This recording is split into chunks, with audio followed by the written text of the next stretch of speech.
Well, good morning there, Karen Reed Child Watchers. I had to just jump right into it this morning. This is amazing news if you are Karen Reed and you have Lana Oriani looking into your digitals. The Doppler pocket state, okay? I had to go back and watch a couple different times Ian Whiffen talk about this because I want you to see how amazing this is if you are Karen Reed. They're going to be so technical. We can be so technical because we're right over here. I want to give a shout out to Andrea Burkhart and her team over there. They treat me really nice over there. They're very kind and supportive of all the work that I've done in this case. Her husband, Jeff, and Andrea's, they're like, hey, if you want to see something really, really interesting, the work that Truth and Transparency Lana did in this case by separating the iPhone and the watch, she says it's compelling. It is compelling to hear when you have an attorney tell you that your work is compelling. Well, you guys look up what that word means, compelling. And it is compelling. But this mixed with my work, and this is the pocket state bullshit, okay, which I didn't have at the time. I didn't have this. Had I had this, this is basically validating what I'm about to tell you. Okay. Really excited to tell you guys this if you could not tell. I slept, by the way, for 10 hours last night. I needed it. It was like amazing. So thank you. Check this shit out. All right. Jen McCabe gets on the stand, and as she did in the first trial, they're driving. They find John's body. Karen's like kicking and screaming to get out. And me and Carrie over here like, God, she's batshit crazy. Like, we can't even see anything. Okay. Really, check this out. At 6:03 and 23 seconds, that's the first time. 6:03 and 23 seconds. Jennifer, with her watch, because that's the most accurate, gets out of the vehicle. 6:03 and 23 seconds. She starts to take her first steps. Her phone, you guys look, doesn't move for a minute after that. So it's like, I mean, you have to truly ask yourself this, okay? If Jen McCabe technically had her phone on her person, okay, then how off is the iPhone data? So if it was actually moving when Jen gets out of Carrie's car, okay, then it's going to prove that John's data is off by like a minute or two. Okay, which again is only going to help Karen Reed. Or if you're going to say, hey, everything's accurate, it's what it is, and it's totally accurate, well, then you really have to look at this. 6:02 or 6:03 and 23 seconds, Jen gets out of the car, goes over to John's body, where then she realizes that I have to say that I stood in a frozen stock shape for like 30 seconds because, as you can see, 6:03 and 23 seconds is 6:03 and 59 seconds. She's walking 29 steps. Then she stops, literally stops for 28 seconds and doesn't move. Okay. But now let's enter in the pocket state. At 6:02 and 41 seconds, it's the first record of John's phone being cleared from a pocket state, which means it had to have moved. Okay. It moves before they get to the body. Well, at least, so check this out. This is so compelling. They say that Karen runs over the body and that she gets on top of John and she starts straddling John, lifting up her shirt and just rubbing herself all over John's body, right? Well, that's only going to make that phone stay covered because she doesn't flip over John. She runs over and straddles him, gets on top of him, lifts up her shirt, laying all in him, right? She doesn't say that Karen goes over there, flips John's body over so that the phone's just exposed, right? And we know that that's not the case, because it isn't until John's lifted up off the ground where then they see the phone laying in the grass because there's no snow, right? So at 6:02 and 41 seconds, and it goes from 6:02 and 41 seconds, and this duration would last for 12 minutes and 20 seconds, okay? And goes until 6:15 in the morning and 1 second. And it's going to get cleared, which means it would have had to be, it comes off, it had to have start in, I'm sorry. This means that this record, for it to be cleared, it means that it did not start in pocket state and stay in pocket state. Okay. And so it started out of pocket state at 6:02 and 41 seconds. And so that means that somebody got to the body, or the phone wasn't underneath his body, because it's being exposed out of pocket state at 6:02 and 41 seconds. How could the phone be exposed out of pocket state at 6:02 and 41 seconds if in fact it was under John's body at 6:02 and 41 seconds? Now they say that Karen gets over again to John first. So I'm like, the only way that would be possible is if Karen was able to move a stiff body, pick him up in some type of way, literally roll him over and just start rolling him over, right? Which these girls say that did not happen. That she ran over to him and literally straddles him. And because they want to make Karen not to be crazy, straddles him, lifts up her shirt, right? Lifts up his shirt. They never say that Karen goes over there and is like turning over the body, nothing like that, right? Which is really, really important. So where was John's phone truly, not think about this, at 6:02 and 41 seconds? If John's phone was in a Faraday bag, okay, when it would come out of the Faraday bag, I want someone to do you're going to have to do like a test with this. In any type, put the damn phone, the reason you have to use a Faraday bag is because it's not going to count its movements when you're walking around with it. But as soon as you take a phone out of a Faraday bag, then it's going to be able to start, receiving and signal. So this would have to be an experiment here. But it is my belief that at 6:02 and 41 seconds, John's phone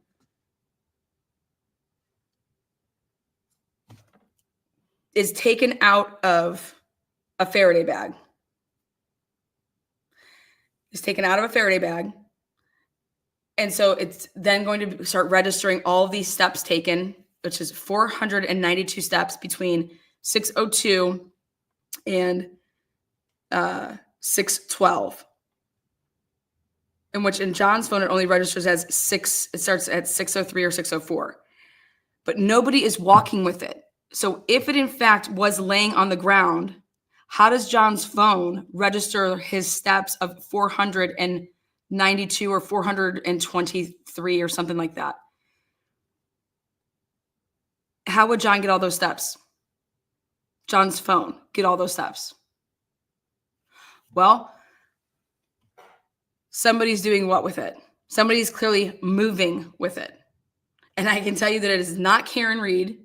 I can tell you that it's not Carrie Roberts, and it is not Jen McCabe, because look at these women's steps that they're taking in that same time,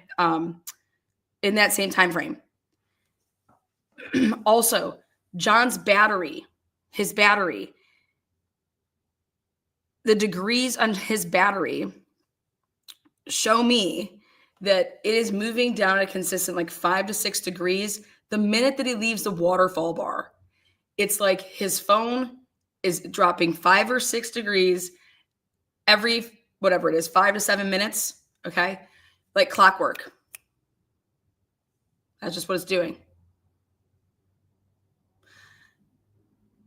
And that continues to do that pretty much because once the phone comes to at 6:03 when it registers again, it went from being at 50 degrees to being at 43 degrees. If it was outside, it wouldn't be at 43 degrees. It's like 19 degrees. Okay.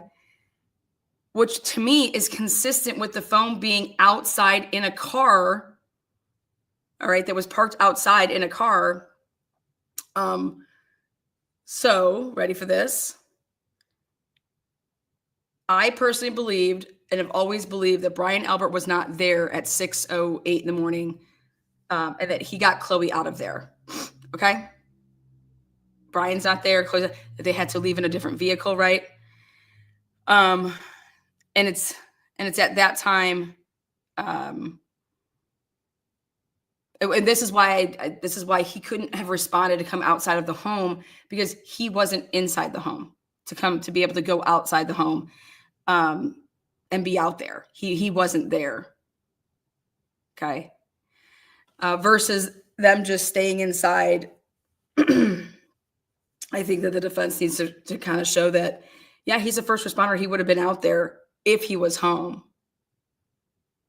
If he was home. Okay. So long story short is it is impossible for good old it is impossible for that phone to have been underneath John's body and then exposing out at just on the ground there. Oh, and Carrie Roberts finds it and picks it up and puts it in her pocket after she's shaking out blankets. She sees the phone, picks it up, puts it in her pocket. Okay. At 6:15, they say. Carrie Roberts doesn't make enough steps. Carrie Roberts doesn't go up a flight of stairs at 6:47. Unless Carrie Roberts' phone and John O'Keefe's phone, they go and both make a flight of stairs at 6:47 due to back roads that would be there. And this just proves, in my opinion, that if we are truly to believe that Jen was like, oh, let me out, I see him, or Karen said that, and their version is she's batshit crazy, which I don't believe that that's the version. I think the version is that they all kind of get out together and they've just added that kind of in. And that would tell me that if you start making your steps at 6:03 and 23 seconds and they kind of all do that together, then you're not able to get to John's body at 6:02 to be able to have it be out of pocket cleared status, which means that it never was in a pocket. To then, we need one question answered, which is this: is the camera, because you know how you have a front camera and a back camera? Okay. And the reason that it has to be covered by both. So if I was to put my phone in a drawer and close the drawer, it's dark on both sides. If I open up my drawer, okay, to get to my phone, to get to this phone, would it be considered a pocket cleared because the front of my phone, like if my phone was facing down like this in a closet or in a drawer, so when you open up the drawer and it sees the light and there's a camera on the back, would that count? Or does the whole phone have to be exposed? But what if my camera was facing actually down when I put it in the drawer, right? And so when I pull it out of the drawer, it's still facing down. These are really, really important pieces of information to know about this whole pocket clearing. But I can assure everybody that regardless of what it is, 6:03 and 23 seconds, that is a minute after this is in a cleared state. So that phone of John's was already in a cleared state by 6:02. And the only way that would be possible, in my opinion, is if Karen got over to the body a minute earlier, flipped over John, got his phone, put his phone after exposing it all. Then Karen has his phone. Karen would have had to have his phone. Karen would have had to have the Faraday bag from the beginning, okay? Okay, and put his phone in a Faraday bag from the beginning, has it with her, is hiding it this whole time from these girls, takes it out of the Faraday bag right by when she goes over to John's body. Okay, takes it out, does all this, and then somehow hides the Faraday bag, also then hiding John's phone, puts it in, her pocket, and does all this shit. Okay? That's the only way that I believe that you could say that Karen murdered John, is that Karen was able to do all of that shit, and nobody noticing that, and that Karen would though have to be the one that has his phone, right? Well, we know that that's not true because Carrie Roberts said that she picked it up. So then that's when it's like, oh well, that I've considered all options to put Karen Reed guilty. I wouldn't be like, I'd be a biased fuck if I didn't. I've tried to prove, like, here, how can I prove that Karen Reed's guilty of this? Okay, how can I prove that? Well,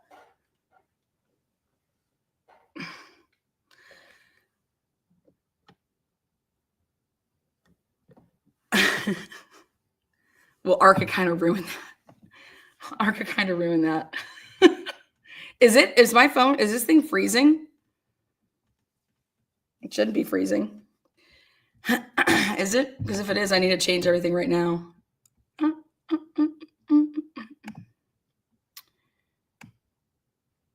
So, okay, now I want to point out the next thing. Ready? 6:03 and 23 seconds, Jen gets out of the car to walk over to John's body. She's standing then at John's body she stops over John's body at 6:03 and 59 seconds.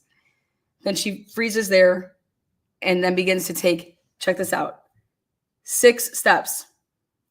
Only 6 steps. Now, ready? Wait, there is no way that where the vehicle was parked and where John's body was, if you look at the dash cam, because if she takes 29 steps and she's then over by where the body is, meaning Jen would have had to make multiple trips back and forth. Faraday bags don't block steps, though. Yeah, they do. We have it as yes, they do. I'd have to hear somebody say that they don't block. We have it as they do, especially if it was put in airplane mode. So let me make this bigger. Okay. Now check this out. If we want to believe her version of events, which is she gets out of the car, she runs over. That's 29 steps. She would have had to be taking steps around the body. The reason I say this is because when she wants to go back over to the vehicle, you guys think it only took 6 steps to get over from where John's body was to the vehicle? Absolutely not. Then look what she does. Remember this infamous 1 step? This is when I said, boom, boom, love myself, because you go back up here and remember her infamous 1 step. 1 step is when you're in a car, boom, daddy, and you are about to take 1 step out of a car. Okay, but you don't end up getting out of the car. You're about to, so you take 1 step out of, like, to get out of a car. And you decide, okay, no, I'm not getting out because, oh, wait, here's John right here. I don't need to get out. But this is your infamous sitting in a car 1-stepper. That's Jen's infamous move. Passenger seat, 1-stepper. What does she do over here? Infamous move. Her 1-stepper right here. See that? So 6 steps. Now she calls 911 at 6:04. See 6:04 and 27 seconds. See 6:04 and 24 seconds. Now, how does it goes all the way though? Her step with her phone goes all the way though until 6:12. And isn't that interesting that this pocket cleared? It was it went from 6:15 and 1 seconds. Okay. But 6:05, 1 step. So she's in the passenger seat there. All right. So she's sitting from 6:05 and 46 seconds. She is sitting 6:09. She is 100% sitting. So when she says that she's standing at the back getting the blankets, that does not start until when she gets out of the vehicle at 6:09 and 45 seconds. Do you see how this, look at that, 29, 28, look at that. She gets out of the vehicle, goes to the back of the SUV of Carrie Roberts, grabs these blankets and towels, okay, walks over to Carrie Roberts at 6:09 and 45 seconds, right? Well, you have to cue in Jen McCabe in her phone calls of when she starts calling her sister. Or did she grab the blankets at this time? Look at, but that's really similar of her getting out of the vehicle, walking towards the back of the SUV, making some extra more steps than she needs to, walking over the body, and then walking back to the vehicle. These two are very consistent movement. And that's exactly what I think she was doing. That's exactly what I think she was doing. She clearly has her phone with her up until this point right here at 6:12 and 10 seconds. See 6:12 and 16 seconds. And then she only takes 3 steps. Then she doesn't move again from 6:12 and 13 seconds. She's not moving from 6:12 and 13 seconds to 6:12 and 58 seconds. For 45 seconds, she's just standing there.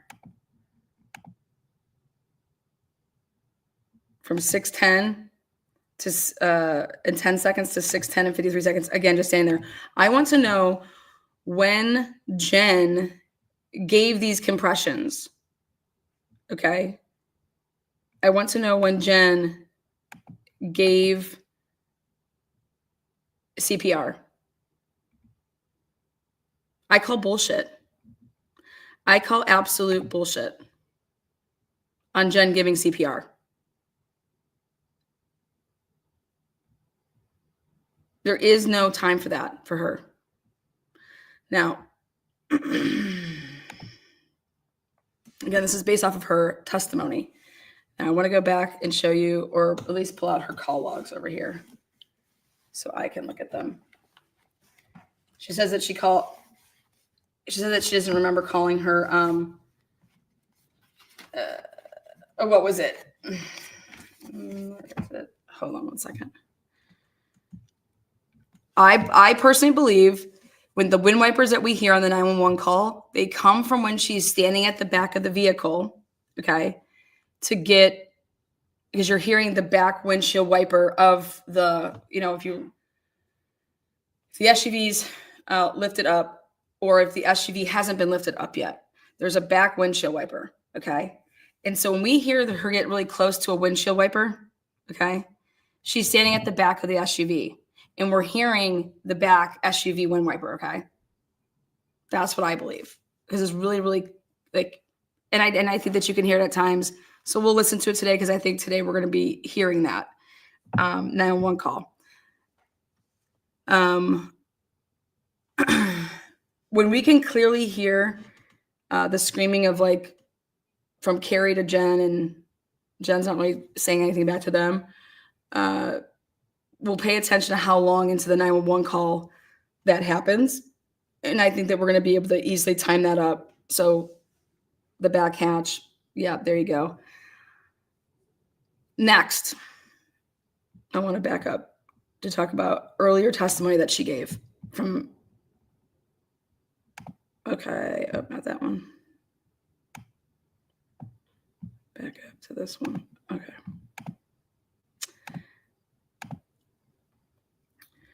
All right, she says that she called Tom Beatty because she actually wanted to go over to Tom Beatty's house because he lived a street or two over and he was having a party. The words "he was having a party" That never came out until this trial. Okay. She called John O'Keefe at 5:52 and 15 seconds. The first time that John O'Keefe was called from her phone that I have available is 5:52 and 15 seconds.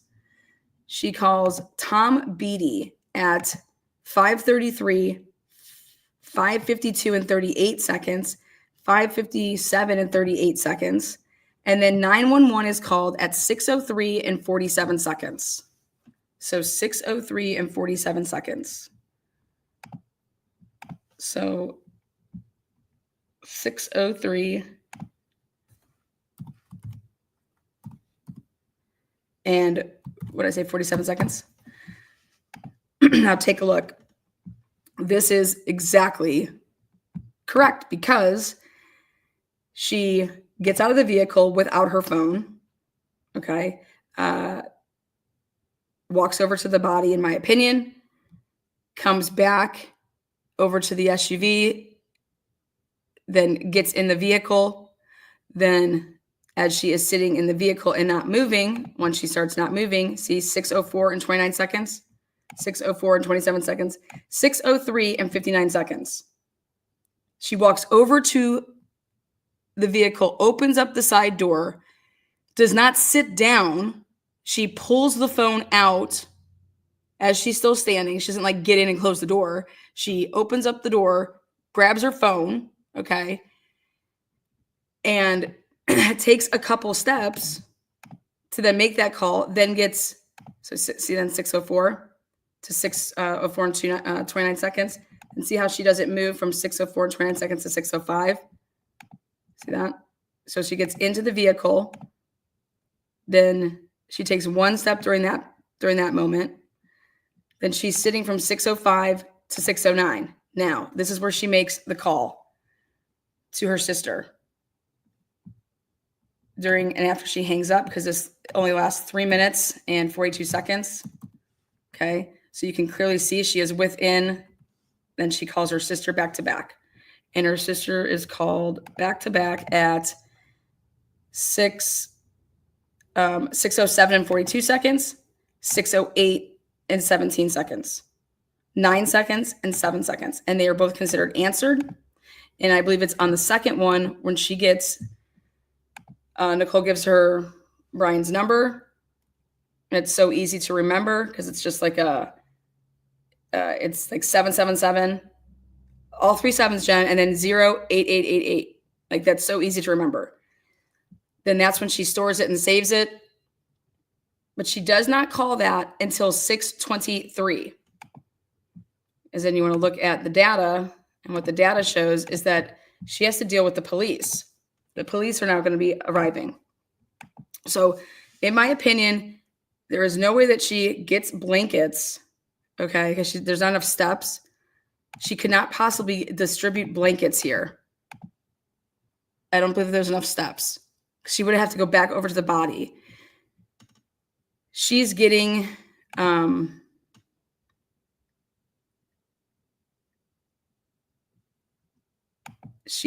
giving the blankets right here, 6:12 from 6:09 to 6:12.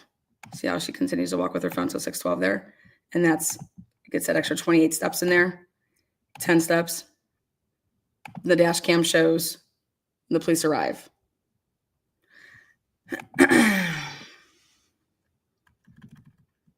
Now, moving back up, I want to show you when she says that she arrives at her sister's house that night for the party. She says that her and Matt go in the house together. For the record, she arrives at 34 Fairview at 12:18 and 50 seconds, or at least that's when she's going to first step to get out of the car. As you can see here, though, her first steps from 12:18 and 50 seconds to 12:19 and 46 seconds. The phone is not moving with her. What the exception is based on what Ian Whiffen testified to, this seals the deal, that this would have been a new movement if the phone actually did move with her with the watch, because after you go in a car, when it separates, then it will then register your miles per hour differently, and so it would have started a new start and end time, because your phone registers, it doesn't know when something's going to stop. Okay, so it has to wait until it figures that out, and then it's on a 15 to 50 second delay of when it would register. So keeping all of that in mind, when you do the math with that, that makes sense that this was on that type of a delay, because look at when she starts moving here. And when you add that all in, that's the type of delay we're talking about. So this phone does not leave the car. And clearly it doesn't leave the car because Jen is on Bluetooth with it. The phone, when she gets up and starts walking out of the car, the John call that she's on does not end for another 36 seconds.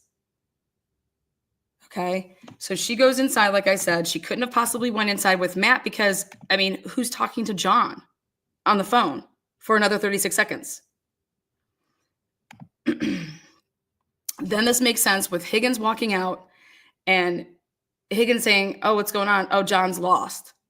Then Higgins texts John at 12:20, right? Making perfect sense. If that isn't true, if that's true, if you believe their version of events, that John called that last time to get directions, okay? Because after he hangs up the phone, he pumps into Waze 34 Fairview. And so I've thought about this, and I've thought about it, and I think what you can put in as a possibility is that if Karen and him went somewhere and she's like, okay, dude, you're totally drunk, whatever, we're not going over there, and then they get into it in some type of capacity where he gets out of the vehicle, okay, he personally gets out and she drives off and just leaves him. And then he calls at 12:18 back to Jen to say, hey, I don't know, I got out of Karen's car, she drove off, we got into it, can you come pick me up? And he was going to consider maybe possibly walking there if he's only a couple streets away. And so that's why he put in, at that time, 34 Fairview. And people may not like to hear that, but that is definitely an option. And I have to keep that open based on the fact that that could be a possibility.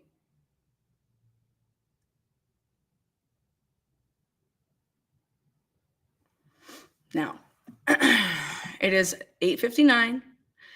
And then Matt McCabe goes and picks up John, or Higgins goes and picks up John. Hey, like, where are you coming here? Where are you? And then since homegirl's phone's still in the car and it's on Bluetooth, he actually talks to Higgins over that. Okay, where are you? I'll just come there. And he already pumps it in 34 Fairview. So I want to know how fast and slow that Waze pumped in, and I want to take another look at that.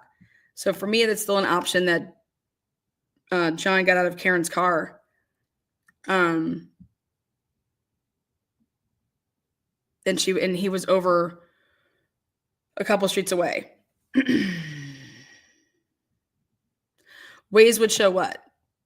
Waze is just showing that he's typing it in, and that doesn't mean Waze does not show that he's in Karen Reed's car, driving in Karen Reed's car with Waze. According to Nick Guerrero, Karen Reed didn't have her location services on. So they're only saying that Karen's with John and his Waze because that's their narrative.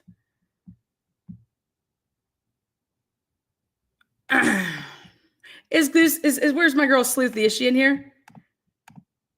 Yeah, Heather Maxon. Yeah, everybody. Yeah.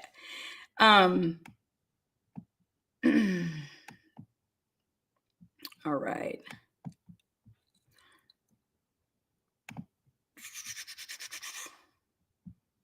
Whiffy balls, love him. I'm telling you, Whiffin's testimony freed Sheldon Jeter Jr. the past couple days, so I'm over here like cloud nining it, because I've been adamant about like Sheldon's health data shows exactly this, very similar to Jen McCabe's, with the whole, like, from 12:10 and 44 seconds to 12:19 and 22 seconds, like that, showing these type of steps, okay? And what is not taken into account is in the middle of all of that is when Tyreek Pugh is shot and killed in the middle of the street. And so that would mean Sheldon would have to stop the car in the middle of the road, get out of the car, tell Tyreek to get out of the car, put him in front of his vehicle, and then shoot him 7-8 times, okay? Then get back into his car and then continue driving. And now there's surveillance cameras that show what time Sheldon gets home on surveillance cameras. And it's like, what I was like, wait a second though. That has to trigger another event with, if he was to get out of a vehicle and do all of that. And based on with balls, it would. Also with whiff balls is what he's saying is obviously when Sheldon gets out of his vehicle, once he gets home and goes into his house, okay, they're saying, they ran upstairs, ran downstairs, ran upstairs, ran downstairs. And so I want whiff balls to look at Sheldon's data, because off of what he testified to the past couple of days, it proves that Sheldon didn't get out of a vehicle because it would have triggered another event with the health data out. So, and that's what I've been saying the whole time. Okay.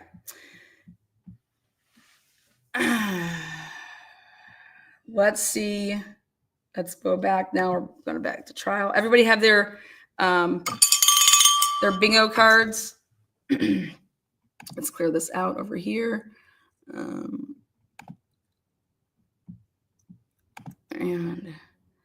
who would ever shoot somebody and go sleep with the murder weapon after the cops even already come to your house? They don't have a search warrant or anything like that, so you would know to get rid of it at that point. They don't come back for another 5 hours. So when I hear this ridiculousness, it's that Pennsylvania did to Sheldon. It makes you want to vomit. Sheldon didn't have one expert testifying, didn't have one anything testifying. This just makes me sick.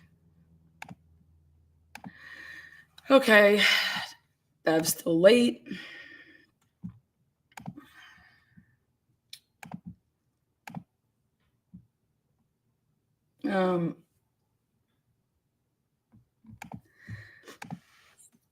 We will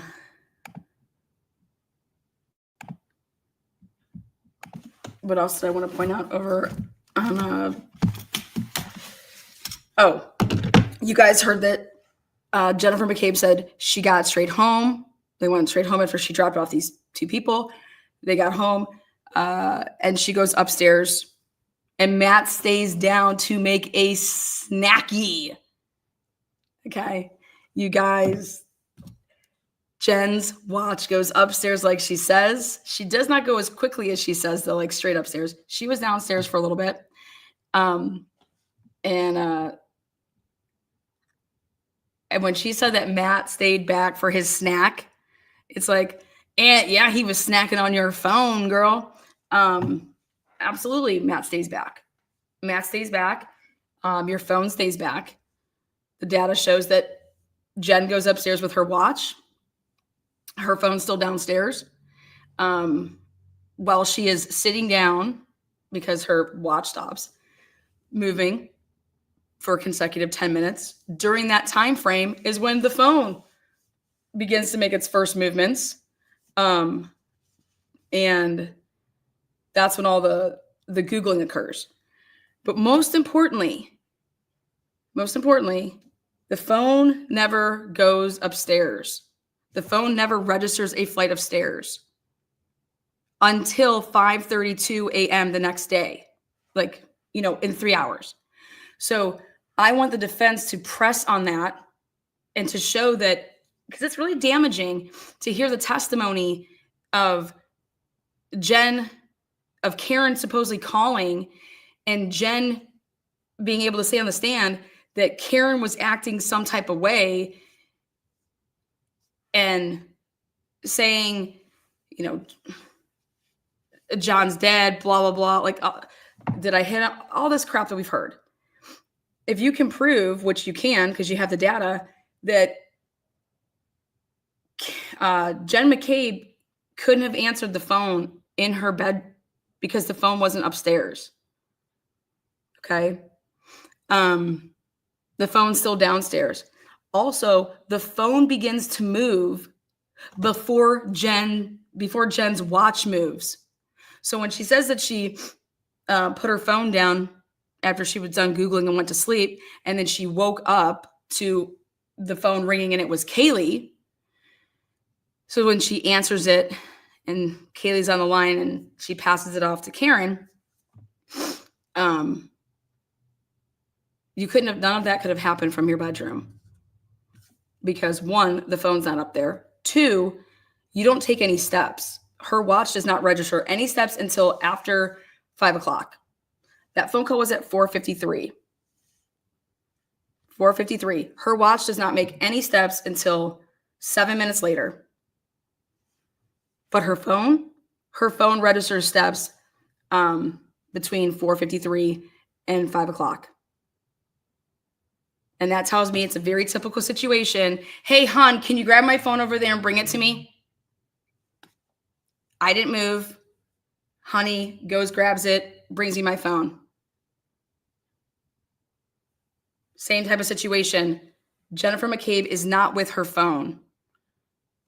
That 4:53 call that Kaylee called, the only way possible, if Jen was actually on the other line of that call, is if when she wakes up at 3:50 in the morning to go to the bathroom, which happens all the time, her watch registers taking steps at 3:50 in the morning.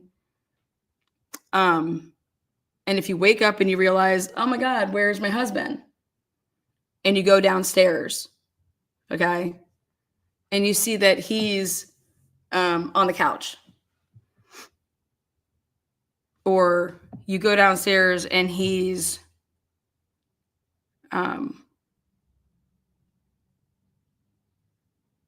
not there. I believe that regardless, if you're going to put her with the phone, you have to bring Jen McCabe down to the first level. It's the only way that that's possible. She then says that she makes a call to Julie. Okay. That 4:55 call. I personally don't believe that Jen made that call. I believe that Matt made that call.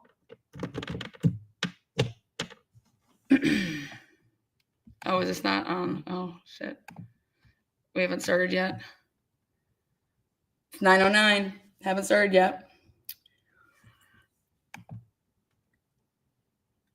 Oh, we're starting with the J. The letter J is the first bingo game because it's Jen McCabe. So how you make the letter J is you're going to go all the way down. So the letter J is the game.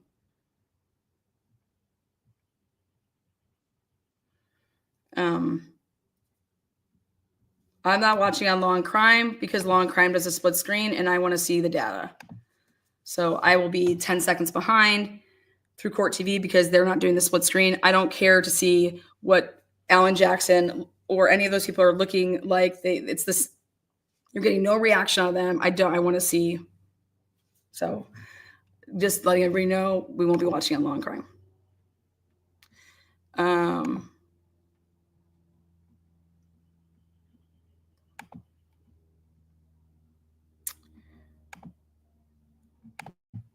Going back to look at the data here, when Jen says that she gets home again, they arrive at 2:13 and 20 seconds. Again, her phone moves first. Her phone literally leaves the car first and starts walking. And so that tells me again, when the whole reason that Matt McCabe went back into that house that night, he acted like he forgot his jacket, or that's what Sarah says. Oh, I think he forgot his jacket. No, I don't believe that's what happened at all. But I think it's evident that he was hiding Jen's phone from her because I think that he was answering or writing and making it seem like he was blowing up John's phone about where are you, where are you. I don't believe that was what's her name, Jen, and that's why she's talking to the police the way that she does on the first day. But Jen McCabe saw her watch doesn't begin to move until 2:13 and 20 seconds, and she walks into the house and makes 9 steps.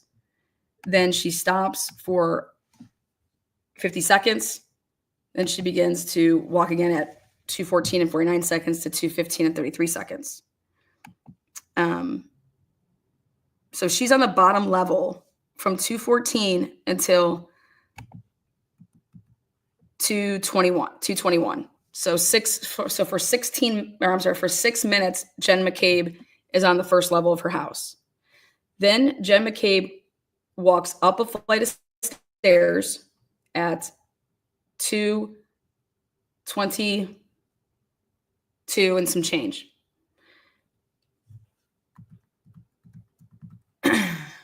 At 2:22 and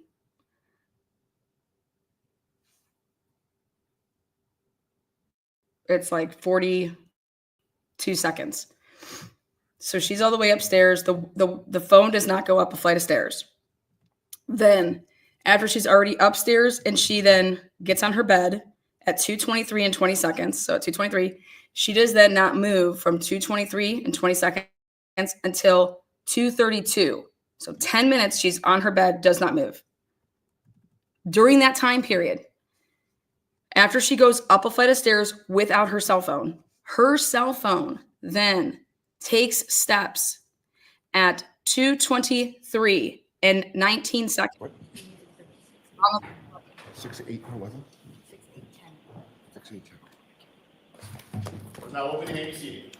Commonwealth versus Reed. Counsel had asked to see you before the jury came over, Your Honor. All right. Good morning. Good morning, Your Honor. So what is it you wanted to see me about, Mr. Brennan? I was handed clips 12A and 16. I think it's 12 and 12A that you should have. Oh, okay. Yeah, 12 from yesterday. You have 12 from yesterday, 12As in addition. This is regarding the evidentiary issue of Jen McCabe's phone call to John O'Keefe when she was giving directions and she identified the location by pointing out Bella's mom's house. Okay. I believe that those two clips will have statements of the defendant, which will establish the predicate for allowing in that statement by Ms. McCabe. And then I expect to play those clips after Ms. McCabe's testimony concludes. Wow. All right. What do you say, Mr. Jackson? That does not cure the hearsay aspect. I understand Mr. Brennan's argument about the relevance to this case of what Ms. Reed said and her statements. That's obviously this was a admission of party opponent and defendant statement. That does not do anything to cure the hearsay that was being asked or requested by this witness to address the statements that was sought yesterday. There's a hearsay. If you want to get the clips in to do so, I would know the connection to that as long as they were in context and if they pass the relevancy test, but it doesn't cure the hearsay issue. So Ms. McCabe testified, my notes for whatever it's worth said at the end of the day, one of the things she testified to was the defendant on the morning when they were driving over to Fairview saying, could John be cheating on her? Could he be with Bella's mom? Yes. So that's in evidence. You want That's not how more that was than said. What do you expect the testimony to be? I expect if allowed to testify, Mrs. McCabe would testify that she had a phone call with John O'Keefe before John O'Keefe and the defendant arrived at Fairview. And John O'Keefe and the defendant were lost. And in giving directions, she offered to John O'Keefe, which was heard by the defendant, the house is near Bella's mom's house. That is evidence of motive. All right, just that, Motive. that she said, yeah, I'm going to allow that. I don't have a problem with that. Yesterday, I'm sorry, I misunderstood. I thought Mr. Brennan was trying to get in the nature of the relationship between Bella and John, which would be hearsay. I have no problem with this offer of proof. Yeah, it's a little bit different than yesterday. Okay. All right. And I understand the loop you'll make eventually, but Right. this is all you intend to get through Ms. McCabe now, The right? loop you'll Okay. make is never I happening. don't think from what I heard, she knows of that relationship at that time. Okay. So I don't think I should ask that. Okay. Just that she was giving directions and. Yeah, that's fine. That's fine. And then those clips can come in. Great, fantastic, thank you. All right, so we'll bring the jurors over. The only thing I would ask is let's not be played with Mr. McCabe on the stand. Agreed. Okay. All right, let's bring the jurors over. Do you need me to take a recess? Okay. Okay. Why don't, yes, yes. You are. Okay. Okay. Again, I got to see Mark Bettero's clip this morning, and I'll play it here if I can during the first break. Mark Bettero was on with Jesse Weber, and Mark Bettero was asked at the end about Karen Reed's clips, basically. And Mark Bettero said that the statements that Miss Reed made that are being used right now, they were actually from the first trial, like during that proceeding. And they never thought that there would be a trial two. So I thought that's interesting, that Karen would never think that these could ever be used against her in a trial two, because a trial two was never going to be happening, because the clips are from Karen Reed being followed around and interviewed during the trial one. I always thought, I was there personally, and I saw cameras following her that were with her team, okay? And I always thought that they were doing a documentary, which I thought was going to be fucking awesome. Like, you own the rights to this. You have your own camera crew there, okay? And then you would sell off the footage later on, because you would be working directly with like an indie producer type thing, and do like the Sundance Film Festival and do it kind of how Making a Murder was, okay? Making a Murder took so long to actually make because it was, what is a documentary? A documentary is documenting everything that's happening, and then you're putting it together to then show way down the road. And that's what I thought was happening. I saw it with my own eyes when I was there. And I'm like, dude, that's so smart. You and the lawyers, that's why I thought, okay, hey, the lawyers are going to get paid on the back end. You guys can have all the proceeds from this, however to make it all kosher with your lawyers. And that's where I saw that something had to have completely changed. Something happened. I don't know. But to see these clips being used,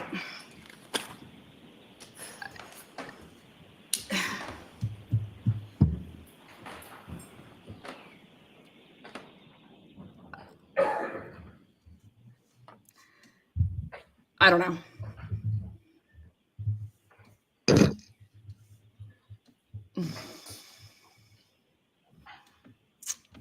Hear ye. All persons have any business before the Honorable Beverly Cannoni, Justice of the Norfolk Superior Court, before the County of Norfolk. Draw near, give your attendance, Look and at shall this. be Is it heard. good? God save the Commonwealth of Massachusetts. This court is now open. You may be seated.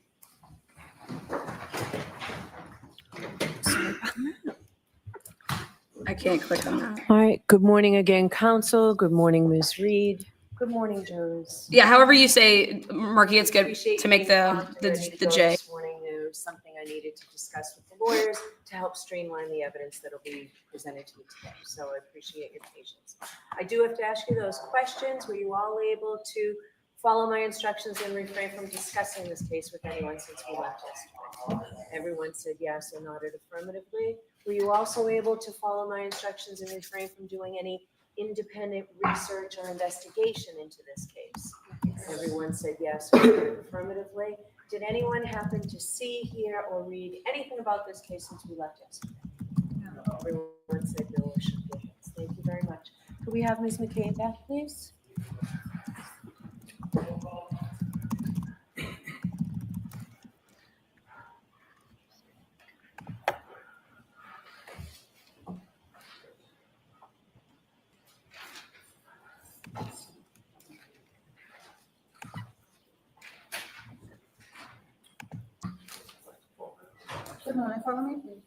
All right, as Jen McCabe makes her way, those of you guys that are playing bingo, to be very simple here, we're just going to be doing that the J is down the middle with the free space line. So right down the middle, you're going to go all the way down the middle, and then you're going to go directly to the left, and that's it.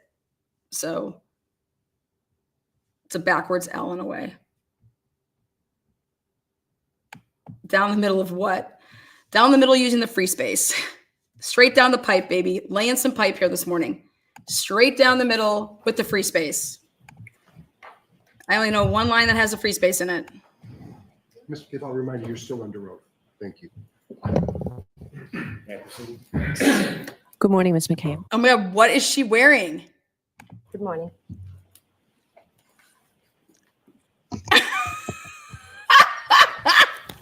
I'm sorry. I love it. Hoodie morning. baby. Good morning. Before you take us back to Fairview Road, I want to ask you a couple of questions about John's house at Meadows. Are you familiar with his house? Yes. Have you seen the front of his house before? Yes, I have. Are you familiar with his driveway?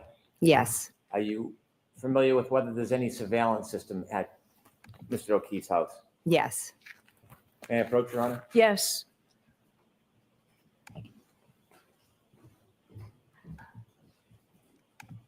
Okay, let's go, baby. Okay, I'm showing you what has been previously marked as Exhibit 6. Do you recognize that photo? Yes, I do. And what is it? That's John O'Keefe's house. Could we provide Exhibit 6 for the jury, please?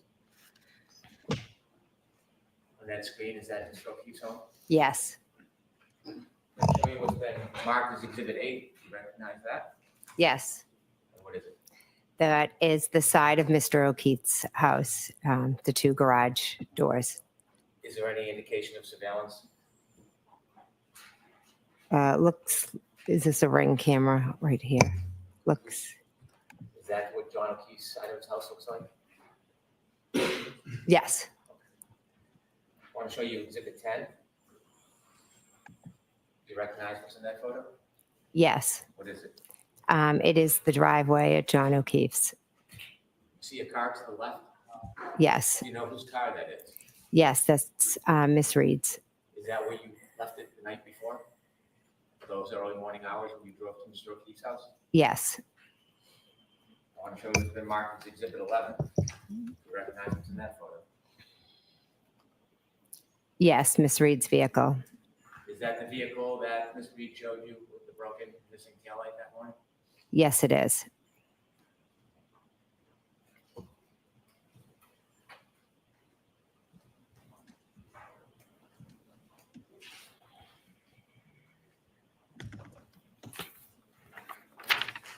You mentioned earlier in the night, you spoke to John O'Keefe when you called him or he called you about directions to Fairview Road. Yes. And you also shared that you had a phone conversation offering directions. Yes, I did. Did you tell John that the house at Fairview was near Bella's mom's house? It's leading. Standards to form, Mr. Brennan. What did you tell John as far as directions to Fairview? How did you After mark he it? fucking does that shit. I told him to go by, past Bella's house, the Bella's Street, and then to follow it down to the end. Now I want you to take us back where we were yesterday when we left off. You had brought us to Fairview Road. You had found John. Yes. You shared with us that you were trying chest compressions. Before the chest compressions, did you make a phone call? I called 911. Lies.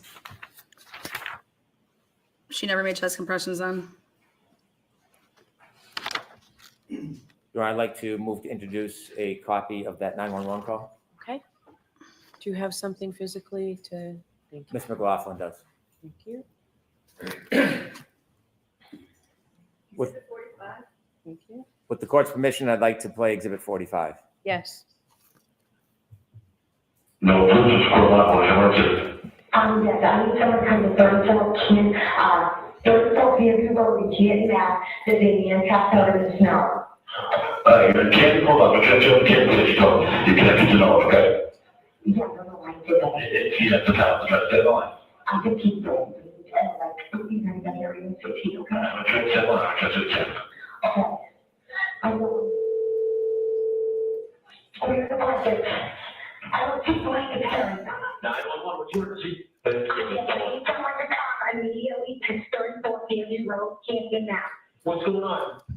There's a guy unresponsive in the snow. Is it so? 34? Yes, 34, the Alpha resident, yes, I just pulled up and found it. Okay, 34 Fairview? 34 Fairview, Canton, Mass, yes. Not the one that's on your bulletin, where's your emergency? Hello? Yes, I'm sorry, can you come to 34 Fairview Road in Houston? 34 Fairview? Yes, there's a man unresponsive in the snow. Okay, and what else? He's gonna get here, okay? Okay, what's going on? Is he face down? We just flipped him over. Okay. And who's that in the background? Is that someone related? That's his girlfriend, his name is John Keith. Okay, how old is he? John is 46 years old. 46, how long has he been outside? I don't know. I don't know. He got out of the car and Is he breathing? a couple of hours. Is he Terry? Is he? I don't. I don't know if he's breathing. There are two women trying to into this body and they're hysterical. Okay, can you just try to ask him? I know it's tough, but we have to get the fire department going. They just gotta know. Okay. Is he breathing, you guys? It doesn't seem to be breathing. Okay, do they know how to do CPR? Do they want to test CPR? Yes, he's got to be, yeah. No, I guess he's gone. Okay, they don't feel comfortable doing so? No, I think he's passed away. Okay. All right, we have the fire department and the police department on the way. If everyone's declining CPR, then I'll hang up with you, and if anything changes, you can give us a call back. Where are you guys outside? I'm right up front. I know, I'm on the phone with the Andrews. I know.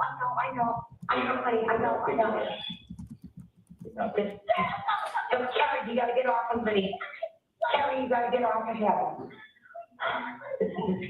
You know if there's any alcohol or drugs involved? He been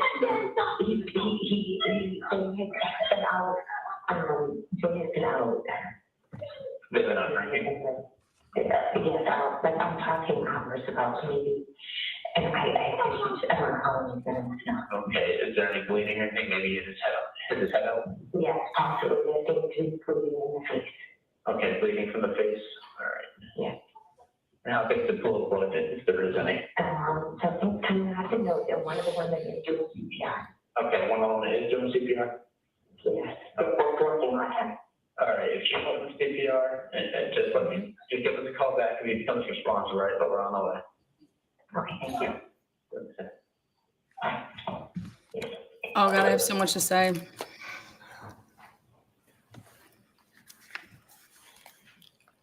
Ms. McCabe, describe your mental state when you were speaking to 911.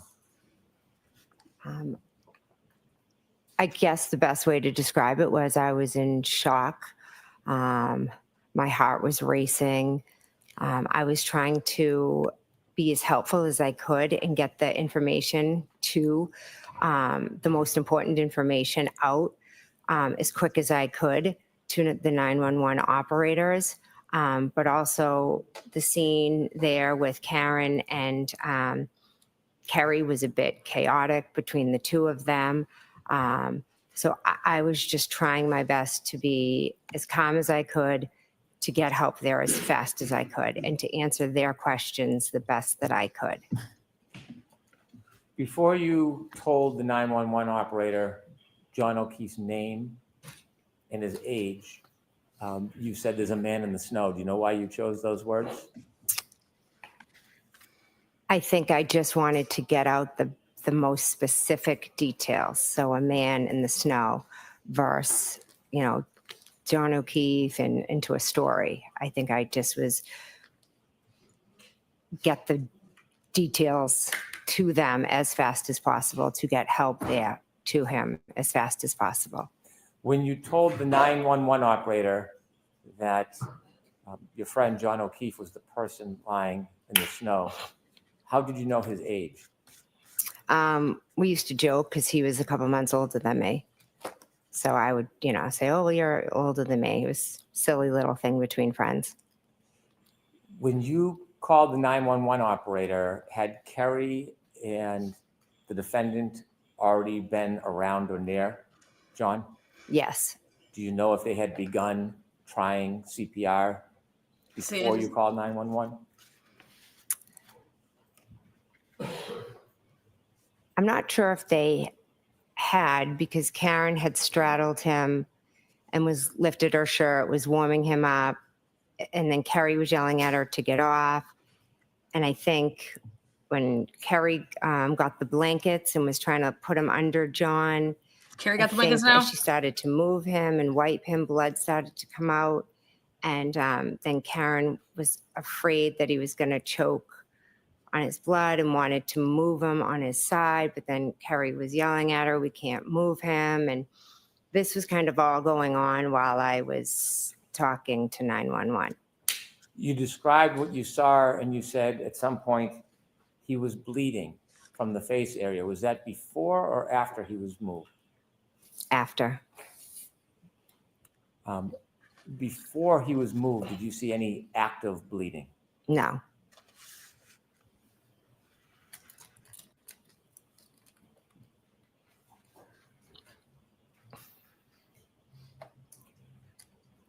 After you called 911, what do you do next?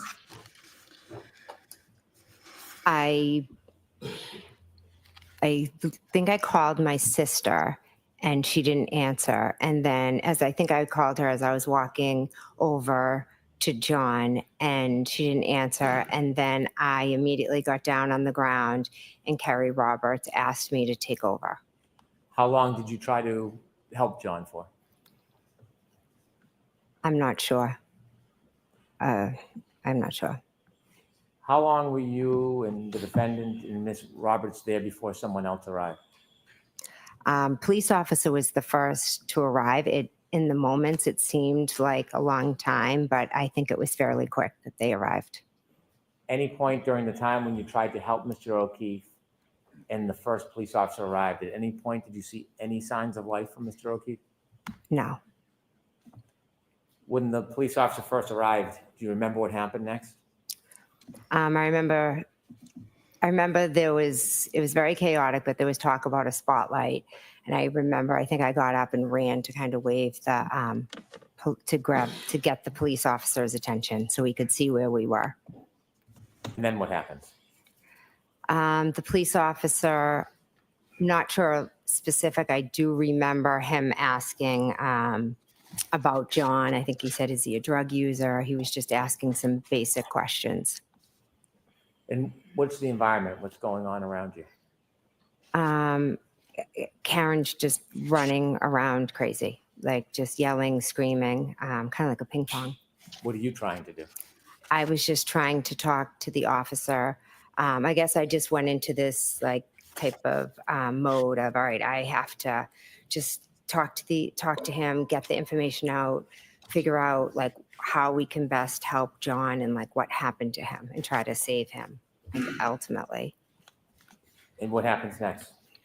More officers begin to come, fire and EMT. So the scene becomes active with a lot of different presence. John, I think they lift John onto a board at one point. The officers are asking us questions. Karen's kind of coming over, talking to the questions, and then kind of just running away. And then she just runs back over. She's doing a lot of screaming, a lot of repetitive, is he dead? Is he dead? Is he dead? Could I have hit him? Did I hit him? Kerry, I think, Kerry's off kind of making phone calls, I believe, to John's family. Do you know what time the first responders lifted John from the ground and put him on that bed?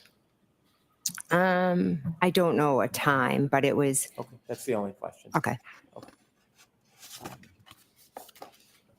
You heard your 911 call. Do you know the time of that 911 call? Not off the top of my head, no. At some point, did you talk to a number of different people at the scene?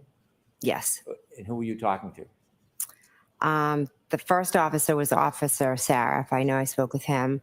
I spoke with an Officer Lank, an Officer Good, There were other officers. I don't remember their names. There were EMTs. I don't remember their names either. You have lived in this area for a long time?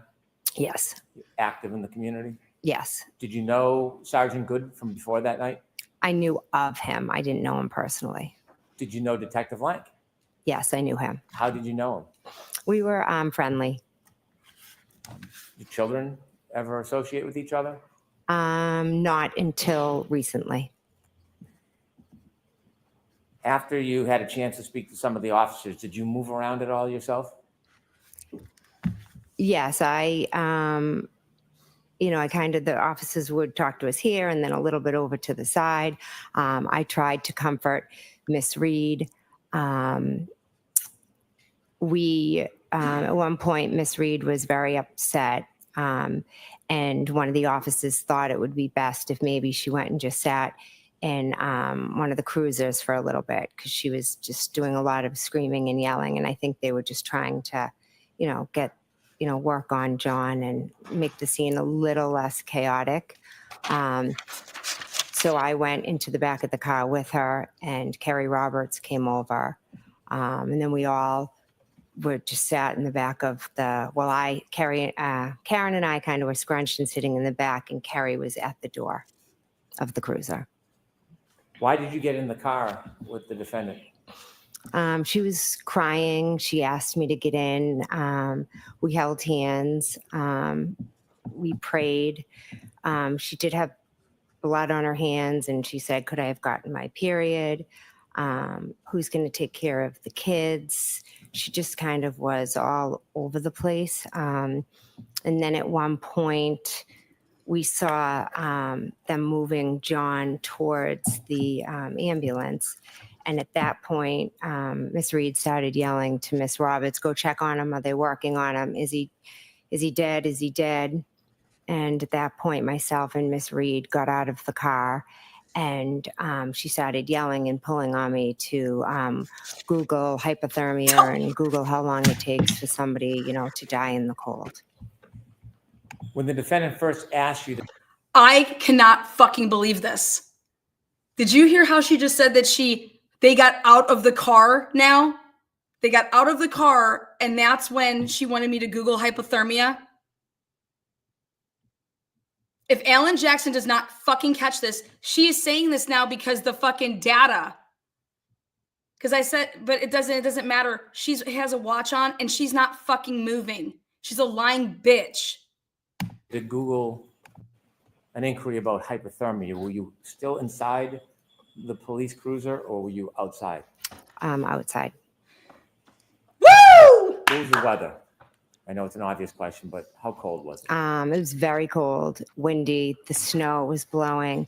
As I stated, I have multiple sclerosis. So when I'm out in either extremely hot or cold temperatures, I lose the feeling and sensation in my fingers, which obviously made the Googling very hard for me to do because of my, motor skills.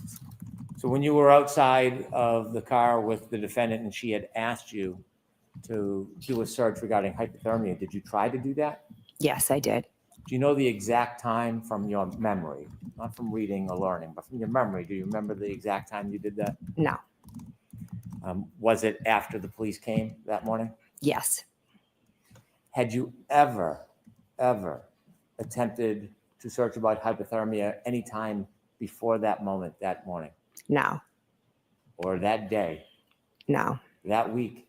No. Was this the first time that morning after the defendant asked you to search that you searched that phrase? Yes, it was. And did you complete your search and get a result? So I don't know what came up, because I think as I entered it, I think I misspelled things. And so then I think I tried a second search. And again, I don't think I even paid attention to what came up, because we were already on to the next thing. Karen was already moving and screaming about, the next thing to Kerry. Are they working on him? Is he dead? Did the defendant move somewhere from the point when she first asked you to try to Google about hypothermia to something else? She was next to me, and then I think she took off. Like, she kept kind of running off. And what did you do? I believe as they were putting, I think I stood there, I believe as they were putting John into the ambulance, I went back kind of to the original spot where we had been talking to the police. And at that point, a new officer might have come because I remember talking to multiple officers there.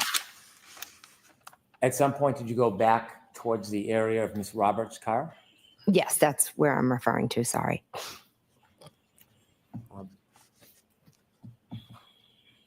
At some point,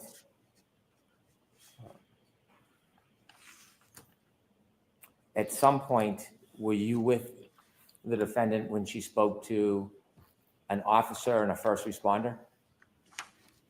Yes. Do you remember if the first responder was a man or a woman?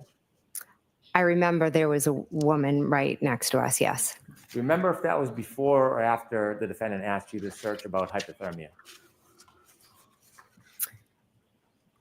I'd be guessing if I then don't. Don't guess. Mhm. When the defendant was speaking to the first responder, the woman, were you near? Yes, Did you hear or do you remember the defendant saying anything to the first responder? yes. What did she say? She told the first responder, I hit him, I hit him, I hit him. When she told the first responder, I hit him, how did you react? I was like startled, kind of like, what are you saying? What are you talking about? Did you say anything to the defendant? I think after the second or third time she was saying it, I was like, Karen, like, what are you saying? Why were you trying to interrupt her? Because I thought she was just talking crazy. And I'm saying, why is she saying she hit him? Were you trying to look out for her? Yeah. Sustain. I'll strike it. You can ask it differently. What was your motivation for trying to Oh my God, this guy interrupt is the sick. defendant making the statements to the first responder? Karen was hysterical, irrational, kind of. I'll It move goes to on. state of mind. I'm going to see counsel at side. Yeah, you need to. That she doesn't get to talk about Karen's state of mind. Sidebar. Oh my gosh. Well, I pulled out her previous last trial testimony, so I have all the days here. And yeah, hanky poo. Those of you guys playing bingo, by the way, Bella just put into chat the link, so you don't have to go to the other page. So I'm gonna pin that right now. Yeah, no.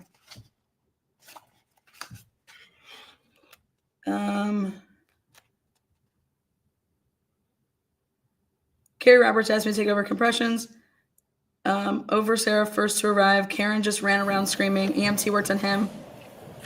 This is from last trial.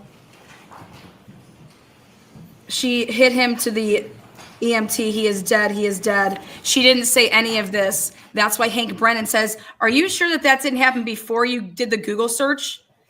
It's inconsistent with her trial testimony from number 1. Yeah. What's really important, let me get this out. She hit him to the EMT. Is he dead? Is he dead? This was when she was running around. She said 3 times. She said it's crystal clear. And then comes we got into the car, did the praying, did I get the period? Then the defendant requests to me to Google the hypothermia. So that's why then Brennan in this trial right here says, now, did she say this to the EMTs before you guys did the whole, and then lies, all of it. She was so worried. Jennifer McCabe was so worried about getting in front of her fucking phone data that she fucked it up. That's why I put that shit on my channel, because I knew that they'd be watching. And if it's all lies and stories, you can't keep it all because you already lied. Now you're going to try to take on this. Fuck you, Jen McCabe. Ridiculous. After you made the search at the defendant's request for an inquiry regarding hypothermia, did you have a chance to speak to the officers further? Yes. Did they ask you to do anything or go anywhere? Yes. Officer Lank asked me to go into my sister's house and to wake them up. And your sister's name again? My sister, Nicole. And that is the house you were in the night before? Yes. And after you spoke to the officer, they requested you go in to speak to your sister, did you? Yes. Was there any directive on what you should speak to your sister about? No. After the officers asked you to go into the house, did you? Yes, I did. Do you remember what door you went through? Yes, I went through the front door. Was the door locked? Yes. How did you get in? Oh, I'm sorry. I thought you said, was it unlocked? No, I asked if it was locked. Oh, sorry. It was unlocked. As you're approaching the house, were there any lights on? No. Was it dark? Yes. Any sign of any movement inside the house before you went in? No. Take us through walking through the front door. What happens? So I went in the front door. I opened the door. I walked up the stairs into their hallway, and then I think I knocked on their door. Bedroom door? Their bedroom door. And then I opened the door. I went in and I walked over to the bed and I was like, Brian, Nicole. Because I was in a position where I felt like the world was going on around me. So much was happening. But I also was aware that I was just about to wake up two people that are sound asleep, and they're going to see me standing over their bed and be startled, wondering, what am I doing here? So what happens? So it took a minute or two, and then Brian woke up and he immediately was like startled and was like, Jennifer, what's going on? What are you doing? And then I believe I tried the best I could to say what was going on. I think I said, we found John. You don't need to describe Okay. again, but I want to know their reaction and your interaction with your sister and Brian Albert. They woke up startled and confused. Did you have a conversation with them? Yes. How long was that conversation? Brief. They got up, got dressed. I spoke to them. And where did you go and where did they go? Then all three of us went down the stairs.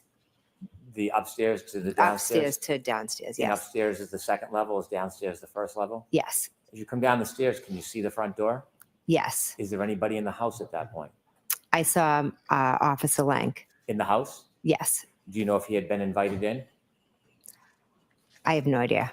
When you came down the stairs and saw Officer Lank, where was your sister and Brian Albert? They were walking with me down the stairs. And did you see whether or not the officer spoke with your sister and your brother? He did. Brother-in-law? I'm sorry. He did, yes. Were you there during that conversation? No, How long was that conversation? Do you know? not sure. Where did you go when the officer was speaking to your sister and your brother-in-law inside their home? I was standing at the front doorway, and then my husband, Matt, had just arrived. What happened next? I started talking to Matt, and almost immediately Officer Lang came, got Matt, and asked if he could talk to him outside. At this point, I want to go back and show you some video. Have you seen video in this case before? Yes. I'd like to ask the court's permission to display Exhibit 4, and I would like to walk through some of the video. Okay. Ms. Gilman, if you kindly put on Exhibit 4. I'd like to start at 6:09:57.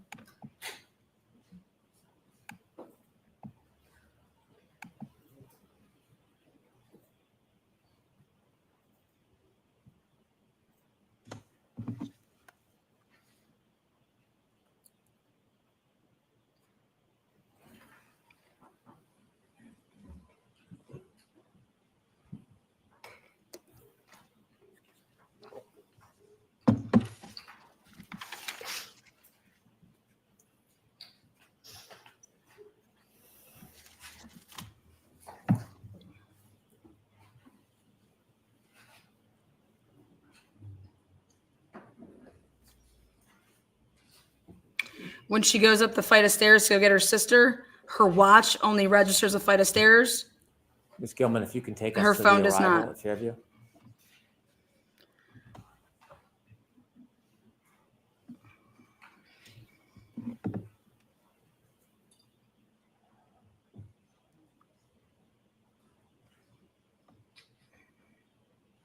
She does not talk about the fact that she called Matt at 6:35 for the first time.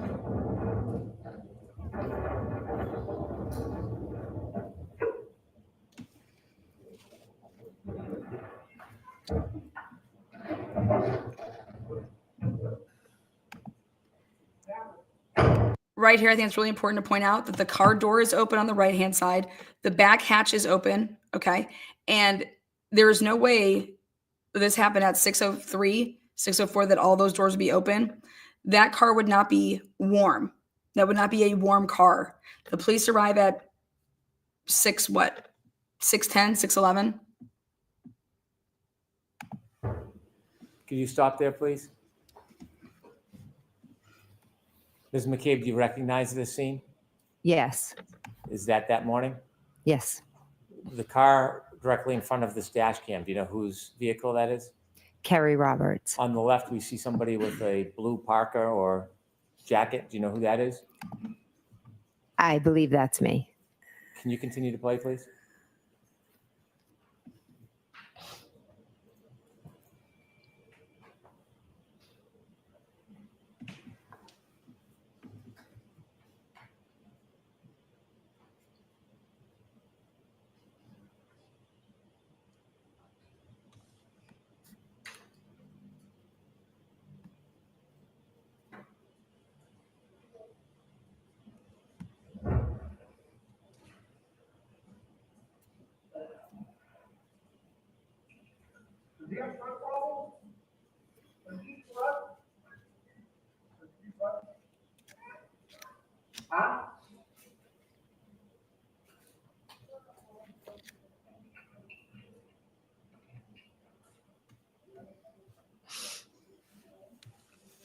Can you stop there, please? Does that fairly depict your first interaction with law enforcement? Yes, Do you see the flagpole in that video? yes, And is that the area where you found John? yes. I'd like to move forward in the video if we can move forward to 6:14:45, please.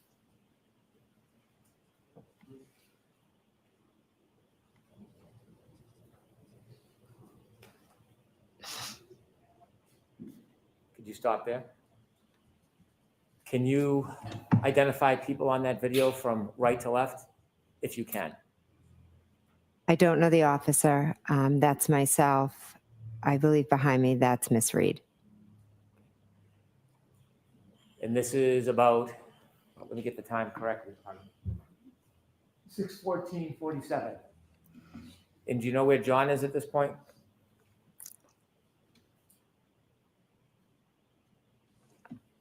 Are they lifting him to the left? Okay. Could you continue, please, Ms. Gilman?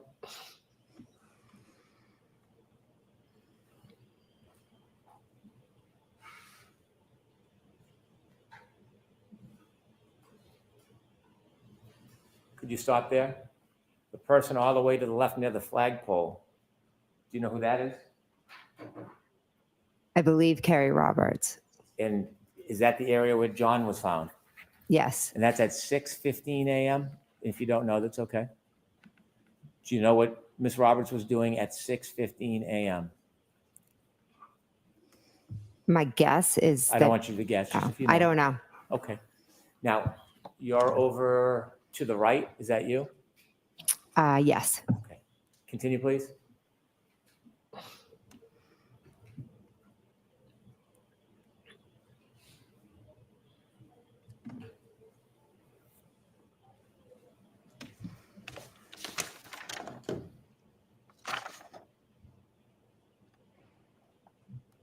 Is that Kerry on the left? yes. Stop, please. On the right, do you see yourself? Yes. And which person are you? I'm the one next to the one with the fluorescent yellow. Is your back to us? Yes, To the right in yellow. Do you know who that is? I don't. Continue, please.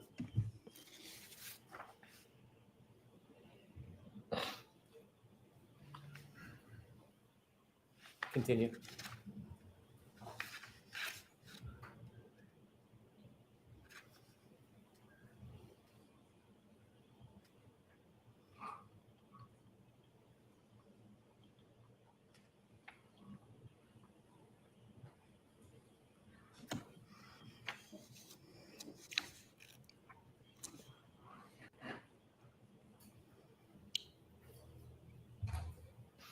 Stop, please. Do you see the defendant move from the right to the left? Yes. Do you see the yellow jacket? Yes. Do you know whether or not that's the woman first responder? I believe so. Yes. Do you know why the officer moved the defendant over from right to left? I don't. Okay, continue, please. Stop. At that part, is there a conversation between the defendant and the first responder? Yes. Are you listening? Yes. Continue. Stop. Do you see the officer that was with you in the group? Yes. Do you see him now turned away from the group speaking to somebody else? I do. Continue, please.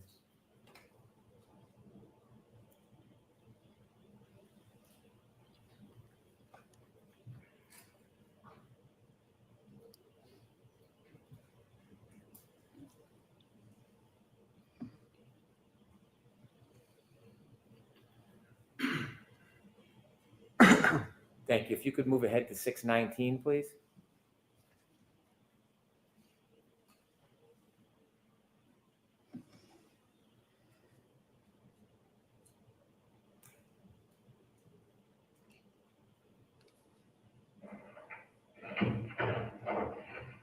Is that you, Ms. McCabe and Ms. Roberts? Yes.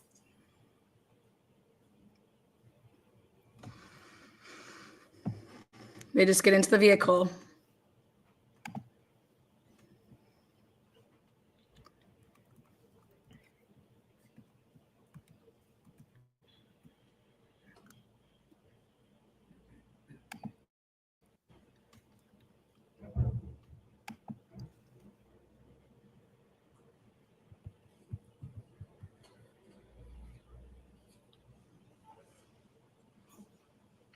Is that Ms. Roberts? Yes. Stop She's for a moment. Do you know at which point you went to the officer's car and sat in the back with Ms. Reed? I believe it's right after this. Can you continue, please?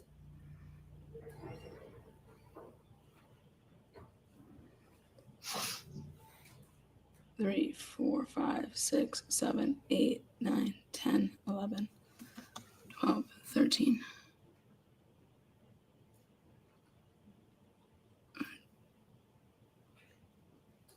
Where'd Carrie go?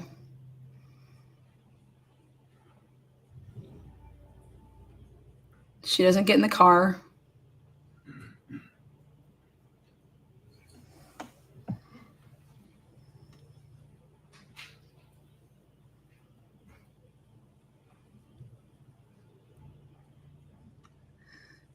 She's over there talking to Matt McCabe in front of that vehicle.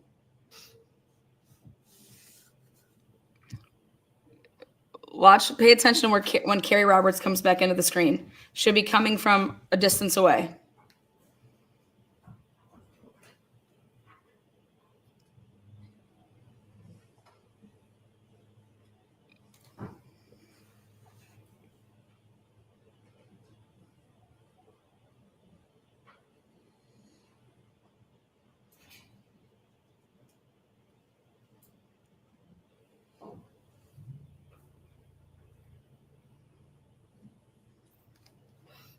Is that See? Ms. Roberts? Yes. Where'd she go? Stop, Boom. please. What time is it? What time is it? Before or after that moment that you sat with the defendant and Ms. Roberts stood outside the car and you prayed?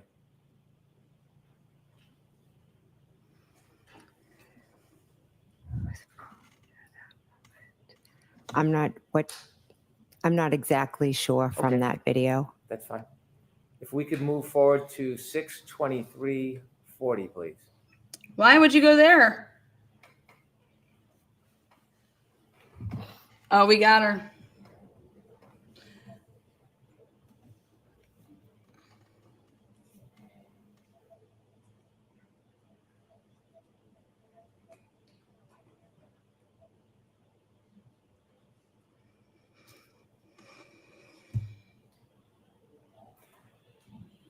At this time, are you still with the defendant behind this car in some spot? Yes, I am. How do you know?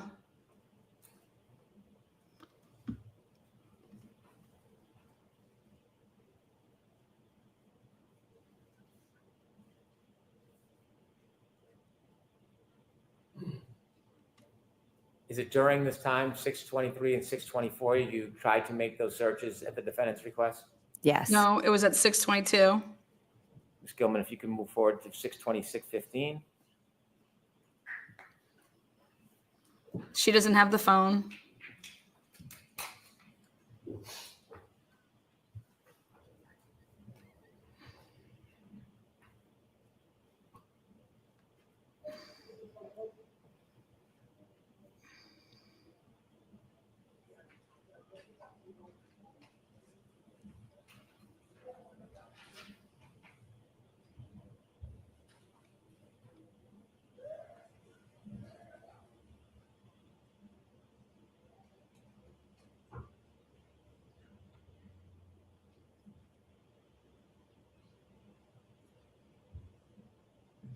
Carrie Roberts has yet to go into a car yet. Pause, please. Ms. McCabe, do you see anybody returning to Ms. Roberts' car in that area? Yes. And who did you see? I saw myself, and I'm standing outside of the car speaking to Officer Lank. I saw Kerry go up and near her car. I'm not sure if she went into it. And I saw someone walk Miss Reed into the car. Is it around this time you have a conversation with Mr. Lank? Yes. And what does he tell you again around this time? He's at this point, I think, asking me questions about what had happened. And then soon after, he asks me to go into my sister's house. Ms. Gilman, if you can fast forward to 6:34:15, please.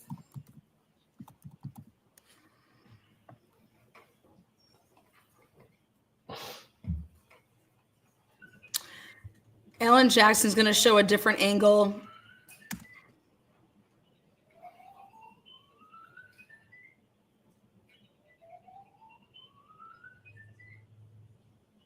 Carrie Roberts yet to go into her vehicle.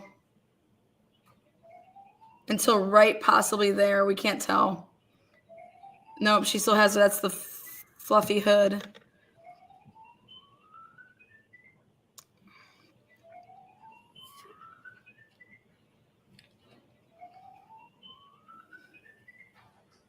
Stop, please. You described that the house had no lights on. Is that a fair depiction of, Yes. of the view? Yes. Did you see a figure walking up the driveway? Not on this pause clip, but I did see it. Yes. Let's play it and see if you can identify. Yes. I can see myself walking up. Where are you now? I'm walking up the path to go up to the stairs into the house. And this is at the request of Officer Lank? Yes. And you described first you went in and woke up your sister and brother-in-law? Yes. Could we move forward to 6:39, please?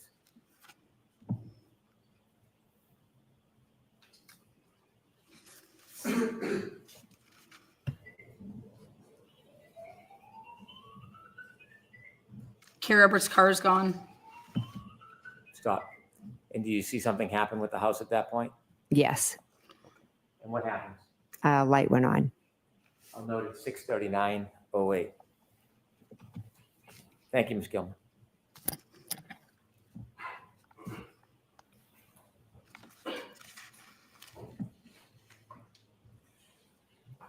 After first responders took John and you had gone in your sister's house, what did you do next? Next, after Officer Lang spoke to my husband, Kerry Roberts, her and I had a conversation. She was going to go pick up John's parents in Braintree. At first, I had told her I would go with her. But then Officer Lang said that one of us had to stay at Fairview to speak to the, I believe it was the state troopers that would be coming. Did you stay at Fairview? I did, yes. What was your mental state at that point? Again, I was in shock. The best way I can describe it is the feeling of I'm present and everything's going on around me, and I'm just trying to process and make sense of everything. Did you speak to your sister about what happened? Yes. Did you speak to your brother-in-law about what happened? Yes. And were they giving you any comfort or support? Yes, they were being very comforting and supportive. As you were waiting at Fairview, did anybody else come to the house? Well, my husband, Matt, had arrived. A little while later, Julie Albert had arrived. She was dropping something off, and then Brian Sr. called her in. Is Julie Albert the wife of Chris Albert? Yes, she is. And Brian Albert and Chris Albert are brothers. See how quick she said, my husband, Matt, and then Julie, like, she got super quick with Matt. Did you call him? He just poof, shows up there? Correct. When she arrived, did you talk to her? Yes. Were you in a group? Were you talking to people privately? No, we were all sitting around the kitchen table. And why were you talking to everybody? We were trying to figure out what had happened. They were trying to be supportive, trying to help me. What was your mood? I was extremely concerned. I was calling Kerry, trying to get updates about John. I was worried about John, his family, about Kaylee. At that point, did you know whether John was going to live? I had a very strong, I think deep down I knew that John was gone. But you know, until you hear it, I think there was that little bit of hope maybe. Did you speak to anybody but Kerry, who was not at the home that morning? I believe I spoke, yeah, Miss Reed. You had a conversation? Yes, I spoke to her when she was in the ambulance. Did you speak to her again later that day? So you had to come out of the house. No, I think I texted her asking her for Kerry's number because I didn't have it. Did you hear back? No, Did you ever speak to Miss Reed again? no, I've never spoken to her again. When you were trying to get information from Kerry and you were in Fairview, did anybody else other than the people you've described arrive at Fairview? Chris Albert, Brian Higgins showed up and Chris Albert. Did you know Brian Higgins? I knew him as a friend of Brian's. Did you see him at the waterfall that night before? Yes, I did. And after you arrived at Fairview that night, after leaving the waterfall, was Brian Higgins one of the people there? Yes. And did you talk about what had happened in front of Brian Higgins as well? Yes. Was there a group discussion? I wouldn't say discussion. I would just say, like, for instance, someone would ask me a question because everybody this didn't make sense to anybody. No one knew what had happened. Agreed. And so was there a lot of questions about what you saw and heard? Yes. You mentioned earlier that you felt like you were in a state of shock. Did you feel like you were still in that state, or were things changing mentally? Little by little, as I sat there, I started things started coming back to me that had been said to me earlier. Did something significant come back to you about what happened earlier or what you heard? Yes. And what is that? When Miss Reed stated to myself and the female, I hit him. And did anything else over the course of that morning come back to you about that moment? Throughout when I was still at Fairview or throughout the day? Still at Fairview. I believe that was maybe the main thing. I can't be sure what memories came back. When you remembered the defendant's statements to the first responder, did you decide to do something with that information? Yes. Officer Lang had said if I, remembered anything or needed anything before the state, the state police came to give him a call. Did you? I did, yes. And you knew Officer Lang? I did, yes. Were you comfortable calling him? Yes, I was. Did you tell him the information that you had remembered? I just asked him to come back to Fairview.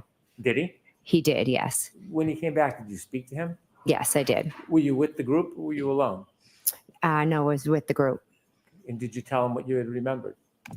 Canton police call Jennifer McCabe's phone at 8:38. She doesn't call Officer Lank until 8:59. So Canton police, somebody from that line, calls Jennifer McCabe at 8:38 her cell phone. And it's a 2-minute and 43-second conversation.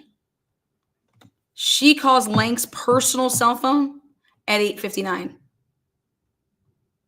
And only for seconds, like 9 seconds. I did, yes.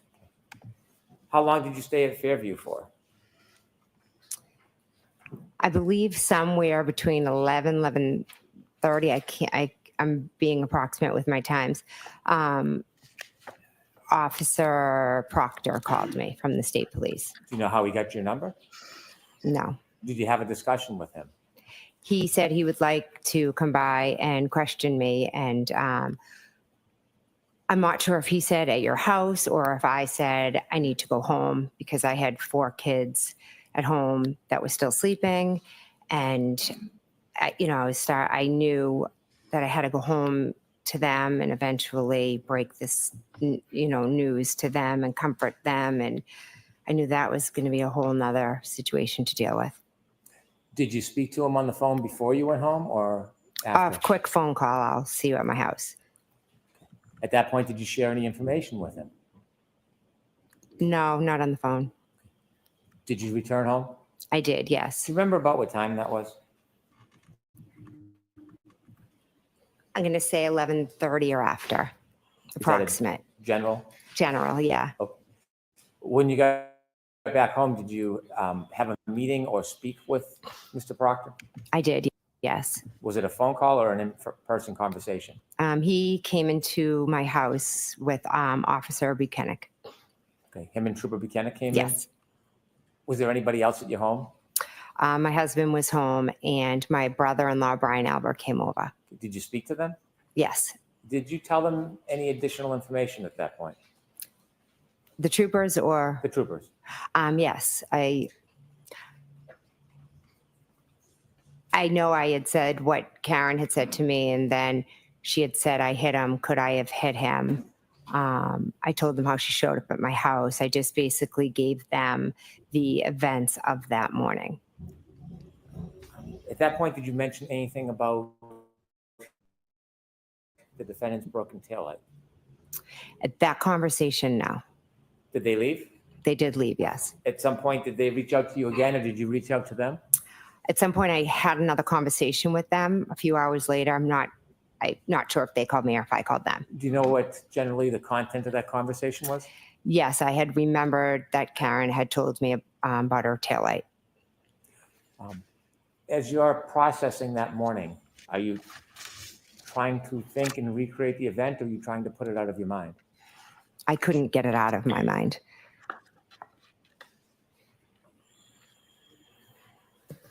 While you were at home, did you receive any updates from anybody, Kerry Roberts or anybody, about John? Yes, when I was still at the Alberts, Kerry had given me word that, John had passed.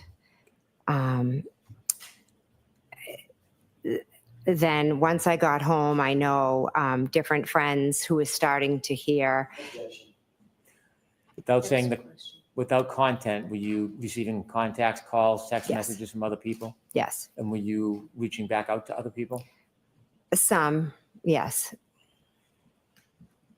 At some point, did you go over to Meadows Road? On Sunday, I did, yes. Was Sunday the next day? Yes, it was. Why did you go over to Meadows? Kerry and I went over with my daughter and her daughter to see the family and to offer support and said our you- sympathy. You said you and Kerry. How did you get there? Kerry picked me up. Prior to that evening, you and Kerry, you described, weren't friends or familiar. Correct. Were things changing? Yes, rapidly. When she picked you up, who else did she pick up with you? My daughter, who is Kaylee's friend. And was anybody else, or any of Miss Roberts' family in the car? Yes, her daughter was in the car as well. So it was you, Miss Roberts, and your 2 daughters? Yes. You said you went to Meadows. Yes. Why did you go there? To offer our condolences, sympathy, support, to be with the family. I love them. Were they staying at Meadows? They were at Meadows, yes. When you went there that next day, can you describe the traffic and the people that were there? There was a house full of family, friends, coworkers, loved ones. The car repairman, like anyone and everyone. Did you ever see the defendant? No. While you're at the house, did you have a chance to speak to Miss O'Keefe? Yes, I did. At some point that day, did you leave the house? Yes. Who did you leave with? Kerry and my daughter stayed to be with Kaylee, and we left with her daughter. Where did you go? We were heading home, but then we ended up dropping off her daughter at her friend's house. Now, who's her daughter? Um, Don't give me a name. Carrie's yeah. daughter? Carrie's daughter, yes. And was Carrie's daughter friends with any of the Lanks? Yes, Carrie's daughter's good friends with Mike Lank's daughter. When Ms. Roberts drove over to Mr. and Mrs. Lank's house, did you meet anybody? Yes, her daughter, Carrie's daughter, went in the house, and Mrs. Lank came out. Her and Carrie are very good friends, so she came out to offer support and condolences. Was it still cold outside? Yes, it was freezing. When she was offering her support, was she inside or outside of the car? She jumped into the back seat. During that time you spent with Officer Lank's wife, did you ever go into the house? I have a faint memory. I think I went in and used the bathroom at one point.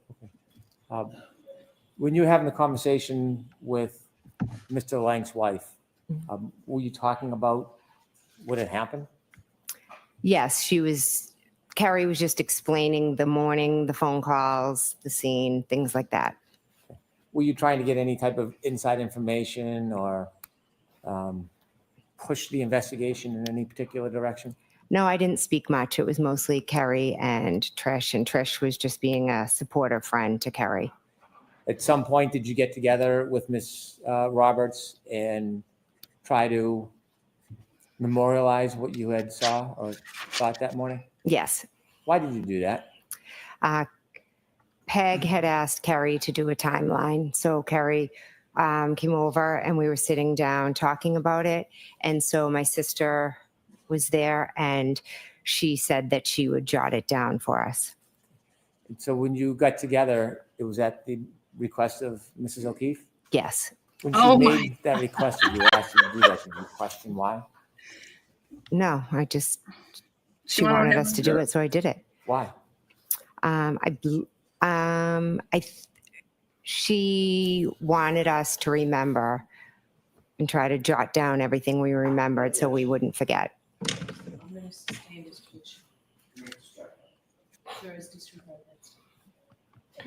Did you speak to officers further in the future?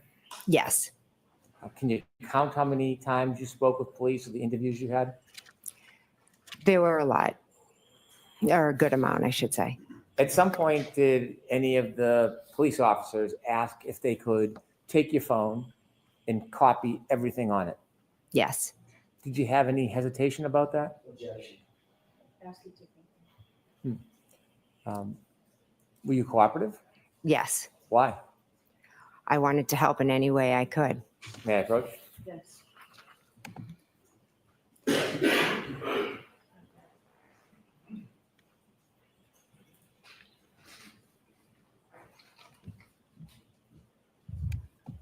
Handing you a piece of paper. Do you recognize that? Yes, I do. And what is it? That's my signature. Do you know what that document is? Yes, it's the consent form that I signed from my phone. I can introduce this as an exhibit. Yes, Your Honor, we can deal with it sidebar. I have no objection to the identification of it. When we need to exhibit, I do have objection. Okay, I'll see what's on there. Sidebar. Welcome, everybody. Sidebar number 2 today. Okay, some things I want to point out. Woo! Okay, last trial, there was no talk about, well, we'll back up. It was never disclosed to the defense ahead of time that, and there was a report ever made that Jen went over to Lank's house the next day with Carrie Roberts and all of that stuff.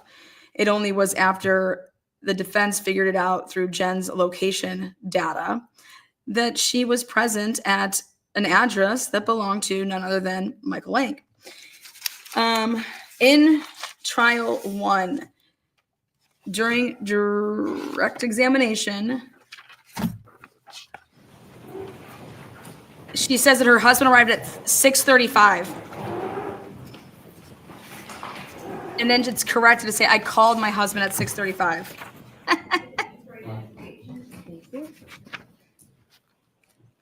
This is gonna get good.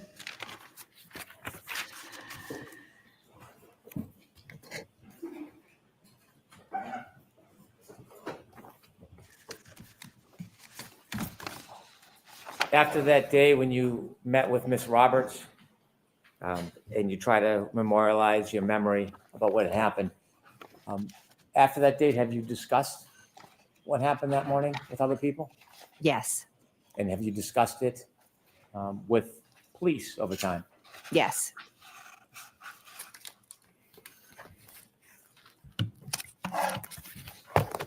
I have no further questions at this time. Oh, wow. Oh, wow. Oh, my God. Oh, my God. Oh, holy ball sack. Here we go.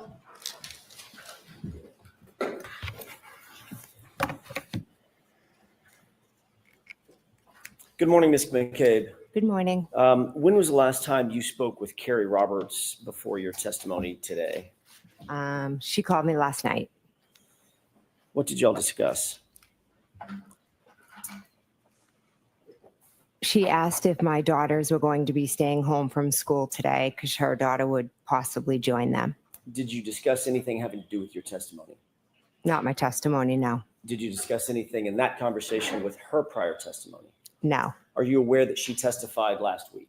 Yes. Did you discuss anything after that, after she testified with her about her testimony? No. We know that through her testimony that you had a conversation with her the morning that she testified. Yes. Right? Did you discuss what you anticipated to be her testimony in that conversation before she testified? No. Have you and Ms. Roberts ever discussed anything about either one of your testimonies, either in the last proceeding or in anticipation of this proceeding? No. So for the entirety of the last year, even though you both went through a proceeding last year where you both testified under oath and it was highly, highly publicized, neither one of you, your good friend Carrie Roberts and you, have ever discussed either of your testimonies between that time and this time.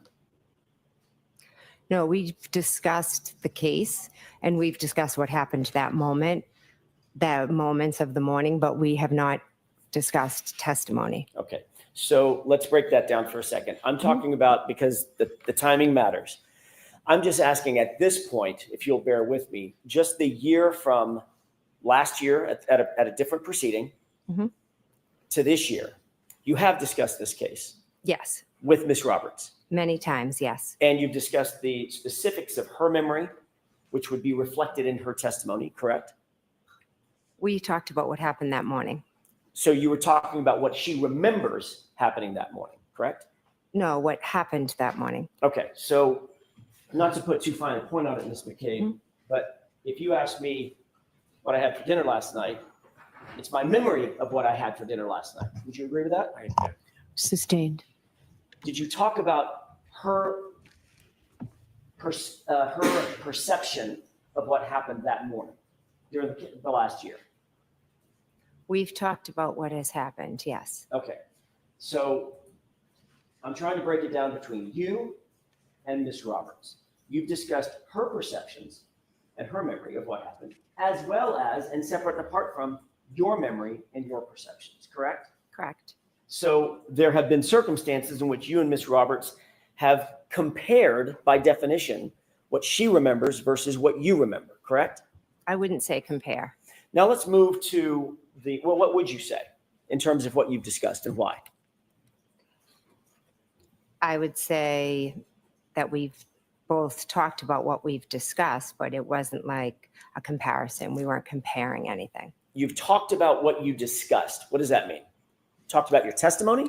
No, we've discussed what happened that moment, Right. and in those moments. So, when I got a phone call, and that's my story. I got a phone call in the morning, and then Carrie can say, yeah, I got a phone call as well. As you said, that's your story, correct? Not my story. It's Those the were your truth. words. It's the truth. Okay. So for instance, when you got a phone call at 4:53 in the morning, Carrie Roberts wasn't there, correct? Correct. But you've discussed that with her. Correct. And you've told her what your perception of that, your memory of that phone call was, even though she was not recipient to and did not witness that phone call, correct? I've told her about the phone call, correct? As well as many other details that she was not privy to personally, correct? Correct. Conversations that you've had, for instance, conversations that you claim you've had with Ms. Reed, correct? Correct. And you've told her what your perception is of those conversations, or your memory was or is of those conversations with Ms. Reed, correct?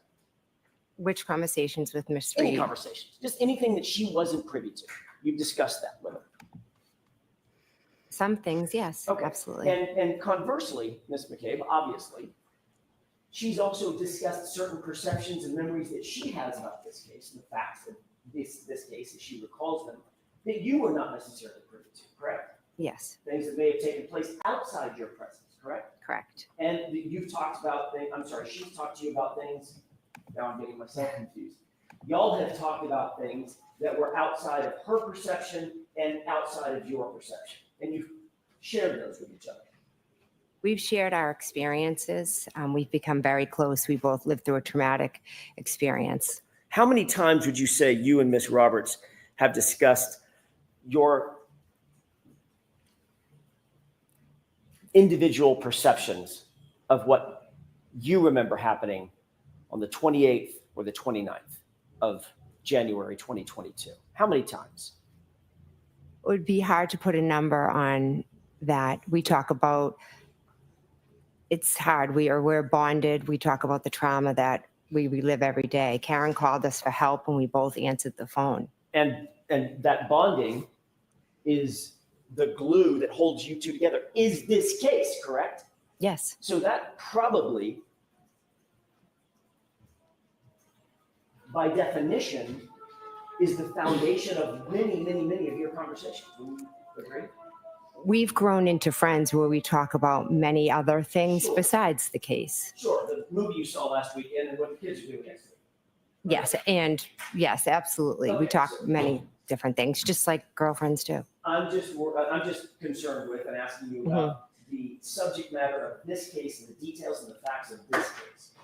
You two have probably talked hundreds of times, that's fair to say, about your individual perceptions, your respective perceptions of this case, correct? This happened 3 years ago and we've talked about it time and time again. This case has traumatized us, so And it's a talking huge about- part of our lives. I'm sorry, I didn't mean to interrupt Oh, you. it's, I'm sorry. I believe it just, I meant traumatized our lives. Okay. It would be impossible for you two to have had so many conversations about your respective perceptions of the details of that day without that influencing the other person, correct? You've somehow been influenced by Ms. Roberts's perceptions and her memories, correct? I don't think I would say influenced. Would you say that she's been influenced by your perceptions and your memories? Objection. Would you say that, Ms. McCabe? No, I wouldn't. Next question. How many times have you met with Steve Nelson. anybody from the DA's office? And I'm just going to limit the time frame right now in anticipation of your appearance in this trial yesterday and today. I'd say roughly 4 or 5.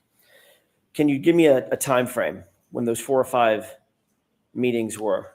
I don't have dates. I do remember at one point I met with Mr. Brennan. He was new to the case. So I went in and he introduced himself. How long ago was that? Weeks or months? I can't give you a time frame. I'm sorry. Do you think it was last summer? No, Do you think it was? no, it was more recent. Okay. Yeah, It wasn't sorry. in the fall of last year. No, It was in 2025 sometime? I believe so. Yes. You think it might have been February, January? Again, I can't give you an exact. I'm sorry. All right. I want to talk about the timeframes of those conversations, and I'll ask you a little bit more about those conversations. So that was the first meeting that you had was with Mr. Brennan in anticipation of your testimony. What were the subsequent 4 meetings or so that you've had? With whom and approximately what time? Okay, so another meeting with Mr. Brennan. Are you looking for who was Sure. there? Who else was there? I mean, can I give you a general answer? I didn't write down like every meeting who was there, Of but course. generally, okay. Was Mr. Lally there? During one or two of the meetings, he was, yes. Was Ms. McLaughlin there? Yes. Was there anybody else from the DA's office there? The officer or trooper Tully was there at one.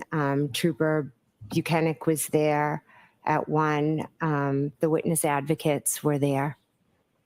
And again, give or take the particular meeting. Those are 2 meetings that you've talked about with Mr. Brennan and others.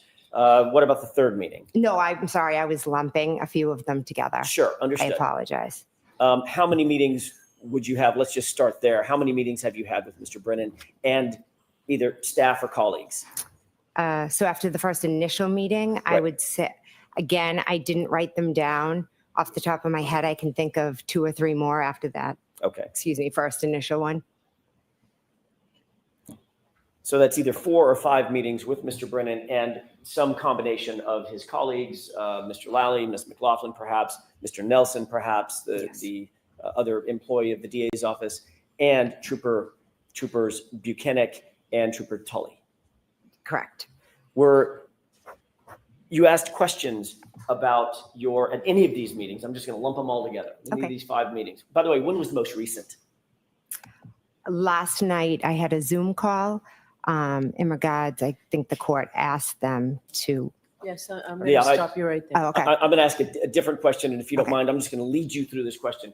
Okay. You had a conversation last night. I'm not interested in that particular conversation. That was for a very specific purpose. I'm asking you about everything leading up to, but not including last night's conversation, okay? What the So fuck? let's just leave that one out. You've had, I think you mentioned either 4 or 5 other meetings with Mr. Brennan and some combination of his colleagues and or law enforcement. Yeah, and I might have, in the 5, included that one from last night. Okay, fair enough. Were you asked questions in those, we're just going to call them 4 meetings. Were you asked questions during those 4 meetings about your testimony at the first proceeding last year? I reviewed I did review some of my testimony, yes. In what format? I watched. Paper transcript or do No, we just watched a little bit of it. you watch your direct examination? A little bit, yes. Did you watch your cross-examination? A little, yes. Who cross-examined you?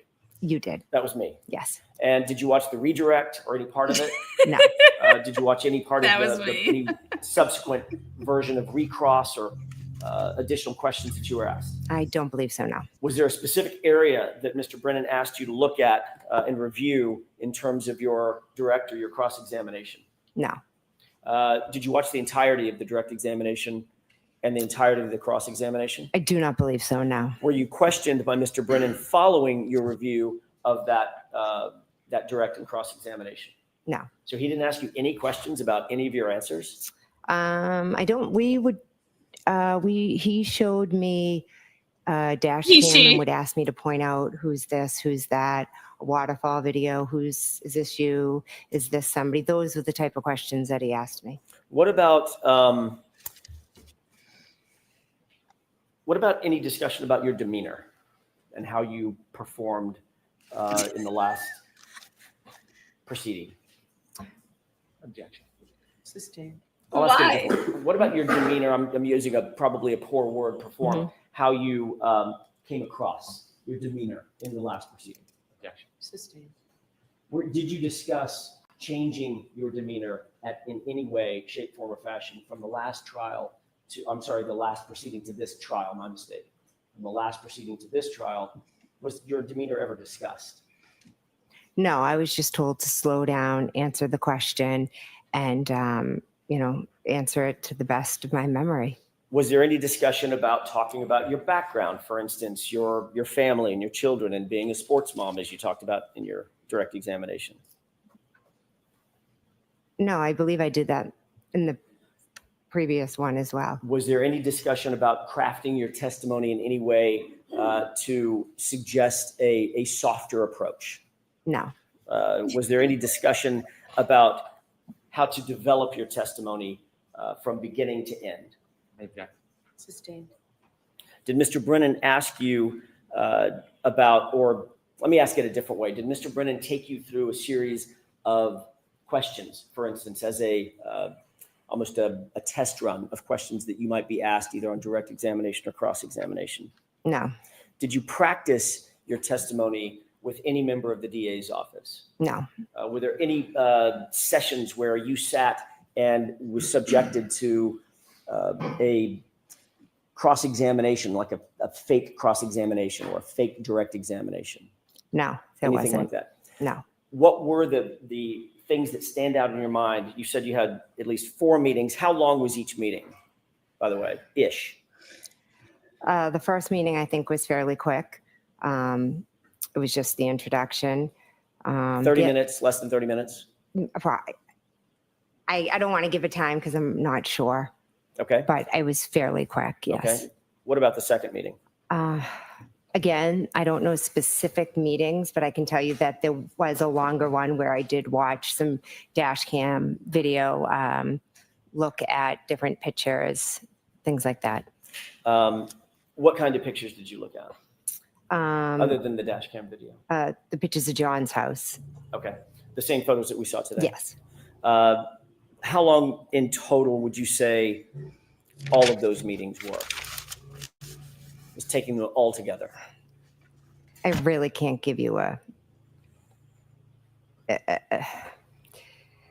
I really can't give you an estimate. I think the first one was fairly quick. The second one, one of them was a little bit longer, maybe a couple hours. A couple Then hours. the third one, was that also a couple hours, or was that one fairly quick? That was fairly quick, yes. Couple hours. So fair to say between 2, 3, 4 hours total meeting times? Again, I'd have to probably go back and look at the date and the time. I really can't give you a specific amount of time. I apologize. Did Trooper Tully or Trooper Buchanan ask you any questions during the course of any of these meetings? Regarding the case, no, but we did briefly talk about how my kids were, how their kids were. But they didn't ask you any questions about your testimony, about your case, about the case, about your memories, about specific facts? I do not believe so, no. During any of these meetings, was anybody taking notes? Ms. McLaughlin, Mr. Lally, Mr. Brennan, any of the troopers? No, I don't believe so. So there was several hours worth of meetings with you, and nobody scribed any notes that you saw? None that I saw, no. And these meetings were not recorded? I do not believe so, no. Well, that's against the audit. Ms. McCabe, I'm going to ask you a series of questions about your family because I just want to make sure it's crystal clear who's who. You're married to Matt McCabe, correct? Yes, Your sister is Nicole Albert. yes, Nicole is married to Brian Albert. yes, It was Brian Albert's home that you were at 34 Fairview that you arrived at where John's body was found, correct? yes, The same home where that late night gathering was on January 28th going into the morning of the 29th, correct? yes, Would you consider yourself to be close with your sister Nicole and Brian? yes, very close. Your families, it's not just you and Nicole, your whole families are close, correct? Yes, we have a very close family. How long have you known Brian Albert? Since I was in kindergarten, You consider him, even though he is not blood related to you, you consider him family. yes, In addition to Brian and Nicole Albert, you're also very close with Chris and Julie Albert, correct? yes, Just to be clear, and I'm going to do this slowly, okay, Brian Albert's younger brother is Chris Albert, correct? yes, Chris Albert is married to Julie Albert. yes, You consider Chris and Julie family, even though there may not be a blood relation as well, correct? yes, Chris Albert is a Canton Select Board member, is that right? now he is, yes, And the Canton, that's in Canton? I said Select Board member. Did I mention Canton Select Board member? it is in Canton, yes, All right, obviously it's in Canton. The Canton Police Department reports to the Select Board, correct? I'm not aware, You're not aware of that echelon? no, Okay. Echelon. you're aware that Brian Albert, your friend of, I'm not going to say how many years, but since kindergarten, was a Boston police officer. Yes, He had been a lifetime law enforcement officer for some 30 years before he retired recently, correct? yes, He's a trained first responder, obviously. yes, Brian Albert and Chris Albert have another brother named Kevin Albert, correct? yes, Kevin Albert is a detective with a police department, correct? yes. I believe that's his title. I'm not Which- 100%. Which police department is Kevin Albert associated with? Canton. And you've grown up in Canton your whole life, you indicated. Yes, Your entire family has grown up in Canton, correct? yes, And you, Ms. McCabe, have 3 sisters. Nicole, we've talked about. You Yep. also have a sister named Shelley, is that right? Michelle. Yes, Michelle? Mhm. And Denise, who you mentioned in your direct examination. yes, Nicole is also known by nickname, is that right? yes. What is Nicole's nickname within the family? Coco. Does Shelley also have a nickname? Well, I guess Shelley is the Yeah, shortened Shelley name for is. Michelle, correct? Yes. What about Denise? She's Dee Dee. Dee Dee? Yeah, like Deedee. Thank you. Your father lives close by in a neighboring town, correct? Yes, Don't tell me the town, but it's relatively close to Canton. 20 minutes. Yes, Okay. His name is Tom Weeks. yes,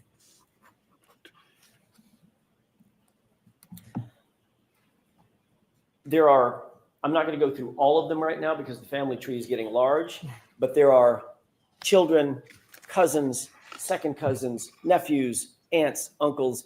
There's a combination of familial relations within that set of folks that I just talked about, Chris and Brian and Nicole and you and Matt and the folks that we've just talked about. yes, That family, that large family celebrates holidays together, I'm guessing? we don't typically, celebrate with Kevin and Chris, but my family does. Yes, Along with Brian, Albert, and Nicole. yes, of course. Birthdays are celebrated within that family. Yes, Go on vacations together, I'm guessing. yes, Gatherings like the one on the 28th. yes, Special events. yes, Spend weekends together. yes, You mentioned a lot of sporting events. There's a lot of sporting events that y'all go to together. yes, So it is very, very easy to see that it's an extremely close-knit family. yes, And naturally, you're very protective of your family, as anybody would be. yes. I love my family.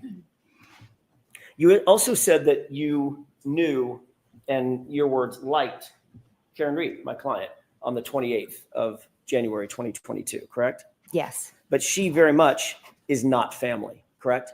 correct. She certainly was not as important to you as your actual family, the Alberts, the McCabe's, the folks associated with them. Is that right? Yes, On January 28th, 2022, members of the Albert family and the McCabe family all went to a bar together, had drinks together that night. Waterfall, we've heard a little bit about that, correct? correct. Ultimately, you went back to your sister's house for the after party that we've heard so much about. That was at Brian Albert's house, is that right? Yes, You've been interviewed, I think you indicated multiple times. You didn't even give a number of how many times you've been interviewed by police in this case. Is that right? yes, Your family is connected to people at Boston Police Department. We've just talked about that. Brian Albert, is that right? well, was a Boston police officer. Right. So when I say connected, there's some familial or family or friendly connection to that police agency, Boston Police Department. It'd be Brian Albert in this case, correct? The objection sustained. There's also a connection to the Massachusetts State Police through your family. Is that right? Objection. So define connection. Julie and Chris Albert are very, very close to you. Correct? I'm close with Julie and All Chris. Yes, You're aware that Michael Proctor's sister, Courtney, is basically best friends with Julie. no, I'm not aware of that. She's best friends with Julie's sister, Jillian. Okay, so Courtney is best friends with Jillian, who is sisters to Julie, Yes. who's married to Chris, who's an Albert, who's the little brother of Brian Albert. Yes. Okay. And Canton Police Department. There's also some connections there as well, Kevin Albert being the most obvious of them. Objection. I'm going to allow that. Do you have a connection with the Canton Police Department? Not with the department, but with Kevin Albert. Right, who's a member of the department. Yes, but my relationship's with him. Understood. You've indicated that you've been interviewed by law enforcement agents associated with Massachusetts State, with Canton Police Department. That'd be Officer Lank. Yes. Can I and stop Officer you for a Good. second and see counsel at sidebar, please? Sidebar. Okay, so this is where I think that Victoria, now mind you, okay, Alan Jackson has to get this in because this has not been talked about yet, and he's going to do it through Jen McCabe. Hank Brennan has gone 6 now today's the 7th day. We have not heard from a cop yet in this case. Who's ever watched a murder trial where a cop has not been called to the stand yet, the 7th day, to talk about the investigation and how this, to tell the jury that we actually have a murder case on our hands here?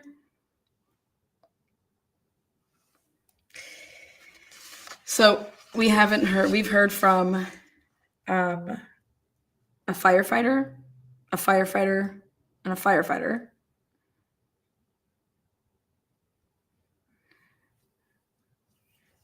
No cops yet. Nick's been called to get evidence in. And Nick, he didn't investigate this case. So I believe that Victoria, who was on the jury last time, had to tell them things that, hey, people weren't understanding the connection here, okay? Because of the last name, Jen McCabe. Who's Jen McCabe? Everybody has to know that Jen McCabe is Julie Albert's sister. The only reason Albert's is the last name of Julie, or I'm not certain Julie, but Nicole, is because she married Brian. Nicole and Jen, okay, are sisters. I think that came from having this woman on, Karen Reed, putting this woman on her case.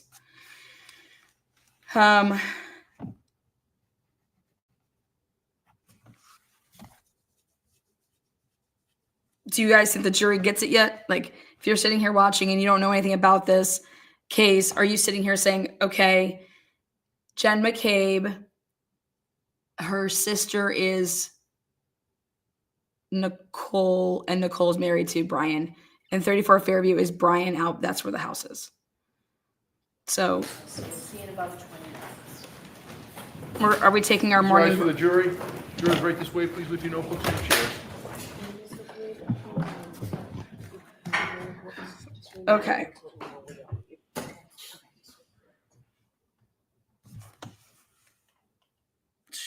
Let's take a look at, I'm going to put on the screen, so keep an eye out when I come back here. I'm going to put up on the screen Jen McCabe steps again. Okay.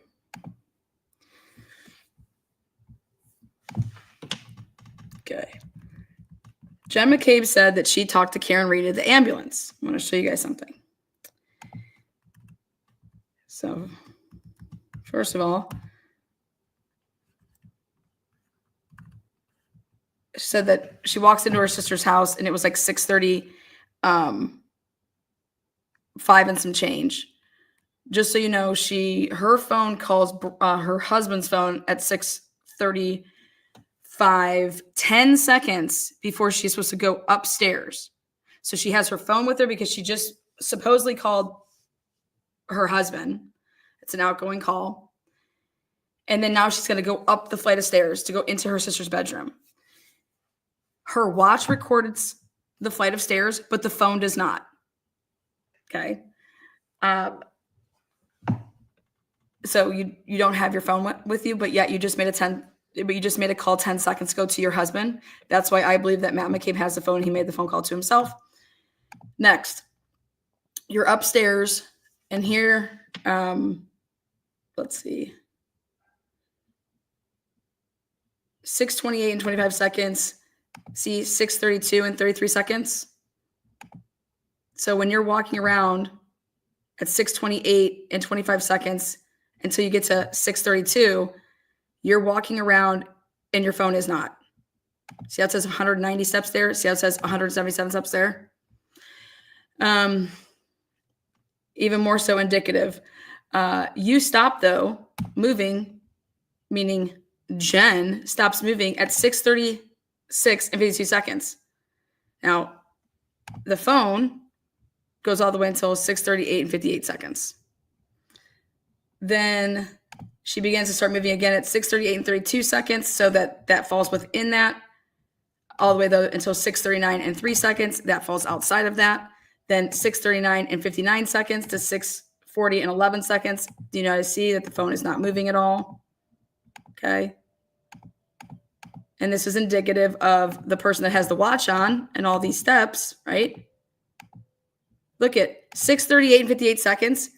That the phone does not move again until 7 o'clock and 18 seconds. So when she's saying she's coming down the stairs and she meets Michael Lank, okay, where's her phone? If it was on her, all these steps that are happening here. Then she stops. I'm going to show you this gap here. 6:41. Look at, she does not start moving until 6:47.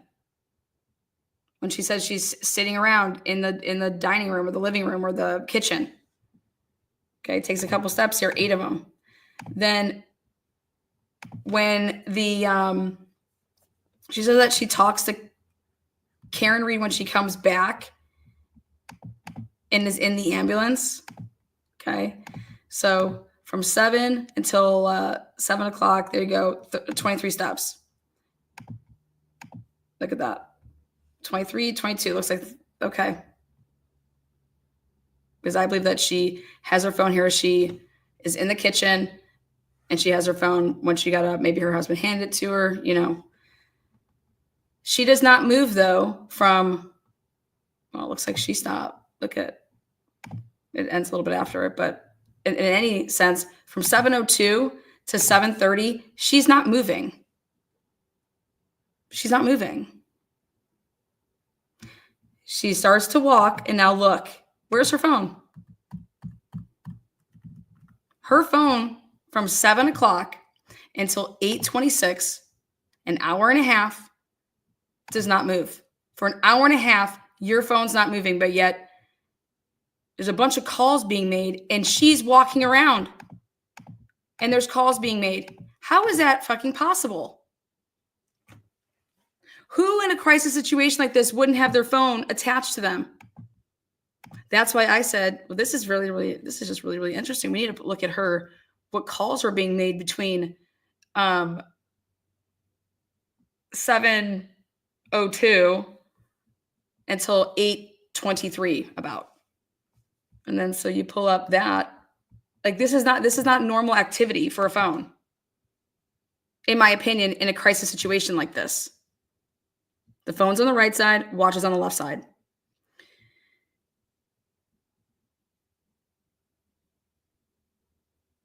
Now count these steps. 22, 33, 9, 10. Do you know how many steps it would take to get out of the house and walk over to the ambulance, to talk to Karen Reed in the ambulance, and then walk back to the house and go back inside?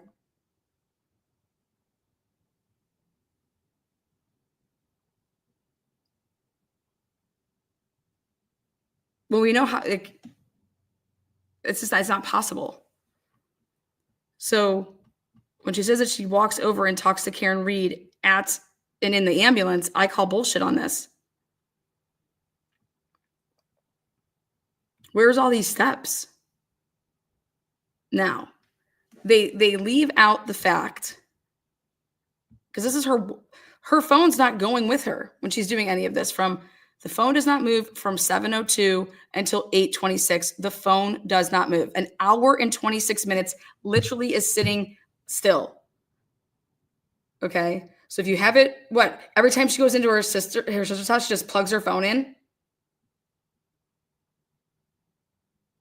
Or is it in her SUV? Think about it. I have my phone in my car. I'm going from not the house in and out. The phone is in the car, in Matt's SUV now, and has been since Matt took it and has it in the SUV. And so that means that the phone's in her SUV. Parked where? Well, by 7:42, it is parked in the driveway because Matt then pulls it into the driveway because there's a picture taken of the SUV being parked in the driveway. Now you're going to tell me that these nosy people are staying inside and staying away from everything, or are they sitting in a vehicle watching it all? And then you're getting out from a vehicle, going back into the vehicle, going back out of the vehicle, coming back into the vehicle, going back out of so that's why your phone wouldn't be moving. And here's your little steps that you ever need to take. It's because you're at that SUV. It's parked now at 7:42 in the driveway. So she would have had to walk out of 34 Fairview and get into the SUV. And I believe that she does that right around here, 7:30 and 45 seconds.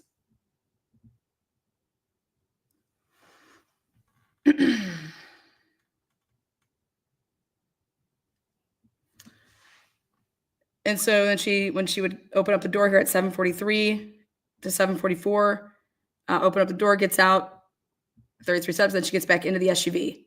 Then she gets back out of the SUV at 8:02, from 8:02 to 8:03.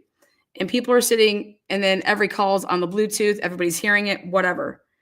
8:03, look at this, 8:03 to 8:23, she doesn't move. She physically does not move from 8:03 to 8:23. 8:23 and 43 seconds to 8:23 and 50 seconds, she takes 10 steps. 7 seconds. Then, without her moving, the phone moves. 8:26 and 42 seconds, 8:26 and 52 seconds. 26 steps. 26 steps in 10 seconds. That's somebody hustling and bustling, right? Somebody other than her. She's not moving.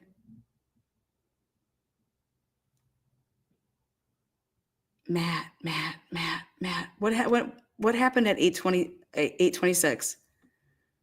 Well, I know that at 8:38, she answers a phone call and talks to the Canton Police Department, whoever was on the line, at 8:38, calling from Canton Police for 2 minutes and 45 seconds at 8:38. So let's see, going back and looking at this, 8:38.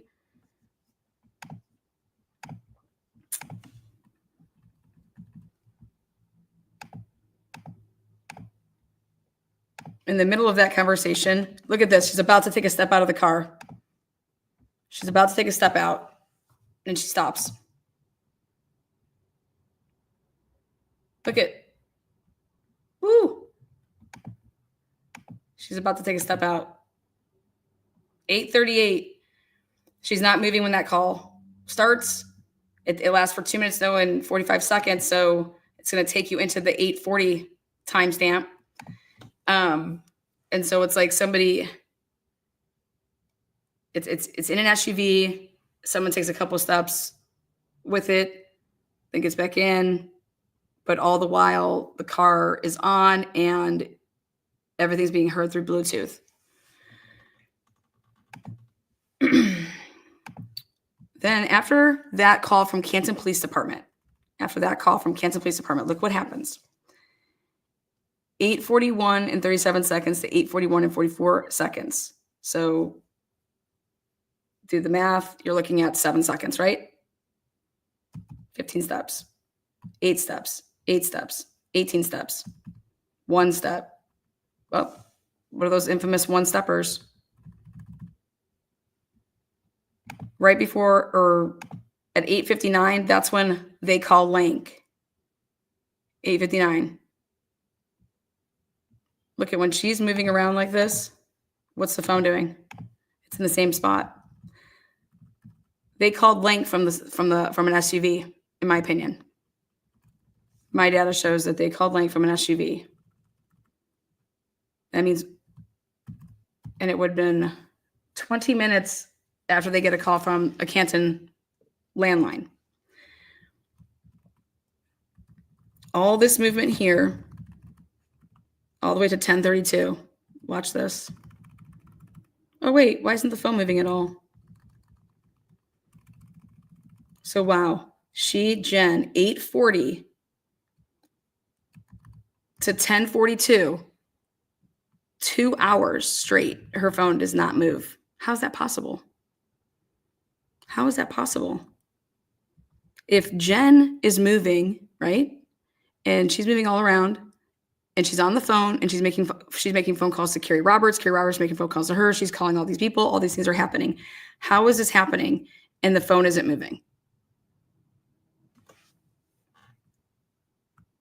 And then look at these infamous one-steppers. One-stepper there.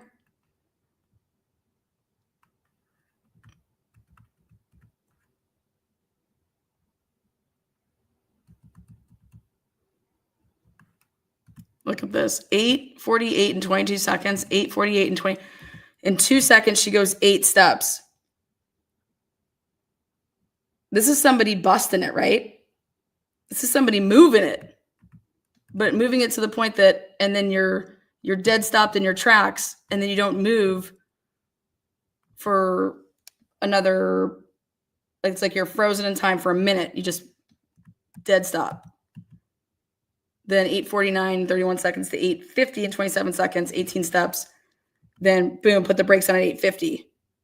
And you don't move again until 9:09 and just 1 step. That's because she's running in and out from the damn SUV. And then she was about to get out, and then she decided that she wasn't. She takes 1 step. And she sits back in the SUV, or because like she's making that infamous, hey, we're in here.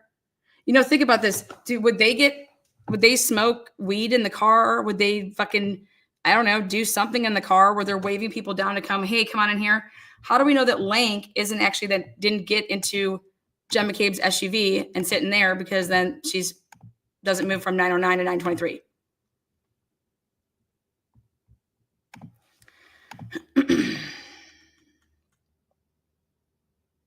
This is just so indicative of being in a car.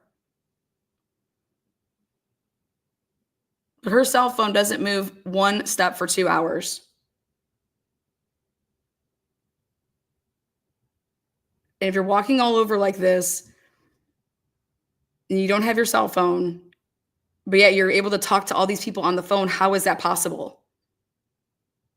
It's not. It means that they're using your phone to do all this phone calling shit. It's on the Bluetooth.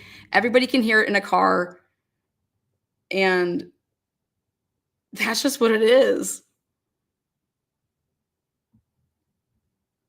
So I'm curious if they're going to use any of this shit.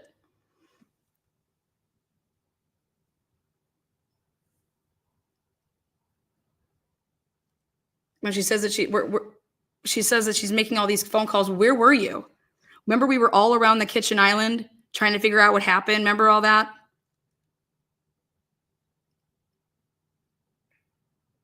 Bullshit.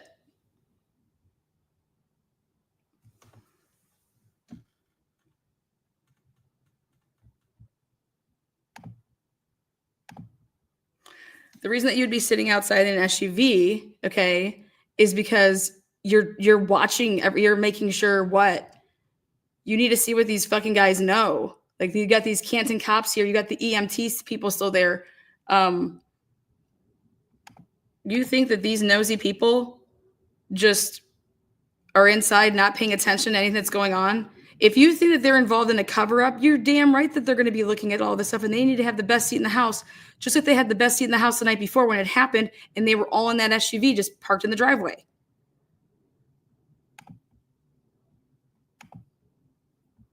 I think it's totally clear when you put it all on a spreadsheet like that and separate the watch and the phone, because she's wearing the watch. So every time she moves, okay, where the phone, somebody could be holding your phone and taking steps.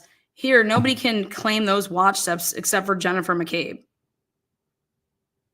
And then when you show next to it all these calls, how is Jennifer McCabe making any of these calls with her phone if she's walking but the phone's not moving? It's impossible.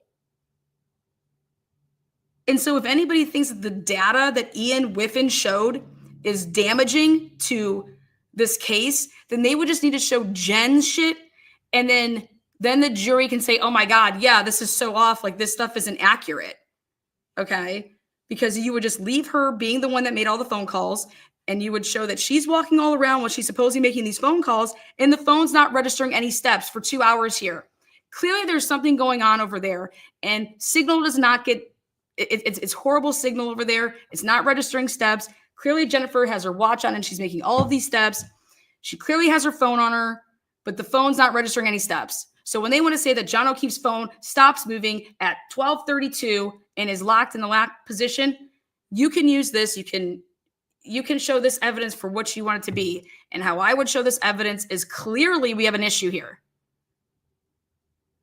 Because either the phone data isn't working appropriately, because Jen's walking all over and it's not registering shit. And if John was wearing a watch that night, it would be different.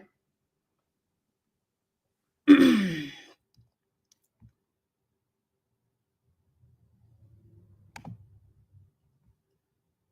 Suthi. You don't need that, right?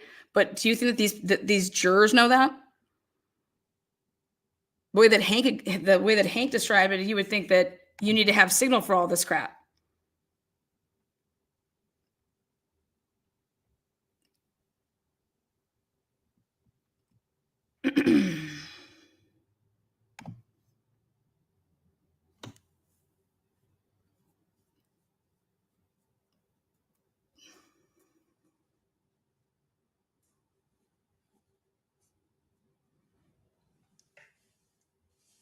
It's very, very obvious that Jen does not have her phone. And if Ian Whiffen did what he said he did, okay, and examined Jen's phone and her shit, because he had the information, he would have seen, oh my God, well, this person isn't moving at all, or this phone isn't moving at all, but her watch is moving. So it would be indicative of her not having the phone. That's what he would testify to. So I don't know why you wouldn't show that. Because in the first trial, Jen is testifying that she did the Google search, that she made all these phone calls, and here we can show that she's walking around everywhere during times that she's making calls, but the phone isn't moving, but she's moving.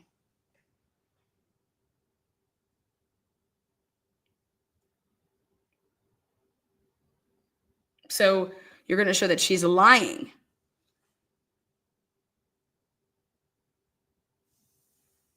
Somebody else was making those calls while the phone was in the SUV, and talking. Think about how many times if you're married and you start a conversation, I call somebody, and then you hand off the phone and they ended up talking to the person.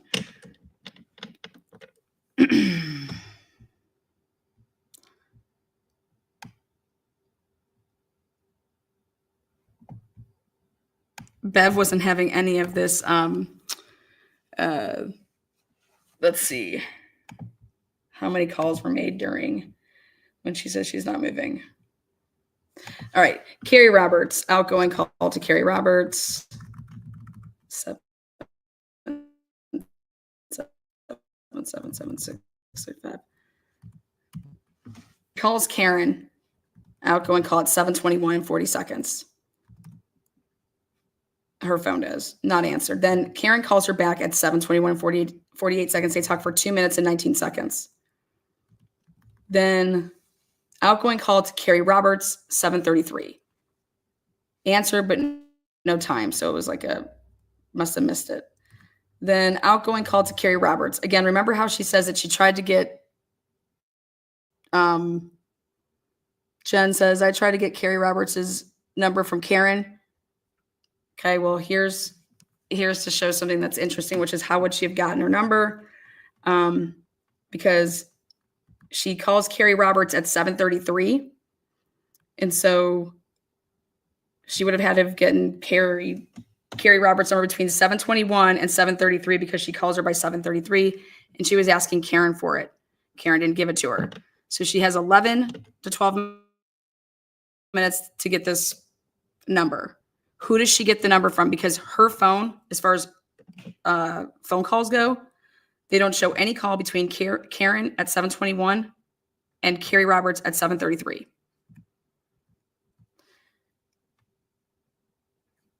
Then after 7:33, Jen calls Carrie Roberts again at 7:49. 49 and 50 seconds for 1 minute and 49 seconds. Then at 8:38, incoming call from Canton Police Department. So from 7:49 to 8:38, no calls. You want to know why?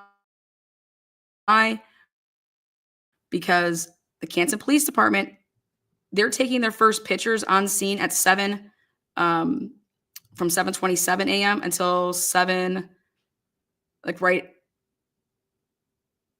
after 8. That's when they're using the leaf blower.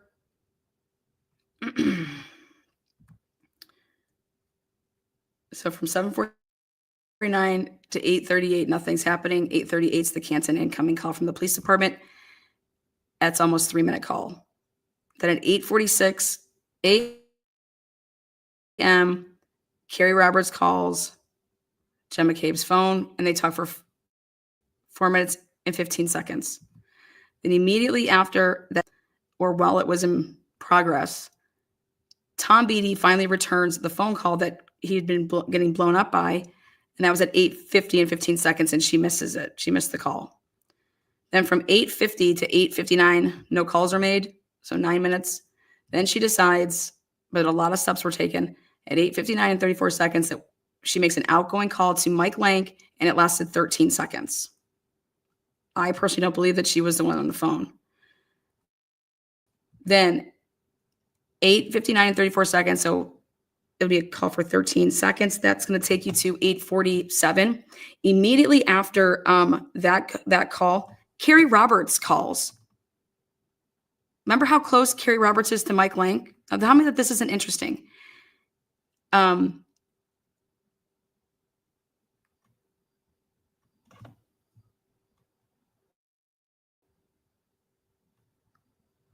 8:59, how would this be possible that this would even be known? Literally, 8:59 and 34 seconds, they call Lank. Hang up with Lank. And then guess who calls as soon as she hangs up?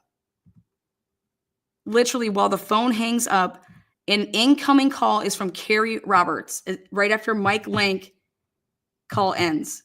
It's like Carrie Roberts knew that Mike Lank had just called. He just hung up. Okay, I'm gonna call Jen's phone now, and that's exactly what happened. And so Carrie Roberts calls Jen McCabe at 8:59 and 47 seconds, and they talk for 5 minutes and 28 seconds. Remember when Carrie Roberts, I said she disappeared and walked away, and she was off. I was like, where'd Carrie Roberts go? Remember how when Alan Jackson asked, did you talk to Mike Lank? I didn't talk to him. I just said, is that you, Mike, is that you? And that was it.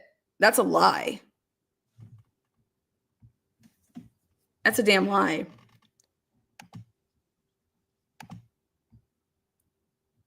Carrie Roberts is talking on the phone to Jen McCabe from 8:59 for 5 minutes and 28 seconds. Then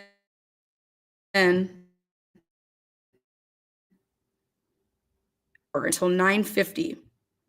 So from 8:59 to 9:50, so almost an hour, as far as no calls, as well as no movement because no one's walking around with it. She calls outgoing call to Carrie Roberts. They answered, and it was just 2 seconds. Then we realized that, wait, there had to be some deletions here because there is actually calls between 8:50 and 8:59 and 9:50. They were out of order, and one of them was at 9:33 and the other one was at 9:37.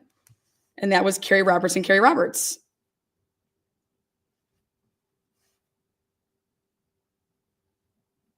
Of both of which were incoming. Carrie Roberts calling Jen. And then at 10:40, incoming call, Carrie Roberts. 15 minutes at 10:40.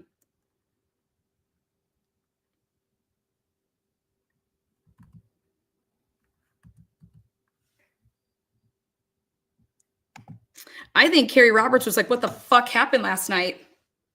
You guys were all over there? Like, Carrie Roberts, I would love to see Carrie Roberts' phone calls because trying to figure out what happened. Because remember how Jen just testified and said that Peg asked basically Carrie Roberts to put a timeline together and to figure out what happened.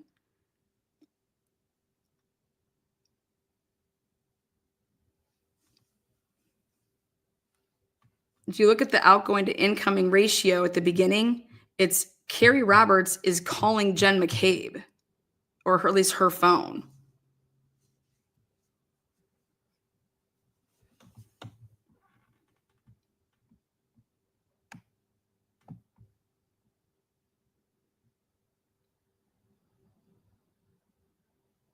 And if Carrie Roberts was truly like an outsider to these people, like in terms of like if Jen McCabe and them didn't like Carrie Roberts or didn't like let her like bring her in or whatever, and hey, she's not part of the hoity-toity group.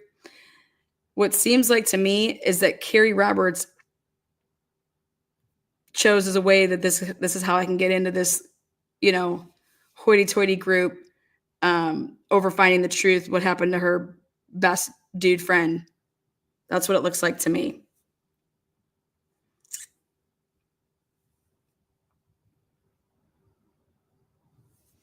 It also looks like to me that Carrie Roberts didn't really think too kindly of Karen Reed, and that Karen Reed didn't think too kindly of Carrie Roberts.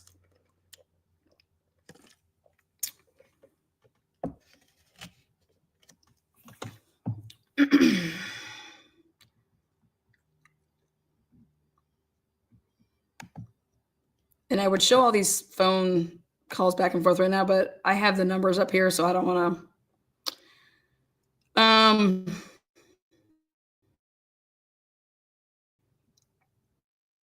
The infamous call at 10:55 seconds at 10:50, still at her 34 Fairview when that happened, when Michael Proctor called at 10:55, incoming call.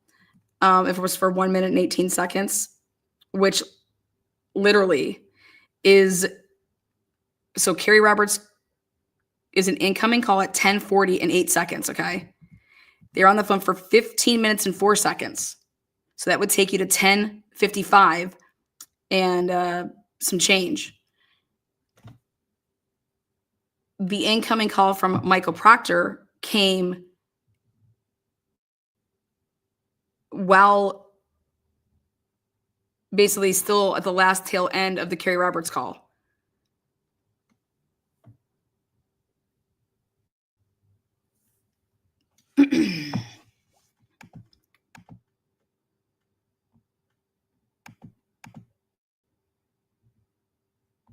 Michael Proctor was on the phone again for 1 minute and 18 seconds. And then at 11:30, she answered a call from Uncle Brian A. At 11:30. She answered an incoming call for 1 minute and 31 seconds at 11:30. And now if Trooper Proctor was really coming from the Kansas Police Department to go over to 12 Country hey, can we come over there or whatever, I don't know how long it would take. It would just take, I don't know, 5 minutes. But Brian Albert A, she's able to answer that phone call at 11:30 for 1 minute and 31 seconds. Again, interesting to me if she's in an interview with the police yet. Then after 11:30, no calls incoming or outgoing until 12:20, which was an outgoing then call back to Uncle Brian A, for 7 minutes and 53 seconds. And so it's interesting that Brian A was going over there, right? And he's there at the house when Proctor's there. He just calls to say, I'm on my way? Or is it more indicative of that Brian Albert wasn't at 34 Fairview when any of this shit was going on? Once they leave to go back over to Jen McCabe's, that's in fact where it just, why would Brian Albert need to be on the phone with Jen McCabe if she was just talking to him for like the past 4.5 hours?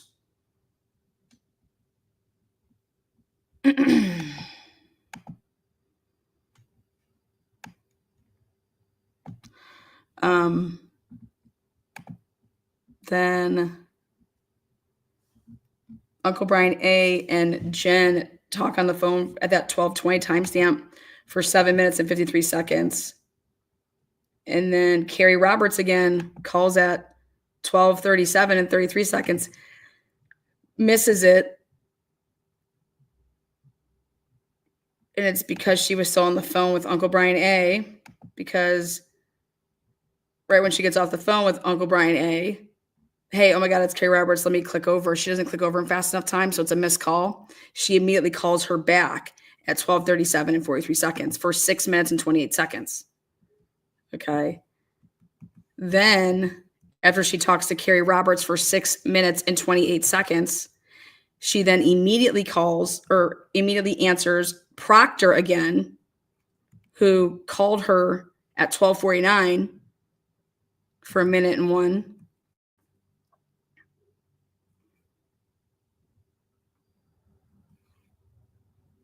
And then she calls Bella's mom at 1:40 or 1:04 for 12 minutes and 43 seconds. She calls Bella's mom.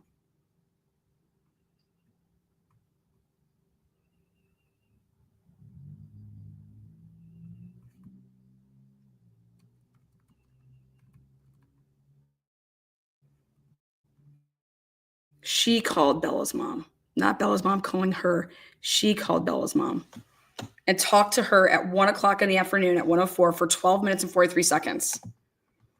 Now, I don't know.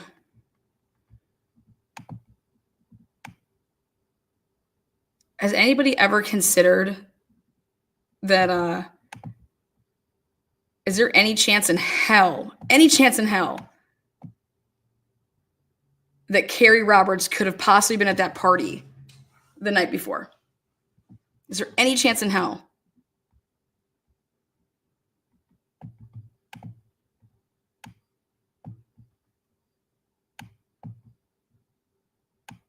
There you go. Sleuthy says, yes, there is a chance in hell, right? Is there a chance in hell? I'm just saying, is there a chance out? Is there any chance?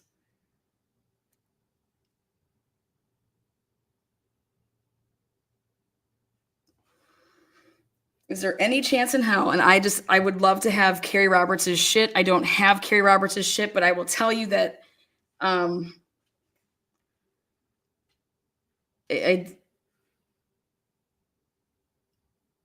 I personally think there was a shit ton more people that would have been over there. I don't know. Saying Karen, she was so drunk last night, she could have hit anything. Yes, when she said Karen was so drunk last night, she could have hit anything. Yes. And so I thought about that. Is Carrie Roberts, okay? Is Carrie Roberts friends with Tom Beatty, because if Tom Beatty had a party a street over, okay, is there any way that Carrie Roberts was at like a different party and then she just happened to swing on by? I mean, it's wild.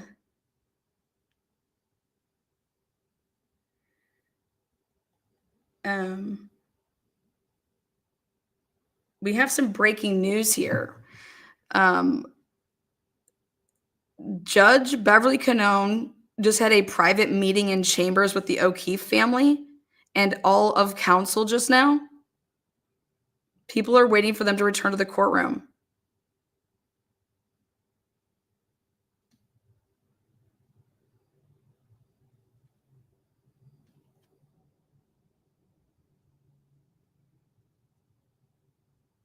Remember last night there was a Zoom meeting and Jen McCabe was on a Zoom call last night. The courts set it up.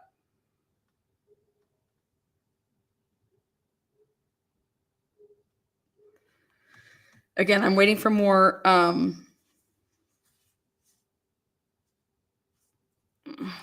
We have some folks in Boston.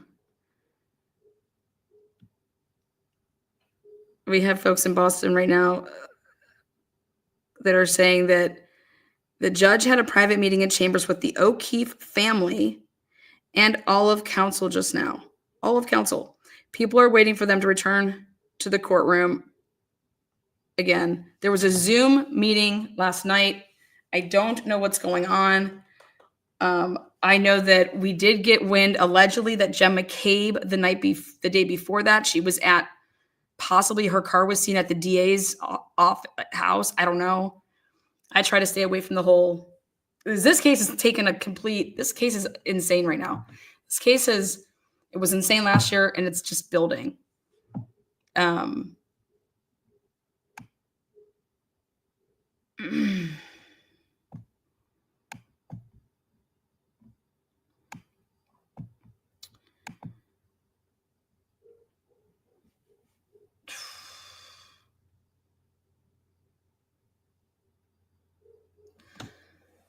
Oh my God.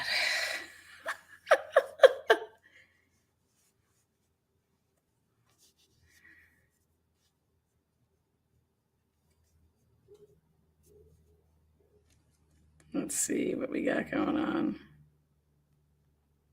Remember, Turtle Boy's not allowed to be there, so he wouldn't be tweeting anything about this.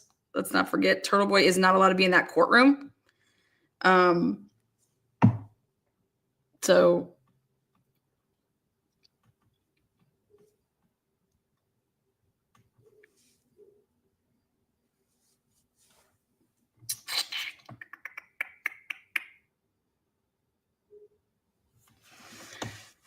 I thought that Turtle Boy had court today. I could see that there'd be a quick meeting via the Zoom to tell Jen McCabe, hey, Turtle Boy is having court. He's going to be in the other building. Do you have a problem with that? Because if you do, then we'll reschedule Turtle Boy's, hearing. This is just me. This is me just totally where my brain would be with logistics, is to ask Miss McCabe if she has any problems with Turtle Boy having his court appearance when she's in the building. So does that make sense? You understand? Like he can't be there if she's there. So I believe that last night you would have had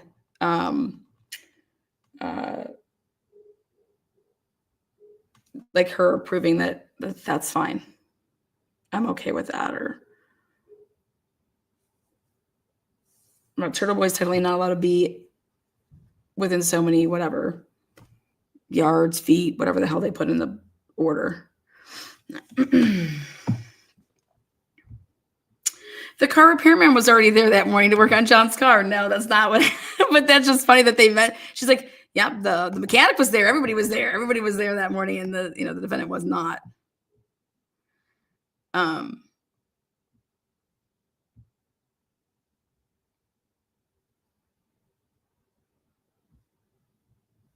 Rumor, isn't someone supposed to testify that he went in the house?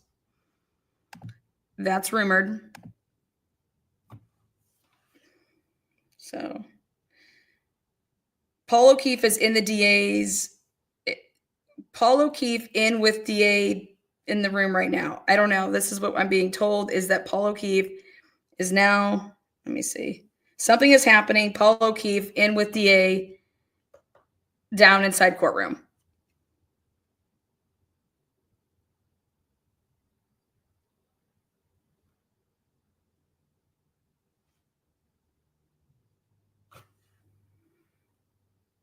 Okay.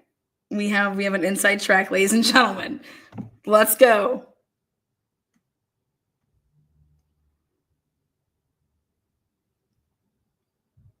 Something is definitely happening.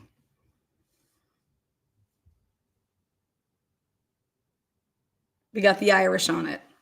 We got Danny Green's people in there. We're gonna have it in here in just a second. You guys know who Danny Green is? Oh my God. Okay. Well, we're waiting for.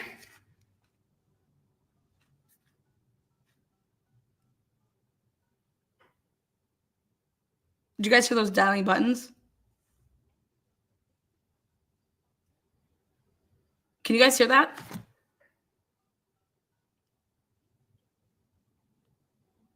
The Zoom's going off.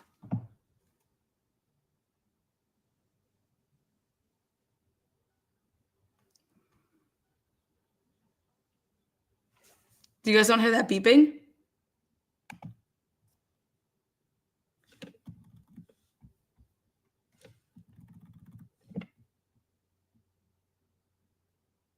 Who's got earbuds in?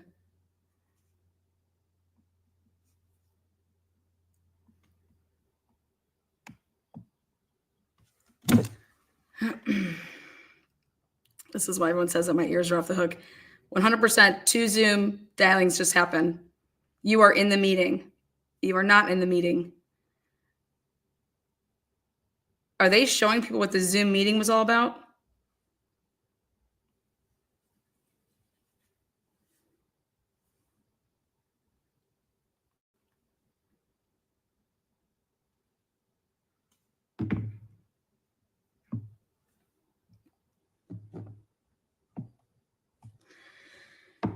Woo. It was right before I said it. You could hear all the little beep beeps. Ooh, beep beep.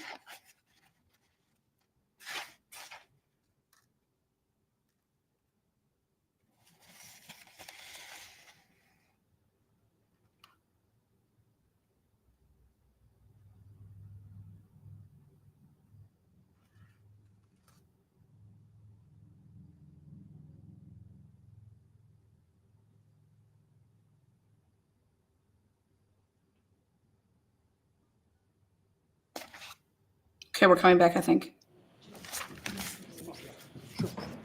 Council, sidebar, please. Sidebar.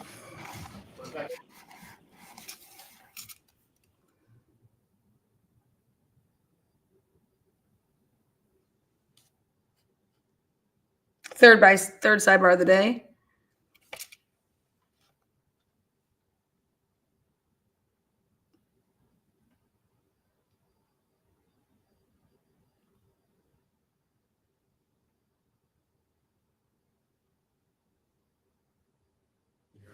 Yes, please. Hi.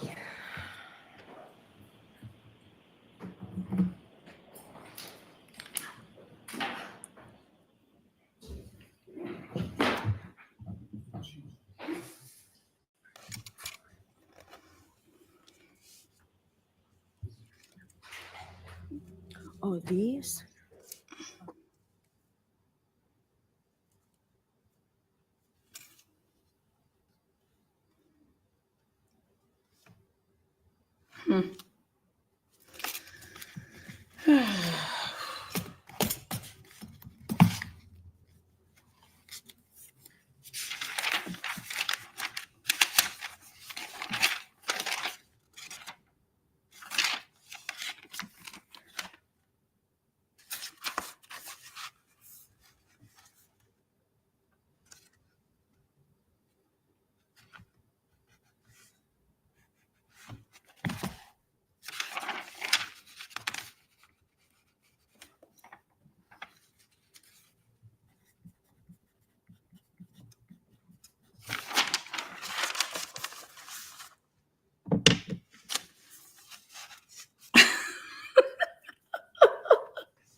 shit.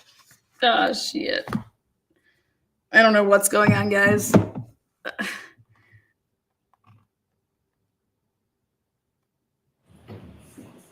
Jurors, thank you for your patience. Sometimes there are matters that we need to address, and that's what happened here. So I appreciate your patience. Here we go. Jackson, could we please have Ms. McKay back in here?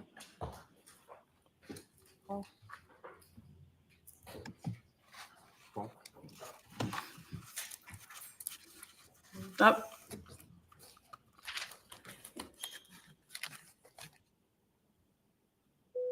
Paul has moved down from his infamous position. God, if it's about a seating arrangement for Paul, he has now been physically moved. So he was doing and saying things. Oh my God. She's like, they moved Paul. Jackson, go right ahead. When last we left off, we were talking a little bit about some of the familial connections that your family has with certain law enforcement agencies. We talked about Boston Police Department, obviously, Brian Albert. We talked a little bit about Massachusetts State Police and knowing friends of friends with regard to Chris and Julie, correct? Yeah. Knowing friends of Chris and Julie. Friends of friends of Chris and Julie. Is that your relationship? With who? I'd asked you about, I'll ask you a different question. Okay. A little bit vague. Courtney Proctor is friends with Julie's sister.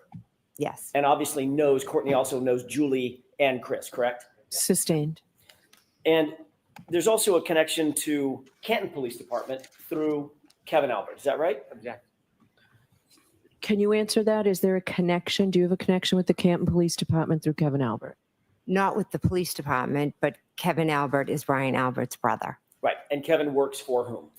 The Canton Police. Thank you. So you've been interviewed many times by different law enforcement agencies, be they Massachusetts State Police, Canton Police, or otherwise, correct? Yes. Okay. Those interviews have not just been over the period of weeks, it's been over the period of weeks and months and even years since this occurred, correct? Yes. You were contacted by another law enforcement agency that was not Massachusetts State Police and not Canton Police Department at one point in April of 2023. Do you remember that? Yes. I want to talk for a second about that series of interview or that interview. You were contacted at your residence by these members of this law enforcement agency, correct? Yes. All right. Later that same day, you did sit down with those same law enforcement officers for a formal interview. On that same day that you were contacted by them, they also went into your home and actually interviewed you, correct? Yes, it was brief. All right. Those law enforcement officers identified themselves as being associated with an agency that is not Massachusetts State Police. You understood that. Yes. And you understood that they were not involved with Canton Police Department either, correct? Correct. Completely separate agency. Is that right? Yes. During the course of that interview, those officers informed you very specifically, Ms. McCabe, that it is a crime to lie to them even during an interview, correct? Yes. Those law enforcement officers informed you that they were investigating certain circumstances attendant to John O'Keefe's death, correct? They were very vague on what they were. Understood. I don't know what they were investigating. But you did understand that it was having something to do with your involvement at 34 Fairview on January 28th, 29th, 2022. Objection. As a witness or otherwise? Objection. Sustained as to certain terminologies. Sure. Let me see if I can rephrase that, Ms. McCabe. You were aware of the subject matter of their interview, right? They weren't interviewing about a car you bought last year, correct? Correct. They were interviewing you about, basically, about what you're testifying to here, correct? When I first spoke with them, the conversation was pretty vague. But the subject matter, vague or specific, was about this subject matter. Yes. Okay, fair enough. Boom. Oh They my first God. contacted you telephonically, called you on the phone. Is that right? Actually, they walked up to my car. They walked up to your car. Yes, Okay, that was the very first introduction, correct? yes. At that point, they had not identified themselves, correct? They didn't know. All right, and at that point, you told them that you were not Jennifer McCabe. They asked you who you were, and you said, I'm Nicole. I thought they were like selling something. So I was like, oh, no, I'm not the homeowner. Fair enough, fair enough. However, after you said,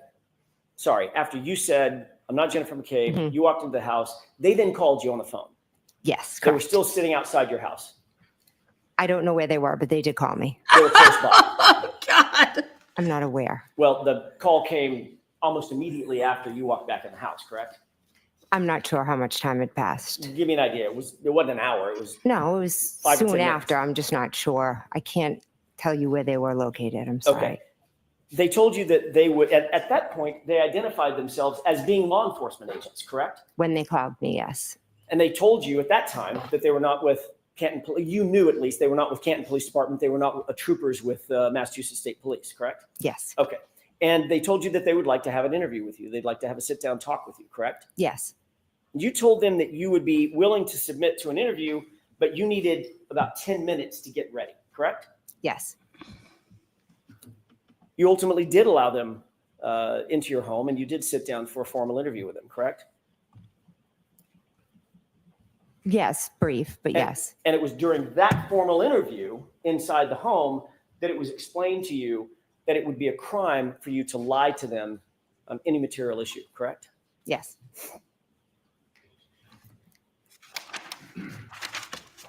During the course of your interview, your husband, Matt McCabe, came home. Is that right? Yes. As these law enforcement agents continue to question you, as law enforcement officers continue to question you at some point, you inform them that you did not feel comfortable with any further questioning and you suspended the interview, correct? Yes. Before leaving, however, those same law enforcement officers asked you if you had contacted anyone in those 10 minutes when you indicated, I need 10 minutes to get ready, between the time they called you and the time that they showed up and came inside your house, correct? Yes. You told them that you had contacted your husband, Matt McCabe, Yes. which is why he came home, right? Yes. And you told them that you had called Carrie Roberts before they interviewed you, correct? At that moment. I'm not 100% sure, but if you have it, You don't remember? it seems like something I would do, but if you have it, could show me. Absolutely. Oh my God.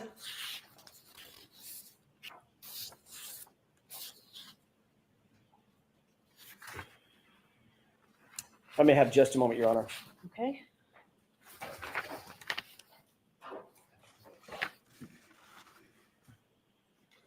Ten minutes, baby.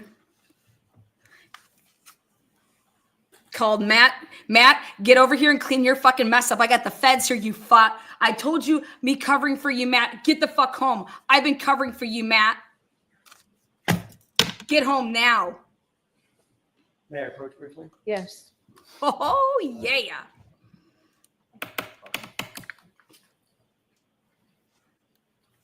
First, I'm going to ask you, Ms. McCabe, if you recognized that as being a report of that interview, just generally.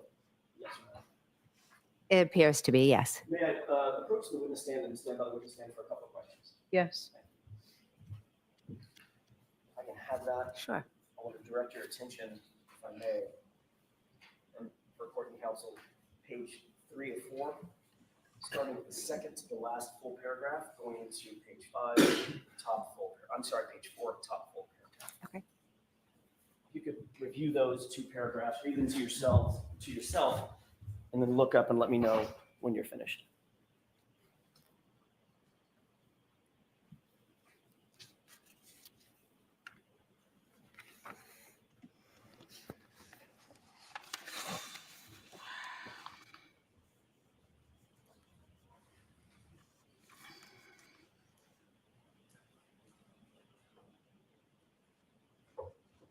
I hope Jen tells the truth. Tell the truth, Jen.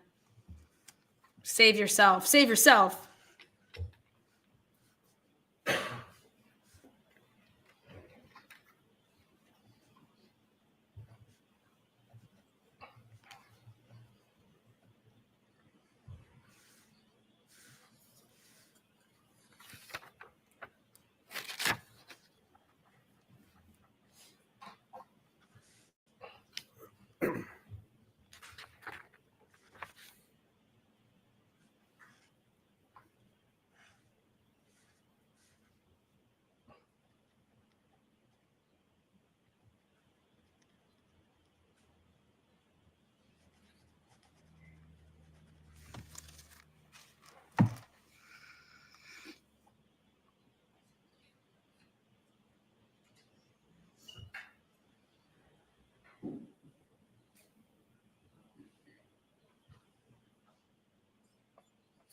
May I approach, Your Honor? Yes. Thank you.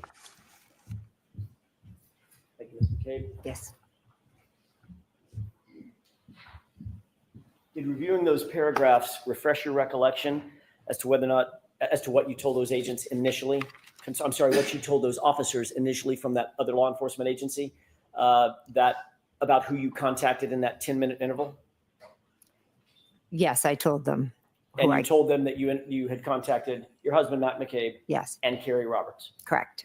I want to stick with that for just a quick second. One of the first calls you made after being contacted by these other law enforcement officers from a different agency, one of the first calls you made was to Carrie Roberts. Is that right? She was the first one. That's what I'm asking. One of the first two calls you made, your husband, Right. come home, there's law enforcement outside my door, I'm guessing is what you said, correct? I don't remember my exact words now, but I did ask him to come home, correct? And Yes. Carrie Roberts. Okay, yes, You wanted to let Ms. Roberts know that you had been contacted by certain officers from a different agency, correct? I was curious if they had already been to her. That was Because- that was my next Oh, question. yeah. You also wanted to find out had these law enforcement officers from this different agency contacted her, correct? Yes, because typically if I you just enter asked our yes or no. town, she's, Ms. McCabe, yes or no? oh, sorry, I was just trying to That's okay. explain. I'm sorry. Is that why you contacted her, to find out if in fact they had contacted her before you? Yes or no? Yes, And you also wanted to find out what she told them, if she had been contacted by them, correct? That was your motive in calling her. no. So you just wanted to find out, had she been contacted? But if Yes. she had said yes, you weren't going to say, and what the hell did they say? What'd they ask you? Well, I can't say what I would have answered, what I would have asked her, but I know I was calling to see if they had been there. Yes, that was is your correct. that was your intent. I called to ask her if they had been there. Yes. So that was your intent. Yes. Yes. Okay.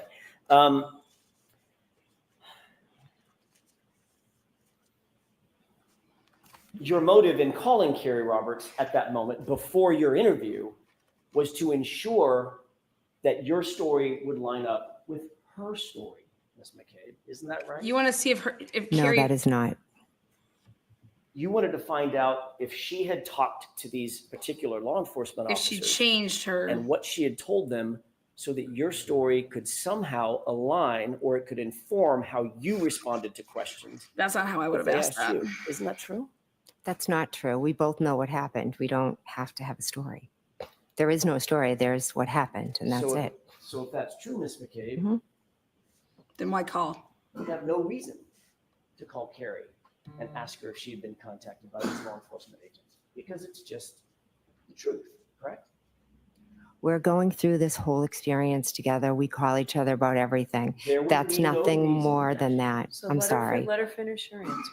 Go ahead, Ms. McCabe, you can finish that. There's nothing more than me calling and saying, hey, did they come to your house? That's what we did when the media showed up, when Miss Reed's private investigator showed up. We just give each other the heads up, hey, somebody's coming, because we're just like normal moms. We're not used to this. And that's helpful in making sure that the stories she tells are consistent with the stories you tell to different law enforcement agencies, correct?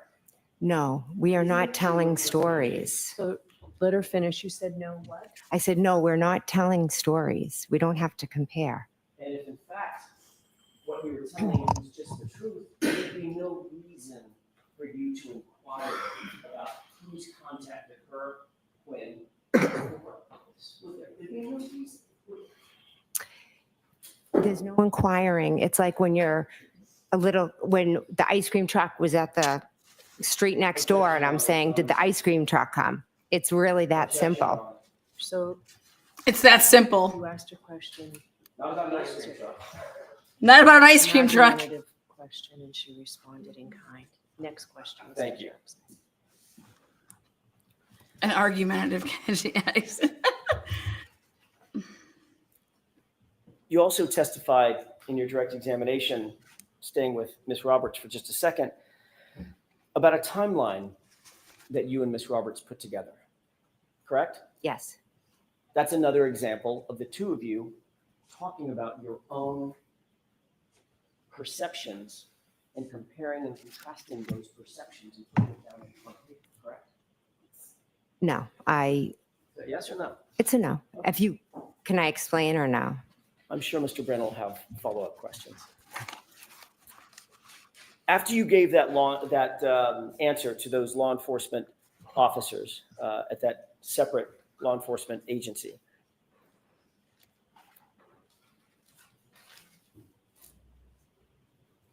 Because Jen used the word agency. they asked you, Agents. was there anyone else that you contacted in that 10-minute period before we got a chance to talk to you? And your answer was no, correct? Correct. And that was a lie, correct? It wasn't a lie. No. Was it true? Was it I- the truth or a lie?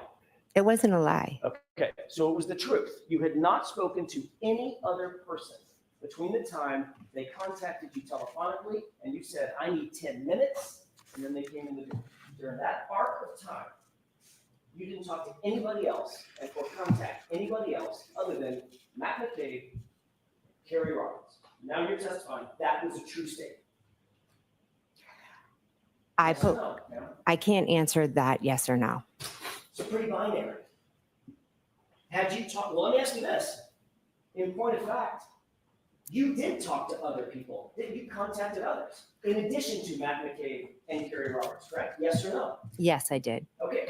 So when you said no to the answer, did you contact anyone other than Matt and Carrie? That would be, by definition, Ms. McCabe, a lie. Correct? No.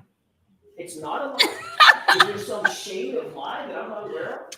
It's the way you're asking the question. If I Okay, let could me ask it a different explain, if way. I could explain, Let me ask it it a will different make way. more sense to you. The agents asked you, I'm going to go over this one more time, then I'm going to move on. The agents Okay. asked you, in fact, did you contact anyone between the time we called you and set up the interview and the 10 minutes before we walked in the door? They asked you that question, correct?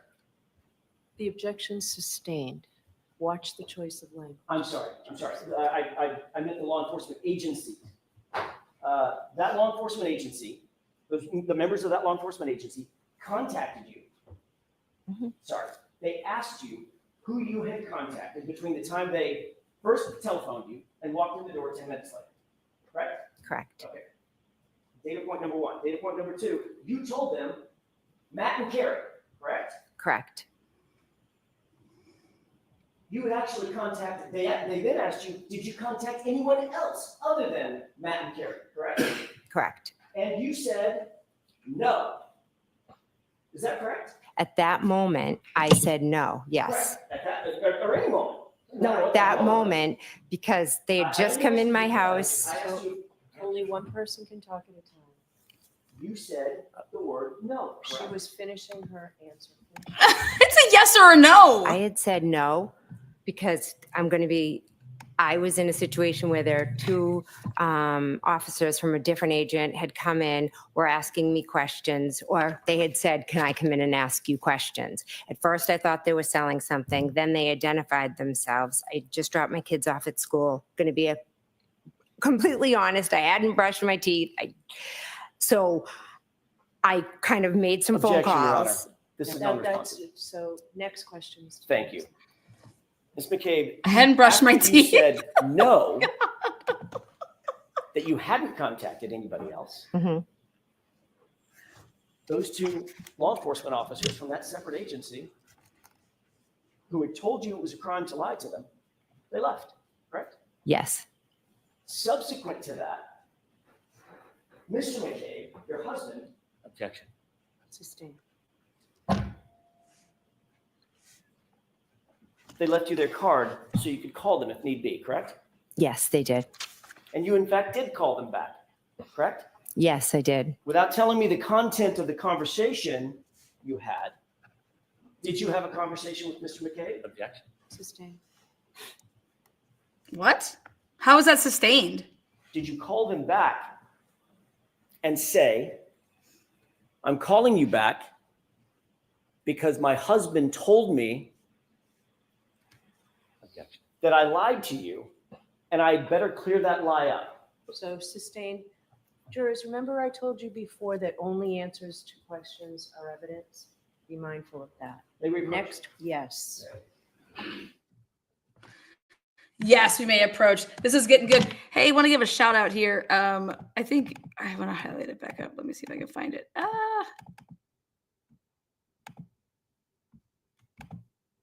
Be in Trouble 31. Give it a shout out. Great work. If this is the same account, great work on all the videos that you've done. Props. So I saw that, wanted to highlight it and say something. This is absolute fucking amazingness. Okay, I'm over here working the data angle. Okay, Alan Jackson's over here. He's got, I never knew. The feds showed up at Jennifer McCabe's house. Hey, can we talk with you? She thinks that they're selling something to her. I'm surprised she didn't say on the stand, I thought it was Turtle Boy and his mob. You know what I mean? Thought that, she could have slid in that. I've been just getting so harassed. I thought it was Turtle Boy. This is April of 2023 that the feds come to her house. She says, I need 10 minutes, goes inside, and she makes a call to Carrie Roberts and Matt. Okay.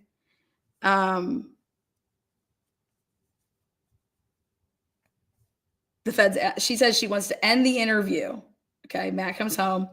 I personally think that she called Matt to say, get your fucking ass home here. The feds, and then probably someone said, call Carrie, see if they had talked to her yet. But I personally think that this is your problem, Matt, and I've been cleaning up for you. My phone, all this fucking bullshit. Okay. That's what I'd be saying. Get your ass home. She calls back the feds and says, I want to tell you my husband told me I lied to you and I need to clear something up. Okay? Because did you text? This is going to come about a text, I bet. Like, this is crazy.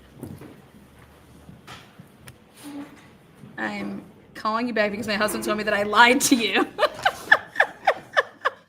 First call to Carrie Roberts and Matt. May I? Yes. Thank you, Your Honor. You ultimately called these officers back, correct? Yes. And you explained to them that you had been untruthful with them, correct? I explained that I had forgotten to mention a couple of people that I had reached out to. You had forgotten. Is that your testimony? Yes. You had forgotten. You remembered Matt and you remembered Carrie, but you had forgotten the others that you had just contacted maybe 30 minutes before. What? Yes. There were 5 people that you contacted. 5 people in 10 minutes? I contacted Matt. Let's go through them. I'm just Yeah. asking yes or no. You know them or I no? know 4 off the top of my head. Okay, let's go through them. Okay. You contacted your husband, correct? Yes. You contacted Carrie Roberts, correct? Yes. You contacted Peggy O'Keefe, correct? Yes. Then, Ms. McCabe, you contacted the district attorney's office, correct? My witness advocate. The district attorney's office. My witness advocate who works Miss- for the district attorney's Thank office. you, Ms. McCabe. Yes. And you also left out that you contacted Brian Albert himself. Woo! There it is. Yes, my Third party For some culpability. reason, your brother-in-law, who's the 30-year Boston police detective, correct? Yes. And on whose lawn John O'Keefe was found dead or dying, Objection. I'll allow that. correct? Yes. Yes. For some reason, you did not want these officers to know that you had communicated specifically with Brian Albert, the homeowner, just before you talked to them, correct? No, incorrect. There was some reason that was important enough for you to lie about that, even though you had been admonished that it's a crime to lie about that to those officers, correct? Incorrect. I didn't lie to them. I had forgotten who I had called. And all What? of a sudden you had an epiphany right after they walked out the door? Yes. So your memory Matt sucks. said, who have you spoken to? Objection. Matt I'm going said. to allow it. It's out. You're not to go any further. Mr. Jones. Ms. McCabe, I want to draw your attention to Matt said. January 28th. You had gone out drinking with your family at the Waterfall Bar and Grill, correct? I went with my husband and met my sister, yes. And met the other family, correct? The other family members, meaning My niece. Matt McCabe, Nicole, Chris, Julie, Caitlin, correct?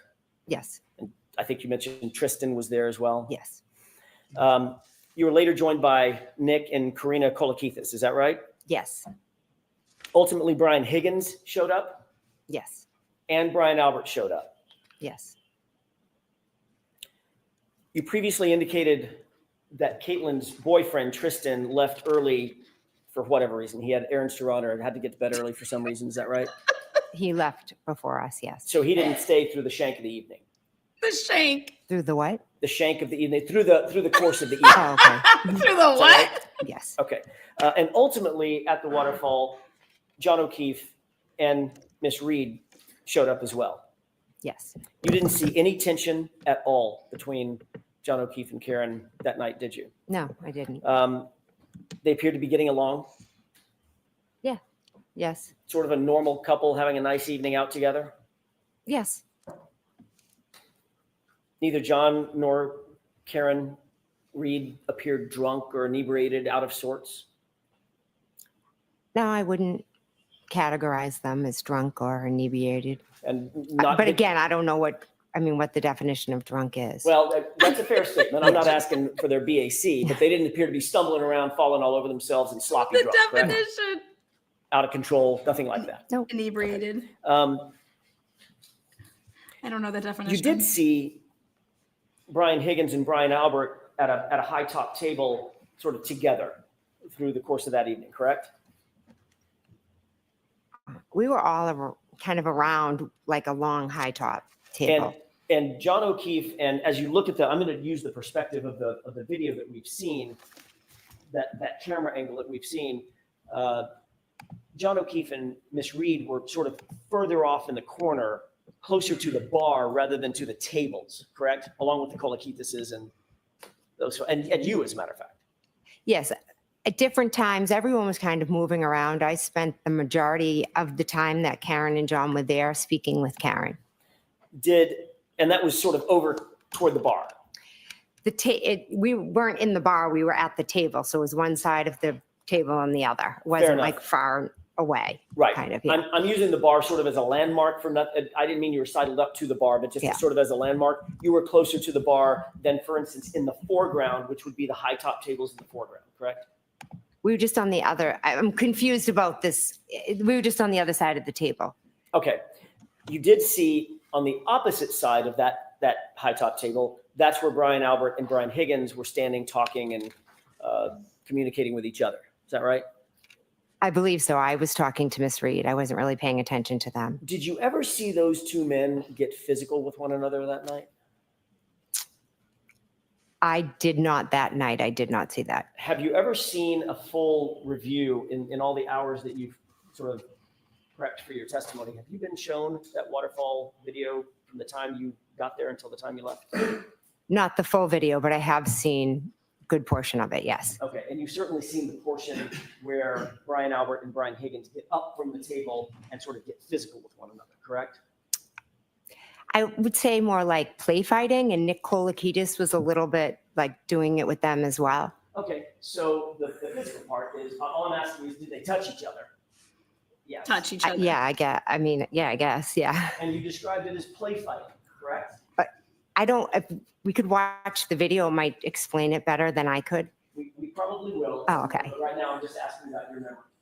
You remember them Go squaring on. off on one another? Squaring off. Squaring off on one another, I correct? don't remember them squaring off. Like I said, I just watched the video. I don't remember it from that night, and I didn't really pay attention. It looked like foolish, like guys just, I don't even know how to describe it. From your perspective, having watched the video, Mhm. did it appear that they squared off on each other and sort of took a fighting stance?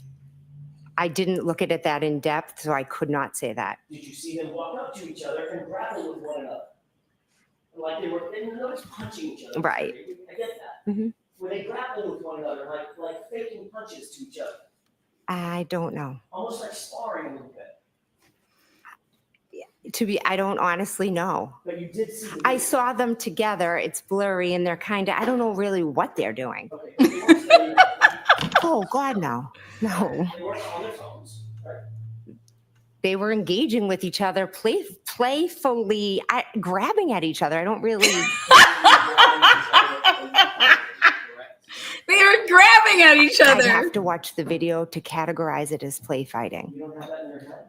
I You don't didn't remember? No, it was a quick clip. I wasn't like focusing on Brian and Brian. I was just identifying that was myself in the video, and there was Miss Reed, and I believe Miss Reed actually did some play fighting to Matt.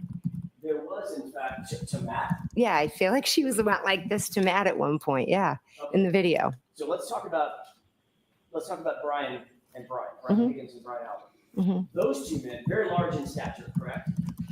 They're the guys. Yeah. Big boys. Mhm. A lot bigger than me, right? Yeah. They took a fighting stance with each other and started grappling, playing, coming toward each other as if they were engaging in a fake physical altercation, correct? I did not see that. I'm sorry. Okay. You didn't even see it on the video. I saw them on the video grabbing at each other. I didn't see stances but again, I didn't pay much attention to it. And that's your best memory as you sit here today? Yes. Okay. Eventually, you, your husband, Brian Albert, Brian Higgins, Nicole, Caitlin, everybody went over to 34 Fairview at the end of the night, Yes. correct? The bar closed at, I'm guessing, midnight. Okay. Is that right? I think we were wrapping up around then. I don't know what time it actually closes. When you left Waterfall, the people that were still there included Matt, your husband, and John O'Keefe. Is that right?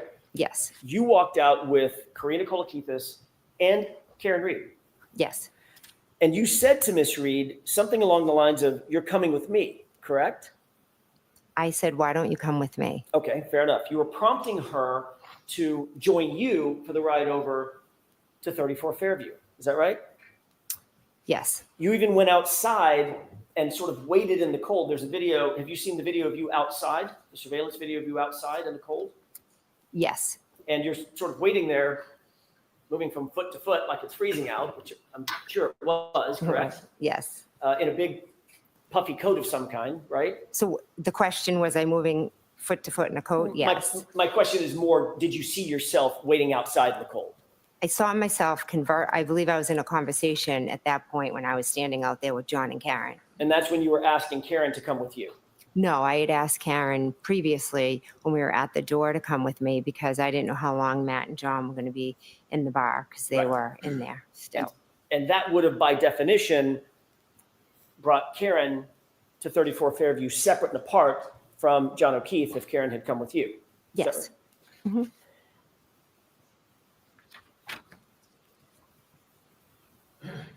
Miss Reed ultimately declined your invitation and did go with John. Is that right? John ended up coming to the door, so they just went together. Yes.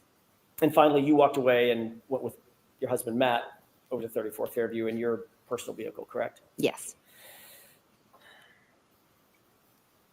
When you arrived at 34 Fairview, were you the first among the group that we've just talked about to arrive, or had others arrived before you? Others had arrived before me. When you walked in to 34 Fairview, where was everybody generally located? Give me a layout of the interior of the home, how you walked in and where everybody was located, the people that were there when you walked in from the Waterfall.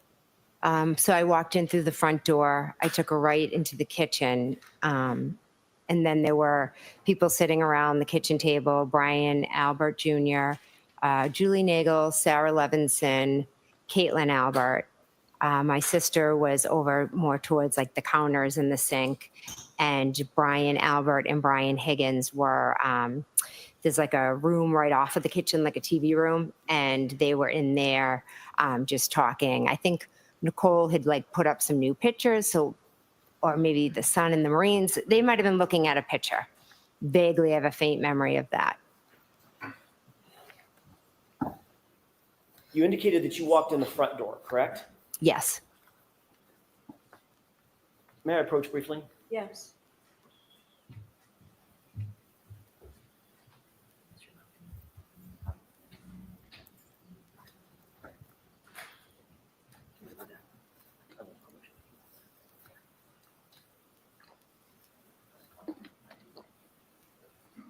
Sure.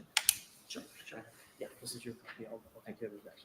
Can you just take a look at that photograph for just a quick second? Yes. Do you recognize that photograph? Yes. What do you recognize that photograph as being? It's my sister's house. 34 Fairview? Yes, sorry, 34 Fairview. Brian Albert's house as well. Yes. No, I'd like to mark this as marked for identification. There's a Identification's fine. thank you. If I may. What would be the next in order? Exhibit F for identification. Thank you.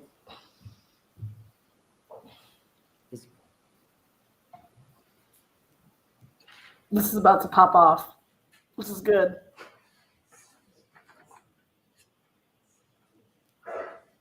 Let me have just a moment, Your Honor. Okay.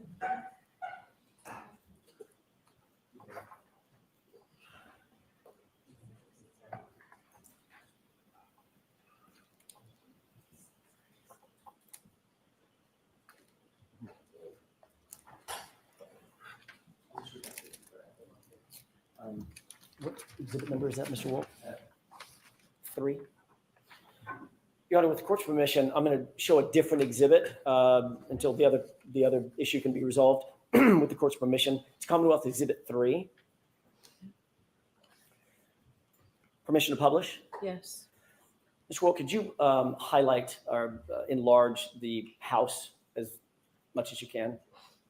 Thank you. Ms. McCabe, do you recognize what's depicted in this photo? I know it's a little bit of an angle. Yes. What is that? That is 34 Fairview. Okay. Can you, I think this laser will work. May I approach? Yes. Can you use that laser and point to the front door that you entered when you walked in the house? Okay, that's directly in the middle of the just to the left of the flagpole for this purposes of this photograph, correct? Yes. Okay. Is there another entry door on the house that you may not be able to see, but you know the general area? Yes. Where's that door? So that would be, see where these two windows are? Yes. The door would be kind of behind that right there. So it's right to the left of those two windows. And Ms. McCabe, just staying with doors for a second, is there another door associated with the garage? Oh, actually, yeah, there is. Right there. Right there next to that side door? Yes. Okay, thank you. May I approach? Yes.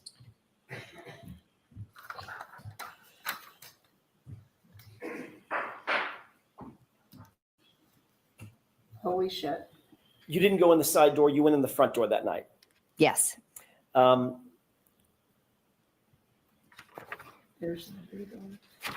You indicated that once inside the house, you were sort of in the kitchen area. Is that right? I was in the kitchen, yes. You weren't paying special attention to Brian Albert or Brian Higgins, what they were doing. As a matter of fact, I think they went into a different room. Is that right? There's a room, kind of the kitchen opens up into the TV room. So they were in there. So the only two that you recognized at this point in the night, not being sort of with everybody else, were Brian Albert and Brian Higgins, separated out in the family room or whatever that room's called, living room. Yeah, if you like just right there, you know, right where they are, just Okay. kind of right in the next room. When you first pulled up, did you see vehicles in front of Brian Albert's house? Yes, I did. What vehicles did you notice? Vehicle or vehicles did you Just notice? one. What was that vehicle? It was a Jeep. Can you describe the Jeep for us, please? I really can't. All I can say is that when I pulled down, the Jeep was on the parked on the street in front of the mailbox, and I turned into the driveway. Okay.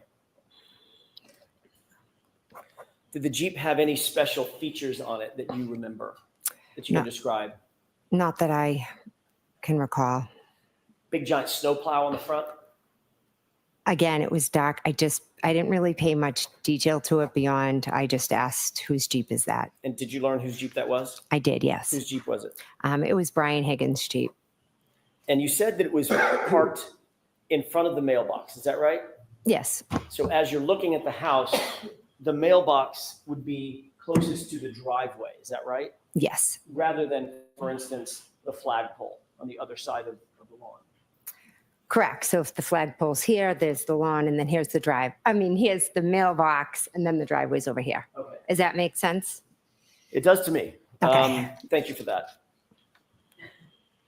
You've previously indicated that the back edge of that vehicle, Brian Higgins' Jeep, was at the side, basically, of the driveway, which is what you've just described. It would be blocking the mailbox, the rear end associated with the driveway entrance, correct? Yes. Have you ever discussed having seen that Jeep in that spot with anybody else in this case? Is that including previous testimony or? It is. And at any time, before you testified at the previous hearing, had you discussed having seen that Jeep in that spot with anybody else? For instance, your husband? Objection.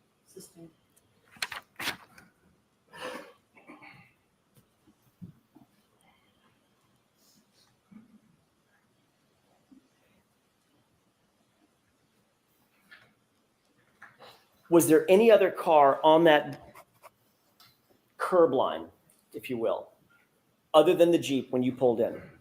Not that I remember. And Brian Higgins, if it's his Jeep, he's in the house, that Jeep's not moving, correct? So it stayed where it was. Yes.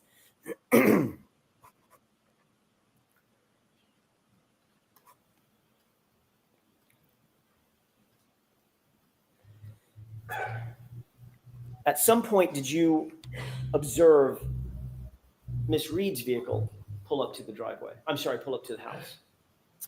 I was told there was a vehicle outside, so I went and looked. Where Yes. was that vehicle? When you looked that first time, where was Miss Reed's SUV? When I went to the front door and looked out, it was straight ahead. So that would be parallel, actually in line with the Jeep, correct? Yes. Directly in front of the Jeep. I don't know the distance, but yes, you're correct. It was in front of the Jeep. So if the Jeep was a normal, it's a full-size Jeep, correct? I don't know what size it is. Certainly the SUV is a full-size SUV. Yes. All right. So that would take up much of the room of the curb area in front of 34 Fairview, between the Jeep, assuming there's a snowplow. Right. Oh my God, I know where he's going. Correct? I'm not really sure of the whole area, but there was the Jeep and then there was the car. I just don't know the distance between them. You gave a description of the vehicles that were out in front of 34 Fairview in your January 29, 2022 interview with Trooper Proctor, correct? He came to my house and asked me questions, correct?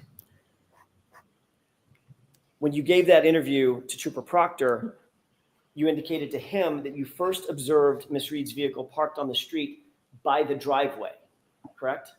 I never said by the driveway, no. So if that's in a report, Trooper Proctor got that fact wrong, got that Gotcha. detail wrong.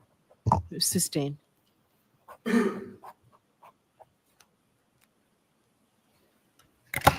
If in fact,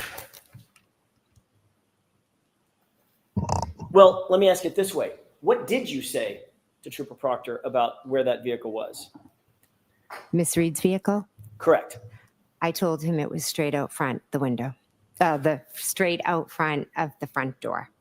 Sorry.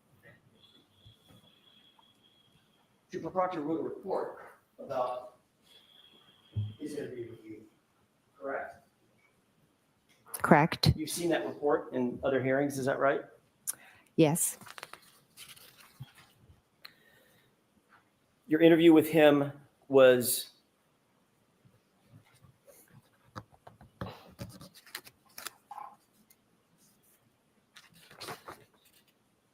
on January 29th. Do you remember the date?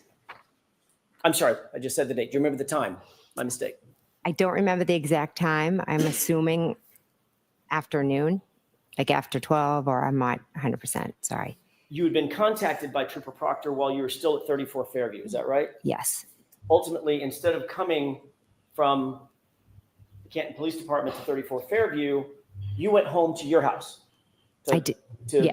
the Country Lane address. Yes, I did. And Trooper Proctor ended up meeting you there, correct?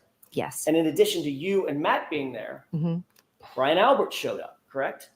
I asked him to come. So you asked your brother-in-law to come to the interview that you were having with Trooper Proctor formally in furtherance of his investigation surrounding the circumstances of this case. Correct? No, But Brian Albert did show up at your house. he did. I asked him to come. Yes. And he was inside the house when Trooper Proctor ultimately interviewed you, correct? He was in the house. Yes. And you'd spoken to Brian Albert before Trooper Proctor had interviewed you formally, correct? I believe so. Yes. Matter of fact, several times you had to have spoken to him at 34 Fairview. You've already said that, right? Oh, right. Yeah. We were all there in the kitchen. And then obviously you spoke to him about the interview before Trooper Proctor got to your house to interview you on the 29th as well, correct? We were just talking about what happened. It wasn't specifically about Trooper Proctor. Right. Not about Trooper Proctor. You talked to Brian Albert about the circumstances of this case before you spoke with Trooper Proctor. Yes, I had.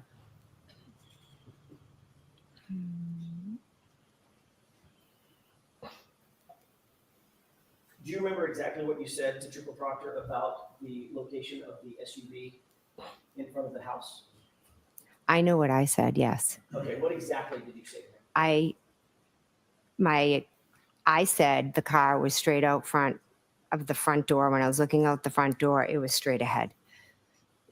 Isn't it true that what you actually said, Ms. McCabe, is that you first observed the vehicle parked on the street by the driveway facing in the direction toward Chapman? Objection. I'll allow it. Is that what you said? Those are not my words. No. Okay, next question.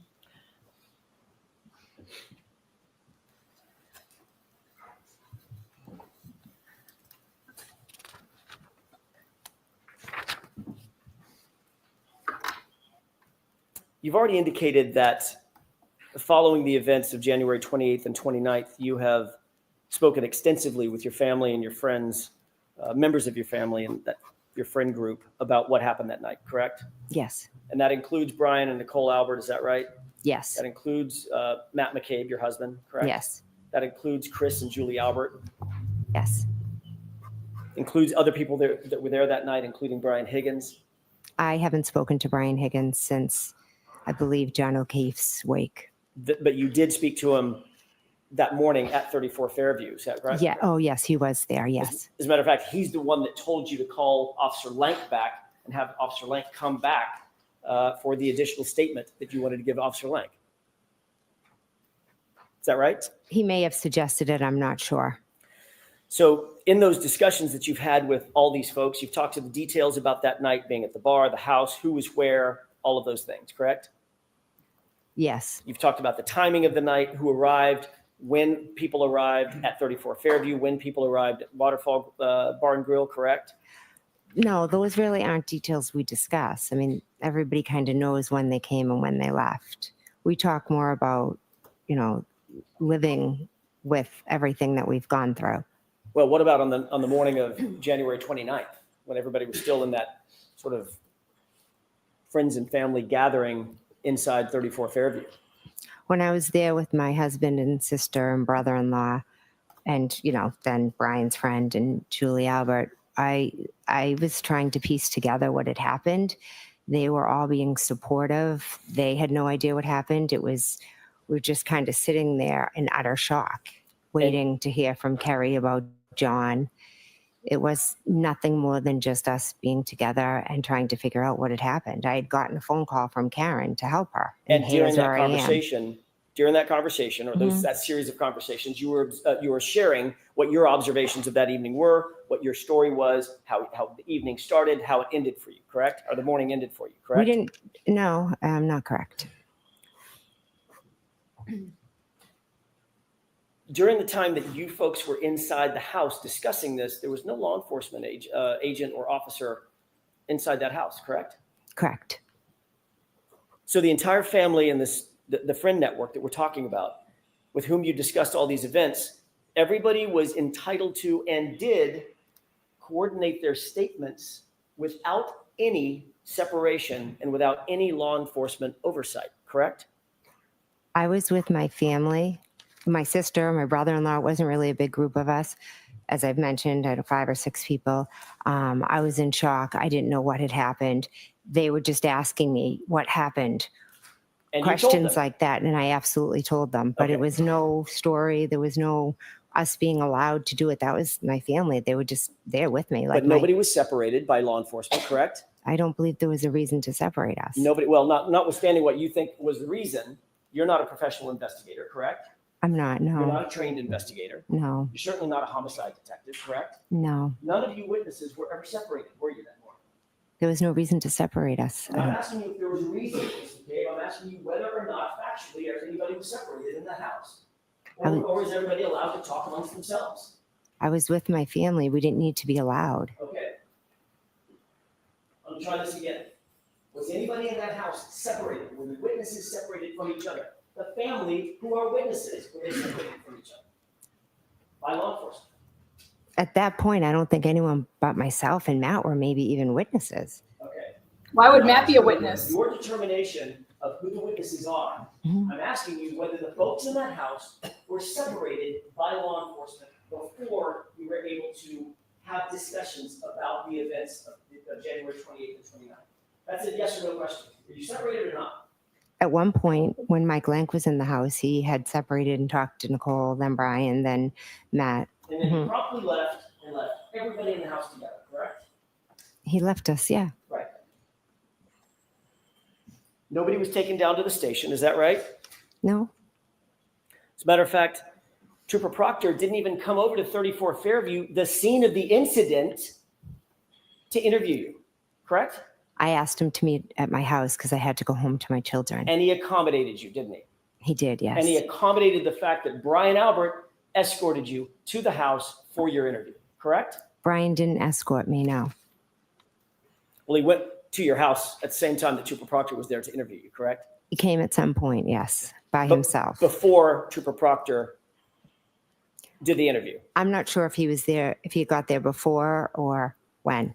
Well, He arrived. You've testified in the past that Yes. Brian Albert came to your house alone. I don't mean you came in the same car. Yes. But he followed you over to your house before Trooper Proctor ever got there. And he was in the house while Trooper Proctor conducted his interview, correct? Yes, Brian was All in right. the house for the interview. Thank you.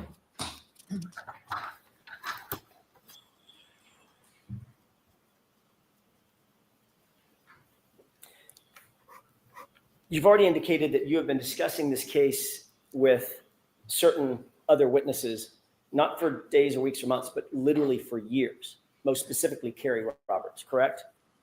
The case in general, yes. Just before Carrie Roberts testified at a grand jury proceeding in this case, you were with her, weren't you? I don't recall what you're talking about. Do you remember being at the grand jury? Yes, You remember testifying at the grand jury? yes, the one back in April. April, I think, yes, yes, 2022? yes. That sounds Yeah, right? it sounds about right, yeah. You remember being there in an ante room with some other folks? What's an An anteroom? ante room, a waiting room? Oh, yeah, Waiting your testimony? Yes, You remember Carrie Roberts being with you in that exact same ante room? yes, And that was right before her testimony, correct? I believe so, yes. So in answer to my question, Mhm. you two were together literally just before she testified at the grand jury, which was the first formal under oath testimony that she ever gave. Is that right? Yes,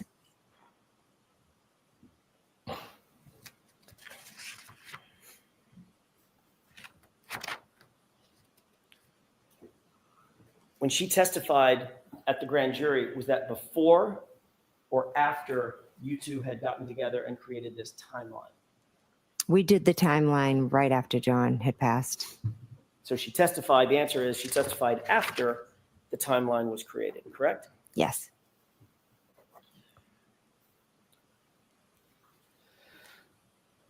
Brian Albert and his family had a dog on January 29th, 2022, did they not? Yes, they did. What was that dog's name? Chloe, What kind of dog was Chloe? German Shepherd. Was it do you know if it was a purebred German Shepherd or a mix of Malinois and German Shepherd, or do you know? I have no idea. Big dog, Yeah, good sized dog. Yeah. 70-pounder. I don't know its weight. Wasn't a little munchkin dog, though. It was a No. full-size German It's a Shepherd. full size, yeah. On the morning that you described going into the house, January 29th, 6:40 a.m. or so, you indicated that you burst into the bedroom to wake your sister and Brian Albert. Is that right? Yes, I went into the bedroom. It's still dark out, correct? Yes. There had been relative chaos on the lawn for a number of minutes, from about 6:10 until at least 6:40. When you went in, there were still emergency vehicles with lights on and engines running. Chaos, relative chaos, bedlam, as somebody has said, on that front lawn, correct? It was more on their side lawn and down the street, kind of like all the cruises. A lot of them were behind their lot. Right in front of 34 correct? To the side, in the side yard of 34 Fairview, yes. And on the lawn of 34 Yes, where first responders were responding, correct? yes, And you said my client is screaming to the top of her lungs, is that right? yes, she was. And Carrie Roberts screaming back at her, Yes, shut up or shut the fuck up, right? yes. Then 6:40 a.m., under the cover of darkness, you walked in the front door of the unlocked front door of Brian Albert's house, correct? I went into my sister's house, correct? It wasn't Brian Albert's house? And Brian Albert, yes, I'm Right. sorry. You then climbed the stairs up toward the bedrooms, correct? Yes, You walked into the bedroom door where Brian Albert and Nicole Albert, according to you, were sleeping. Is that Yeah. right? yes, So you would agree that you unexpectedly, in terms of their view, unexpectedly walked into their house basically in the middle of the night, middle of the morning. yes, You indicated that when you went through their bedroom door, you sort of burst through, correct? I opened the door. I don't know if I used the word burst. You've previously indicated that when you went through the door, it was chaotic because you were so amped up from the events. Is that right? I don't know if I used those words. Amped up. Would you say that you were loud or quiet? Wouldn't you I, get? I think as I explained earlier, I was like where everything was going on around me, and I was kind of like in just a state of shock. And I remember thinking, I don't want to startle them, but I have to wake them up, because obviously when I wake them up, they're going to be panicked and think something terrible happened. Well, why didn't you want to startle them? Something terrible had happened. I didn't want to give them a heart attack when I woke them up. But you didn't walk up and just nudge them and say, hey, Nicole, honey, can you wake up? No, I was like, Brian, Nicole, wake up, wake up. Okay, exactly. But you weren't saying it in that voice either. You were saying, Brian, Nicole, get up. I'm not sure if it was that loud, but I definitely was. You definitely like trying to wake them up. Yes. What was the dog's reaction? I don't recall seeing the dog. So, according to you, to the dog at least, we can get in the mind of a dog, a relative stranger walks in the front door, climbs a set of stairs, the house is completely dark, walks into a bedroom door and starts barking. The person starts barking, get up, wake up, Brian, Nicole. And you don't remember seeing or hearing a dog at all. Objection. Sustained. What? It was good enough. As you indicated, it's not that the dog wasn't reactive, it's that you don't remember the dog even being there, correct? I have no memory of the dog now. But you do know that that dog sleeps in Brian and Nicole's room, correct? It may, I don't know for sure.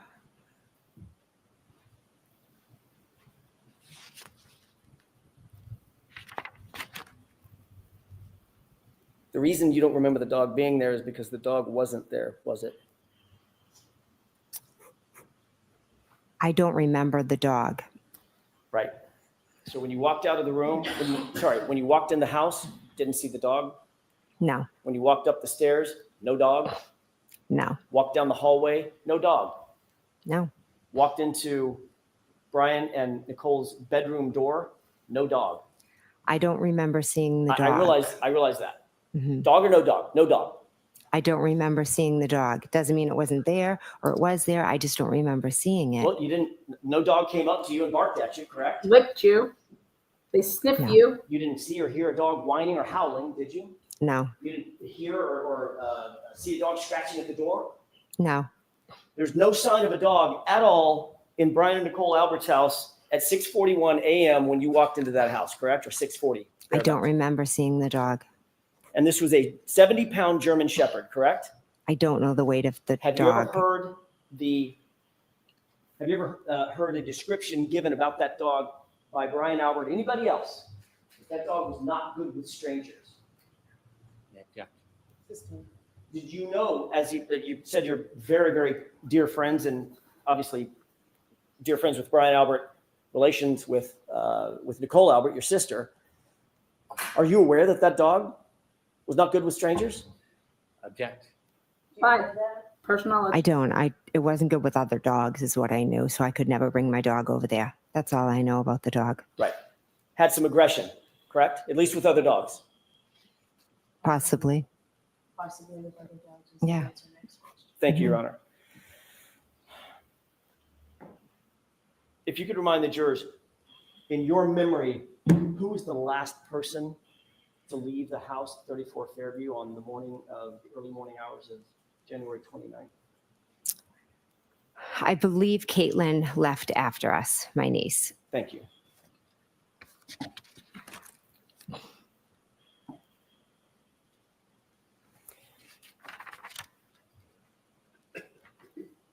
At some point, we've already talked a little bit about this. You said you looked out the front door glass. Was it a window or is the whole door glass? The whole door was glass, I believe. Is it like and pardon my ignorance, is there like a wooden door that is opened and there's a storm door that's all glass that was closed? Is that what we're dealing with? I believe so, yes. Yeah, Okay. that sounds about right. Mhm. Can we take one more glance? I'm going to back up for a quick second. Okay. Can we take one more glance at that exhibit 3 of the court's permission? Okay. Thank you.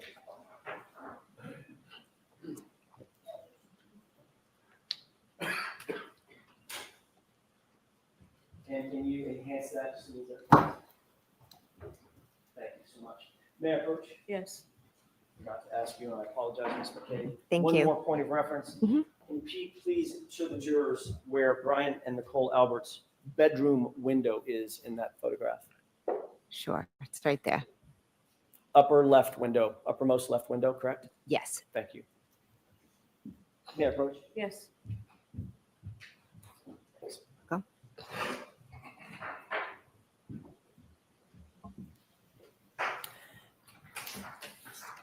Let me get back on track. You indicated that you looked out that storm door and saw Miss Reed's vehicle, her SUV, directly in front of you, correct? Yes. That was the first time you noted or clocked that SUV being there? First time, The sorry. first time you noted the SUV, in other words, that you visually saw it, it was directly in front of you. It was not back by the mailbox, correct? Correct. Did you still see the Jeep parked back by the mailbox? I looked out the window. I saw the car. I really didn't pay attention to details of other cars. I just looked and saw her car. When you first looked out that window and looked out the door Mhm. and saw the SUV, what time was that? I don't remember off the top of my head. I'm sorry. Does the time 2:23 a.m. sound familiar? 2:23? I'm sorry, 12:23. My mistake. I'm not sure. When you looked out the door, did you see any other vehicles at that time, other than the Jeep, other than Miss Reed's SUV? I believe I saw lights, lights like over here somewhere, if the Jeep's there and the car, is there. Okay, can you describe for the record what you did? The theirs don't come across on the record. Oh, So to sorry. your left Yes. is, Straight out would be Miss Reed's vehicle that I looked at. okay, I kind of looked at that. I remember my peripheral vision seeing lights over there to the left. Sorry. all right. So the way that you're describing this, and that's lights to a vehicle, correct? Yes, Matter of fact, you know what vehicle that is. I do. Yes. What vehicle is it? Describe it for the jurors, please. It's Ryan Nagel's. Ryan Nagel's what? Car, truck? I believe he has a truck. Okay. So what you're describing is you looked out the window, you saw Miss Reed's SUV directly in front of you.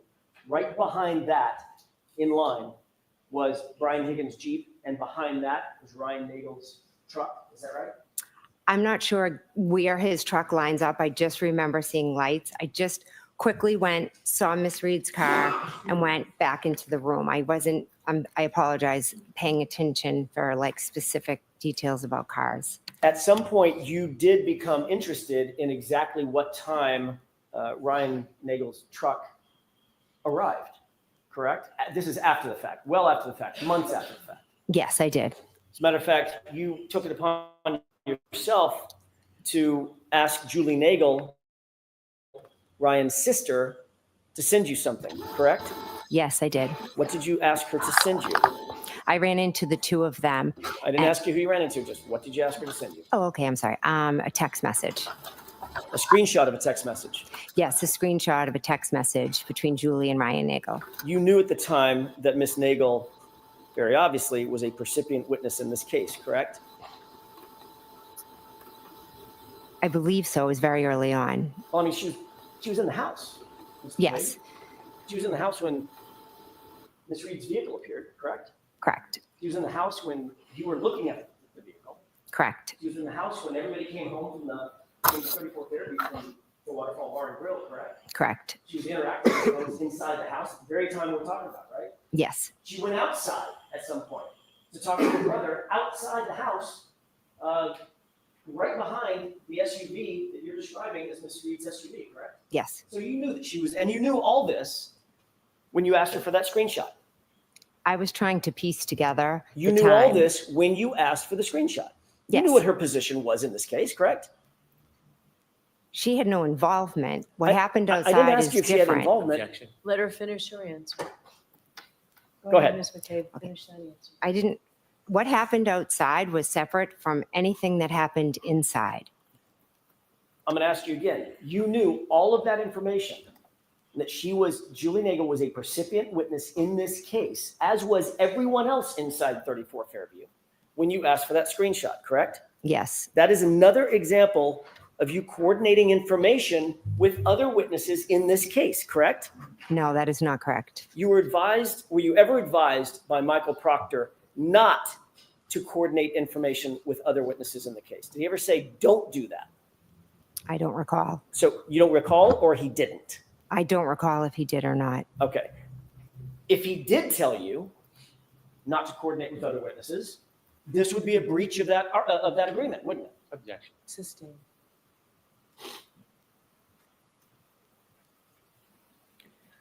Indeed, once you got that screenshot, we'll talk about that in just a second. When you got the screenshot, did you ever share that with law enforcement? I'm not sure if I did or not. You never provided that to Michael Proctor or any other investigator, did you? I'm not sure if I did or not. As a matter of fact, Ms. McCabe, the only reason we know about that screenshot is because of the extraction on your phone. Isn't that right? If that's how you know about it, I'm not sure.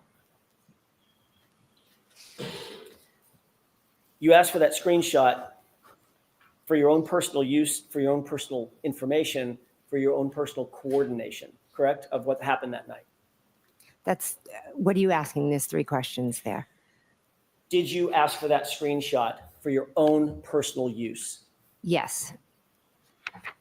And indeed, you do know what time it was that you looked out and saw Ryan Nagel's truck, because the screenshot told you that, correct? The screenshot told me when Ryan Nagel pulled up. It didn't tell when I saw. And what was the time when Ryan Nagel indicated that he pulled up? I'd have to look at the screenshot. 2:23 a.m., 12:23 a.m., sound right? If you have it and that's what it says, absolutely.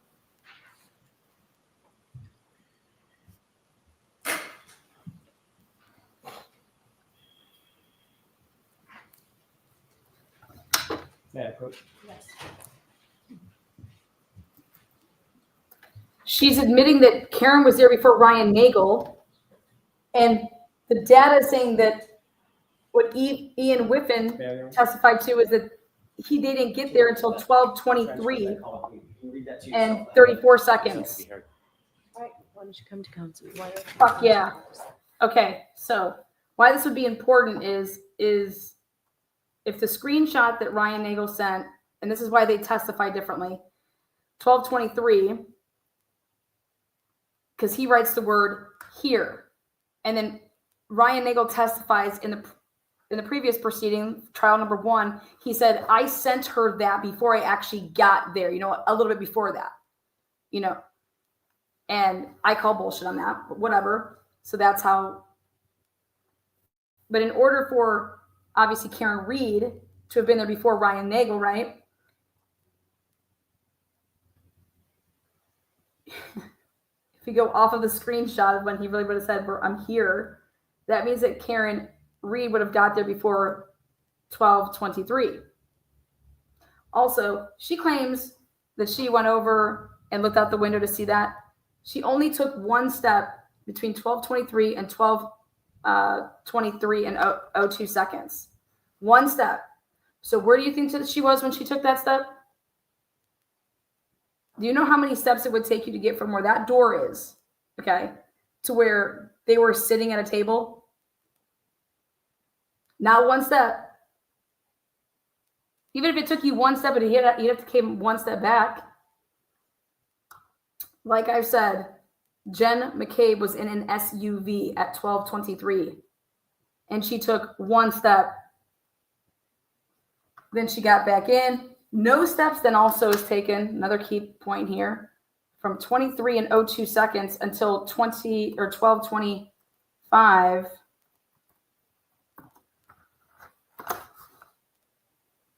And 13 seconds. So she doesn't move. No steps between 12:23 and 02 to 12:20. So 2 minutes and 10 seconds.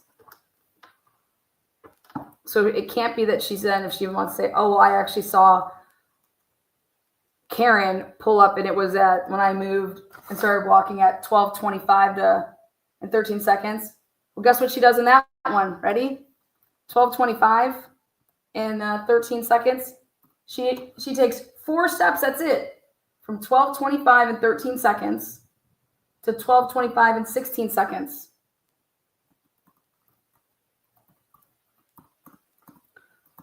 And then she does not move for 10 straight minutes.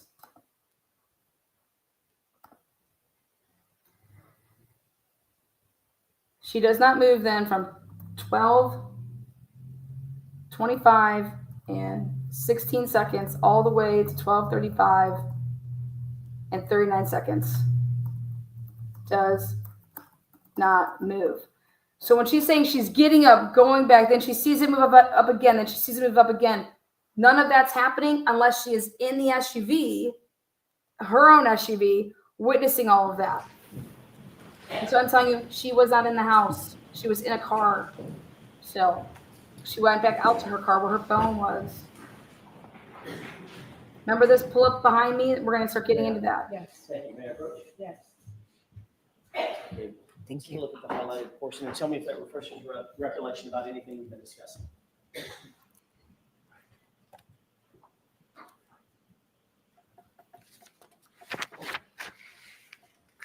Is the page available I'm sorry, before it's this? just a yes or no. Does that refresh your recollection about anything that we've been discussing?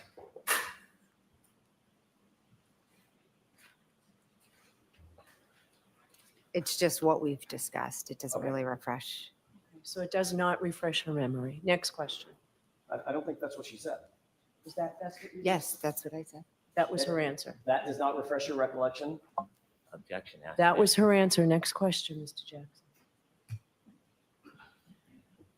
Ask the court reporter. Yes. Thank you. Ask the court reporter to. Are they doing another sidebar? Thank you. Take a look at the bottom of that page and tell me if that refreshes your recollection about anything we were just discussing.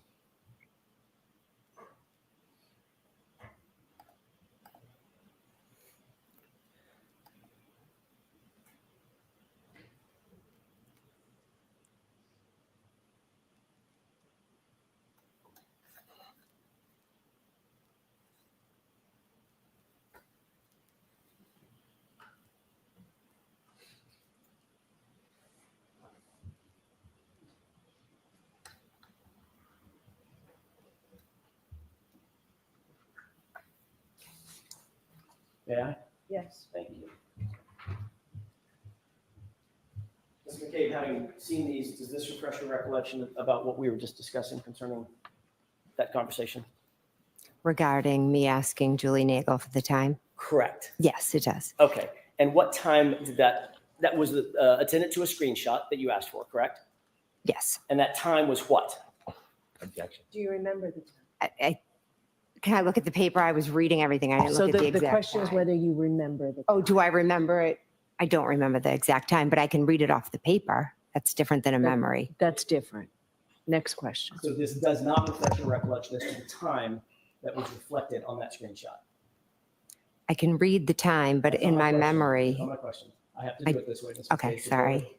Does it refresh your recollection as you sit here, having read this, as to the time that was reflected on that screenshot? Yes. I don't, sitting here today, the only reason I know there's a time is because of what's on that paper. But you did ask for a screenshot from Ms. Nagel, correct? Yes, I And that- did. And that screenshot said something to the effect of outside. Is that right? Withdrawn. Just that question. The screenshot said something about outside. Is that right? I believe it said here, yes. Or maybe it's here. Yeah, something And it similar. was it was a screenshot from Ryan Nagel to Julie Nagel indicating that he had arrived.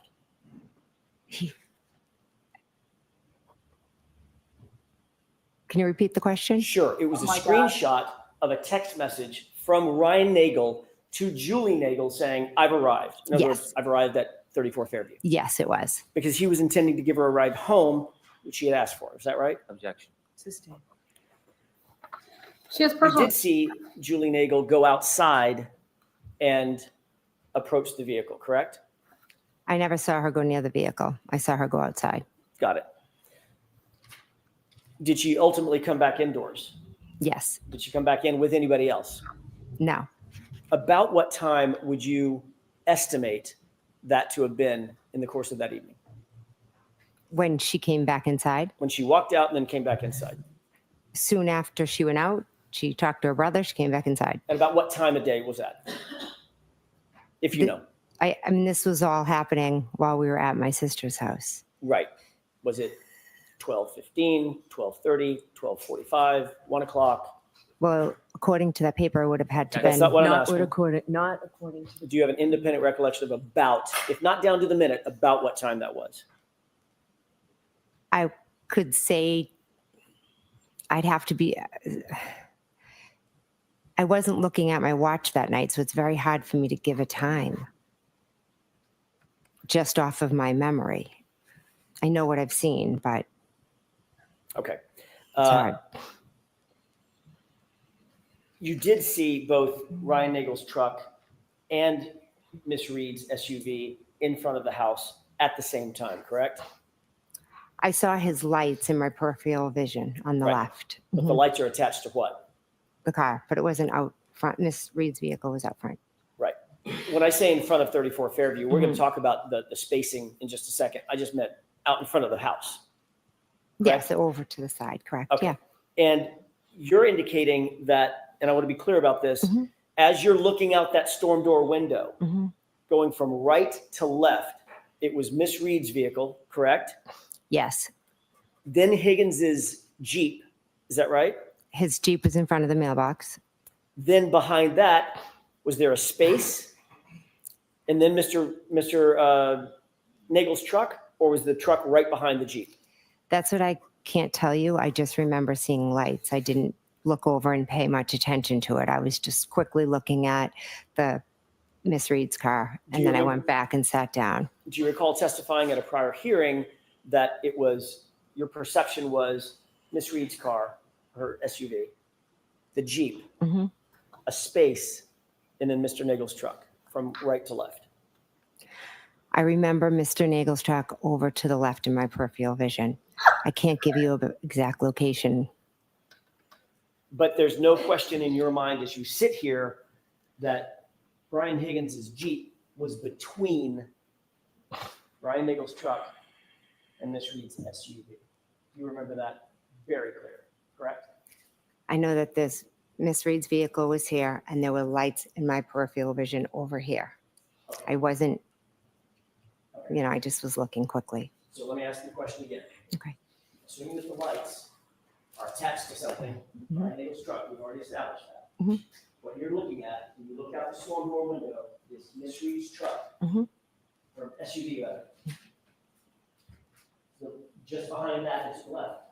As you're looking at it, Mr. Higgins' Jeep, correct? And behind that, Mr. Nagel's truck. You remember the Jeep being between the truck and the SUV? I remember looking out the window. It was dark. I remember seeing lights over to the left. That is what I remember. Where was the Jeep as it relates? Where to was the lights? Jeep? I'm assuming the Jeep was still parked at the mailbox. You saw it there. I mean, it's a 5,000 pound Jeep, right? It was dark. I wasn't studying outside. It was a quick thing I did. I looked, I saw it, I went back to the table. Okay. And I'm asking for what the saw it part was. Let's just slow down on the saw it part. Okay. You looked and you saw Brian Nagel's truck. Then you saw Higgins' Jeep. Then you saw Miss Reed's SUV, correct? I saw Miss Reed's SUV parked straight out front, and in my peripheral vision, I saw lights that, yes, must have been attached to a truck, but I didn't study the Jeep light, were they Jeep lights? lineup of cars. I'm sorry. All right, so Can I have one more question? one more question. Where was the Jeep? Was it in front of the SUV, behind Mr. Nagel's truck, or was it between the two of them? It's a simple question. You're asking what I saw when I looked outside. I didn't, I am. and I'm telling the you Jeep. exactly what I saw. It was dark. It was Karen's car there, and in my peripheral vision, I saw lights, and then I went back to the table. Okay, that's the last question. We're going to break for lunch. That's good. That's good enough. That's good enough. See, I would be loving this if I was Alan Jackson because it's going exactly what I'm saying. That Okay, thank you. Chair's right this way. Thank you. all right. Everybody thinks that Jen McCabe's medicated. I don't know what to say about that.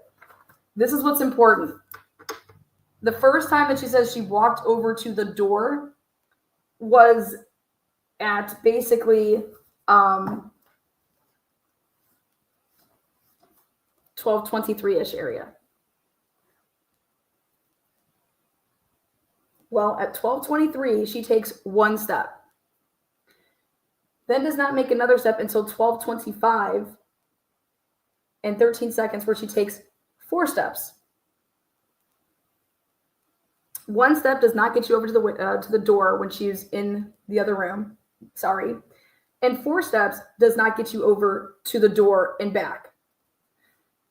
So, and then from 12:25 until 12:35, she takes no steps. It is my belief, based on the data in this case, that without a doubt, Jennifer McCabe was in an SUV if she is even saying that she saw any of this shit. And I will show you why. I'll let you guys see it just so you can see it if you're not a numbers person. It's right here. If the text comes out,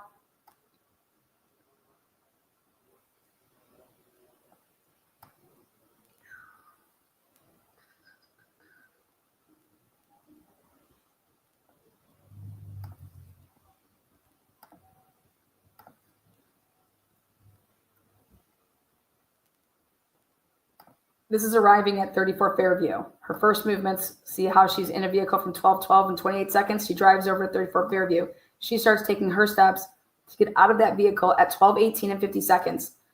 John's phone call does not end until 12:19 and 36 seconds, of which then he activates at 12:20 or 12:19 and 50 some seconds ways.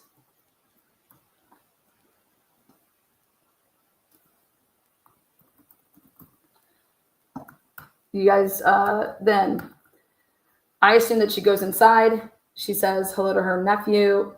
And I think that she possibly goes to the bathroom because from 12:21 and 28 seconds, where did she, or I'm sorry, right here, from 12:19 and 46 seconds to 12:20 and 37 seconds, she doesn't move. Enough time to take a quick pee. Okay, that's what normal people do. Then she begins to walk back outside, 33 steps during this time frame to put her back in by the SUV. Okay, to actually physically get in the SUV, because it is my belief that they are going somewhere else.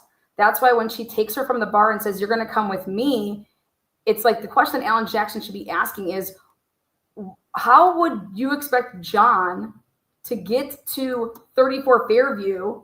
Okay, if you're coming with me, we're going to take my SUV, and so Matt's going to drive with who? With John, who doesn't have a car there? You know what I mean?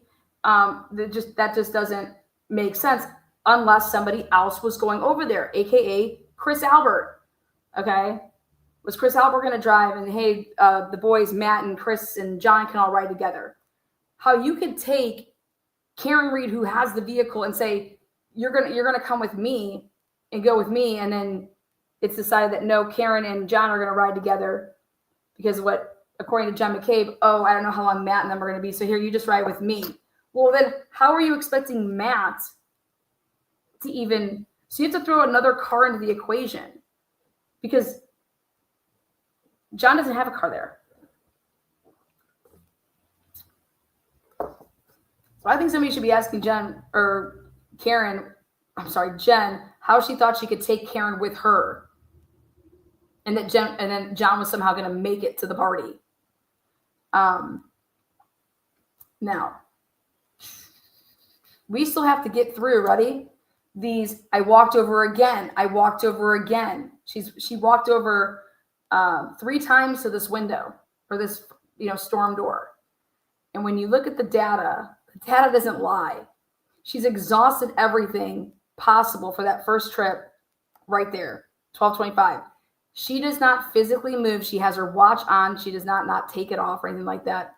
12:25 to 12:35, a 10-minute does not move. Now, I think everybody should take into account this. And when you compare it to John O'Keefe's data, he doesn't move beginning around the same time, but remember, this is all with the phone. From this time to this time, and around you guys have seen that in like 52 seconds or something like that.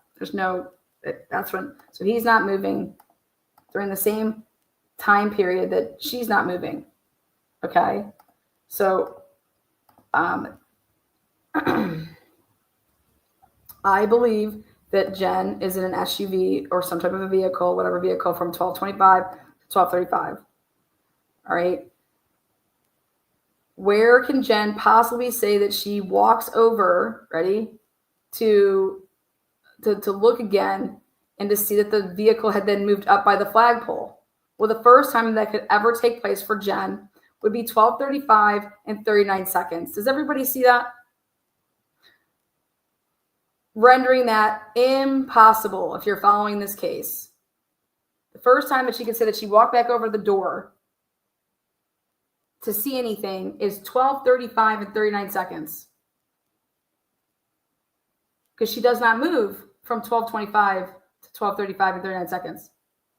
Well, we know for a fact, right, that Karen Reed is about to walk into the house of John O'Keefe's in literally 2 minutes. We hear it on the voicemail that she leaves John. You cannot get from, like, I mean, none of this makes any sense, right? So then I said to myself, what would be the most important part of the lie? Why do you have to say that, like, they didn't think this part through? Meaning this, Jen never said this stuff. If you actually go back and look how this all played out in the beginning, before it then escalated into this, like, who saw what, where, when, how, all this crap.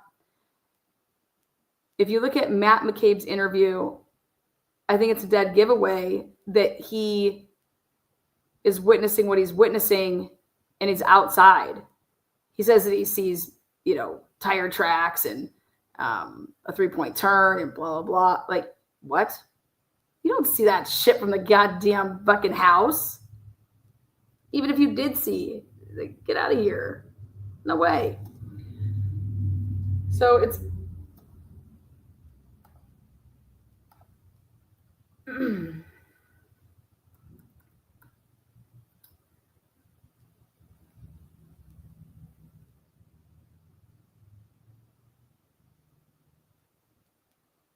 I can't wait till we get into the testimony of when, so think about this.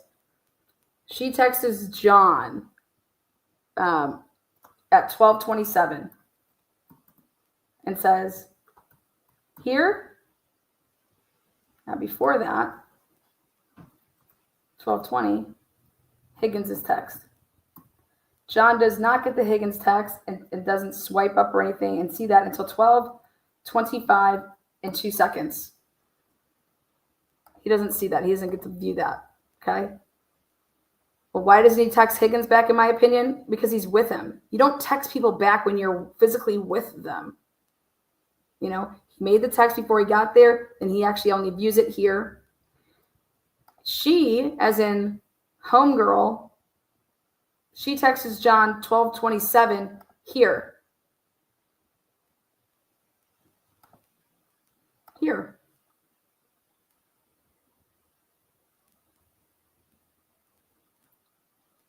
He doesn't even view that yet until after the 12:29 call.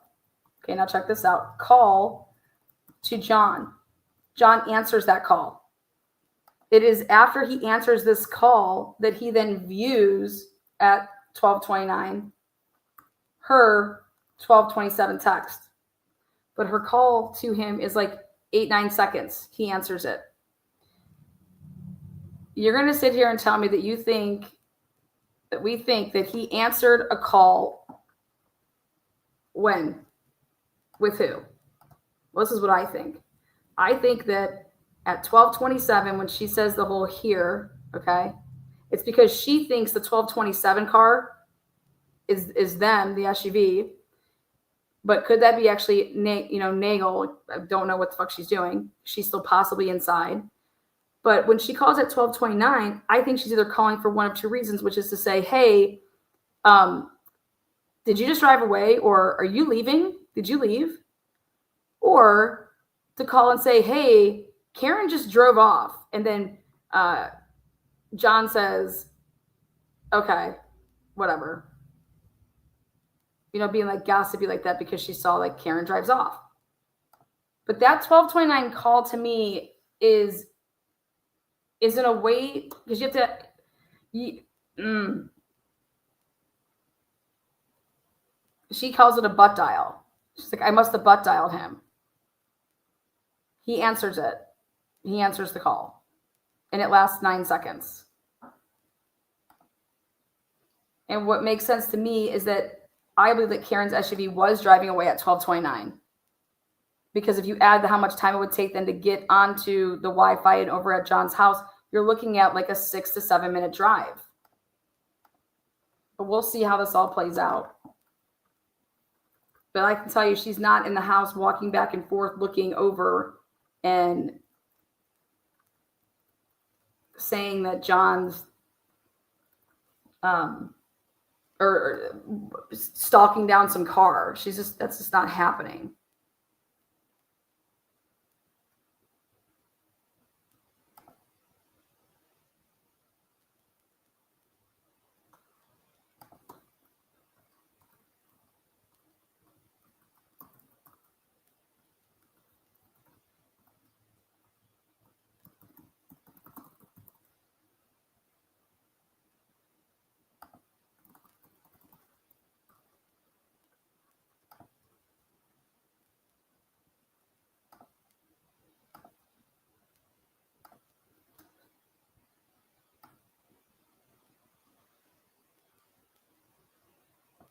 Kara Shaw says, Lana, I'm from the UK. Get me in stitches. Thank you. Murky, you got a bingo yet?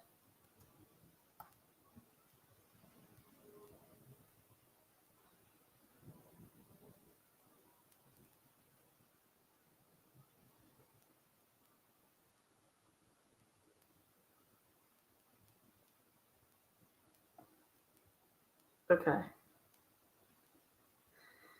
Question for you guys. How is this all playing out with the jury? Well, does the jury know if the feds are involved yet? I have no idea. I just know that this is, we are on it's lunch break, and how is this playing out with the jury? I think we're going to get down to this whole breakdown now into, okay, you go over. I think it's great that she says that she doesn't see Higgins's Jeep, because that lines perfectly with what I'm saying, that John got into Higgins's Jeep.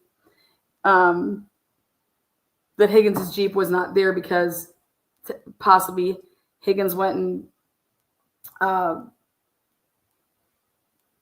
yeah, Higgins's Jeep and she has a problem saying Higgins's car was there. We haven't noticed that yet. When she looked out, like, did you know?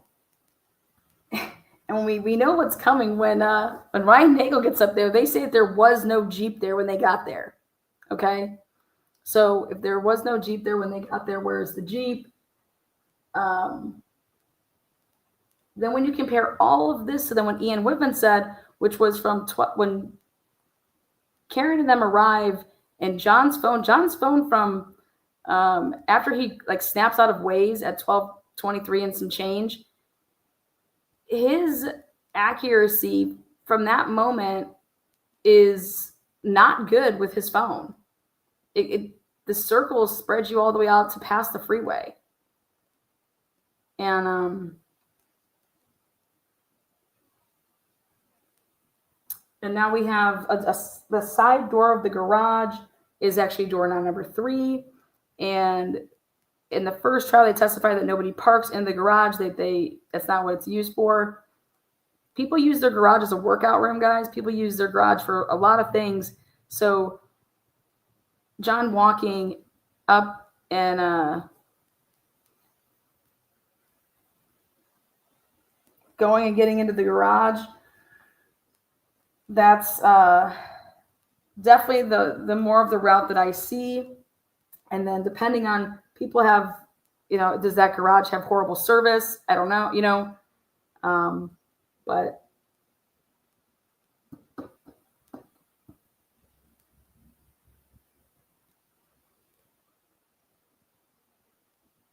I don't know how you don't show Jen McCabe or have a expert testify, right?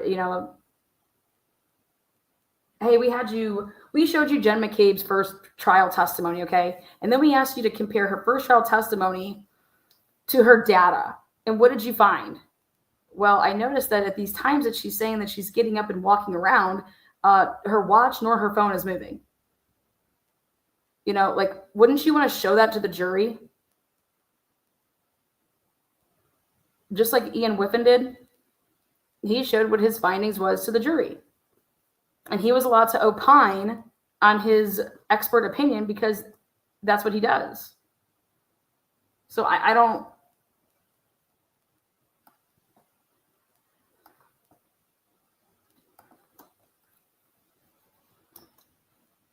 Because if you do that, all of this is stemming off of what happened, comes from, tell him that the guy didn't go in the house. Tell him that the guy didn't go in the house. Is that technically a lie? No, I don't think it's a lie. Because could he have gone to the garage? Could he just have never gone in the house because something happened right there on the lawn? How do we know that the accident didn't occur with Higgins and Higgins's Jeep? If they were all fucking around and toying around, and then it was like this horrible accident, like because they were a bunch of drunk idiots, and the person that actually hit John O'Keefe and then end up scraping his whole arm like that was a plow truck had its plow down. He backed up and or went forward and clips John O'Keefe and actually he doesn't see him because he's the one that's drunk, clips him, and clips him from like the front way. And that the scraping of his arm is from the plow truck. You guys didn't hear about it in the beginning. The plow, he has a plow on his Jeep. Higgins arrives there, he said last year, and then he was fooling around and playing around. He dropped his plow down to scrape like the snow coming backwards off the driveway, like you would if you're a plow guy. You bring the snow back before you then to go plow it into like, the side. And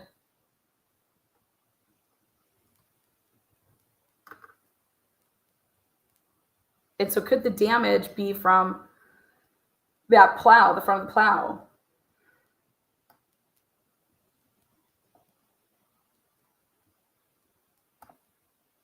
The dog's missing.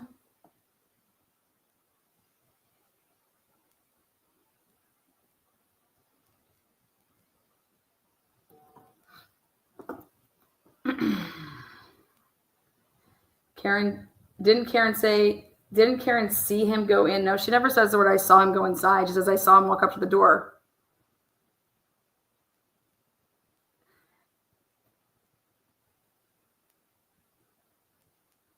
She saw him walk up to the door. AJ's making a really good point that he points out that the door, that there's like, okay, there's the front door, there's a side door, and then there's actually a garage door as well. Alan Jackson didn't point that out in trial one.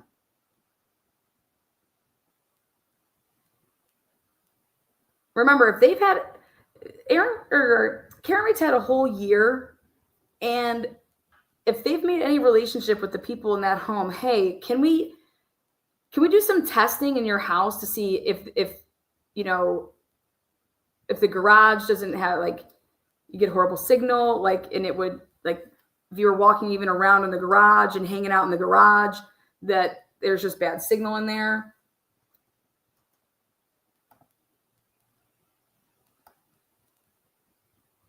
I would just be doing everything I could to do a bunch of testing.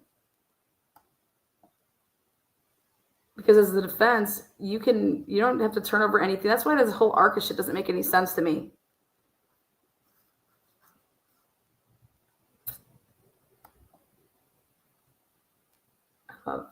I love you for no reason.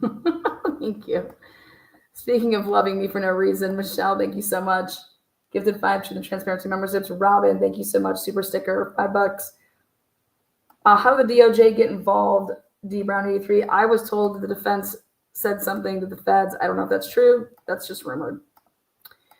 Idaho Vandals 119. Thank you so much. Karen 20, turning 20 people green. Karen, I love you, girl. Thank you so much. Huge supporter of Truth and Transparency. Karen again. Christina, welcome. Christina, new member. Karen buys another 10 people memberships.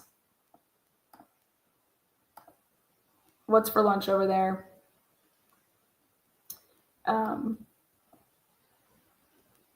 If they don't show this discrepancy, I'm sorry, I think it's ineffective assistance of counsel. This is how you can show that Jen is lying.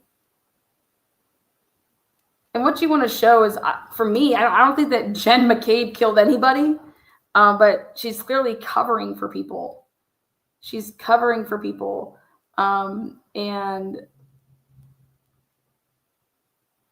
Or somebody had her phone because she ran off and got in the house. And then, somebody was using her phone from the car. And because Matt McCabe's a little man baby. Borg sandwich. Or Matt backed into him. Jen would take over the cover for him, but not necessarily Higgins.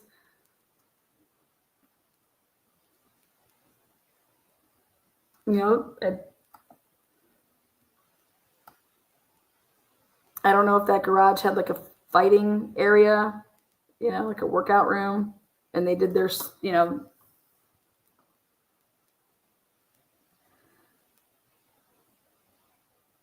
the data would show that nobody goes in the basement, and the data shows that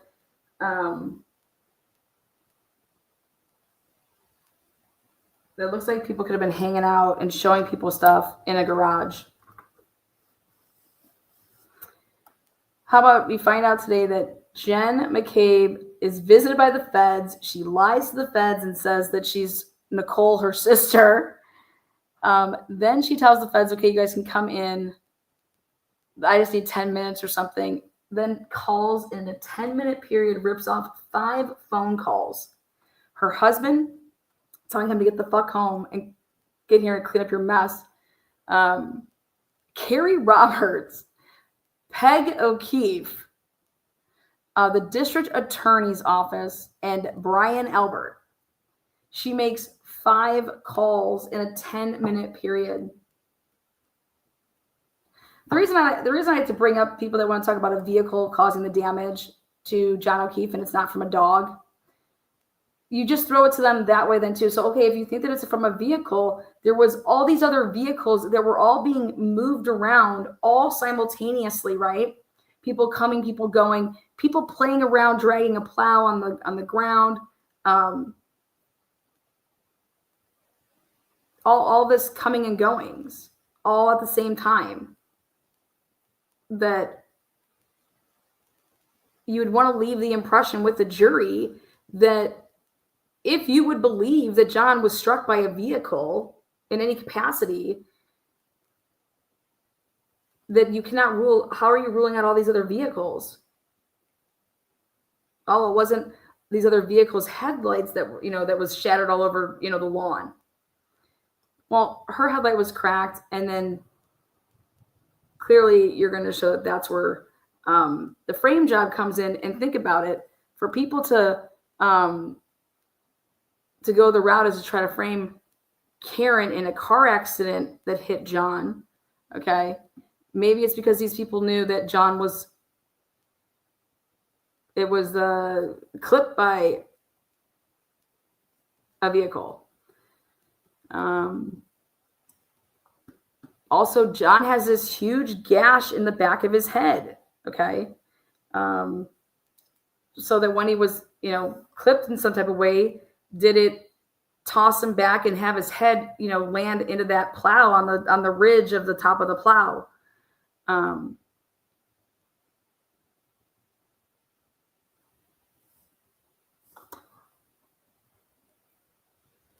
Yeah, was the dog taken to the garage, and then John goes and walks into the garage? The bottom line is that nobody knows. But if somebody's over here gonna lie about walking over to the door and then sitting back down, and then walking over to a door and sitting back down, and then walking back over to a door and sitting down, if they're lying about that, why? Like, all of that should match up with her data. That's where you know that there's something wrong immediately.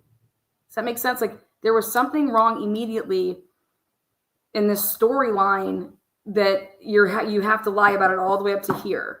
Like, about you sitting down, getting up, sitting down, getting up. That should all be fine. That should all line up. The question is, how does that not line up? Well, because there's an issue right there at 12:23. There becomes it's already fucked, is my point. If all of that's true and you're doing all of that and getting up and going down, there should be no issues with the data. And the fuckerage should happen then a little bit, later down. But clearly Jen was not getting up and sitting down and getting up and walking over doors and looking up. She wasn't doing any of that. And why is that so important? Why does that part of the story even have to matter?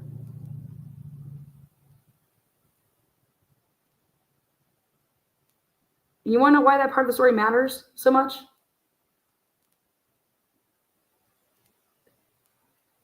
Because you're saying that you saw Karen Reed's vehicle there.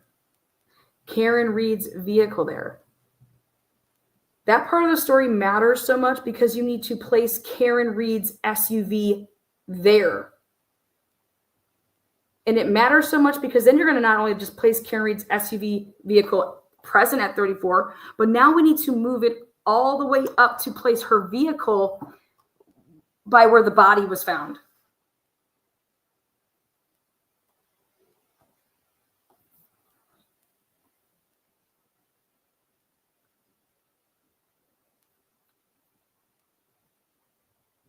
Why wouldn't the story just be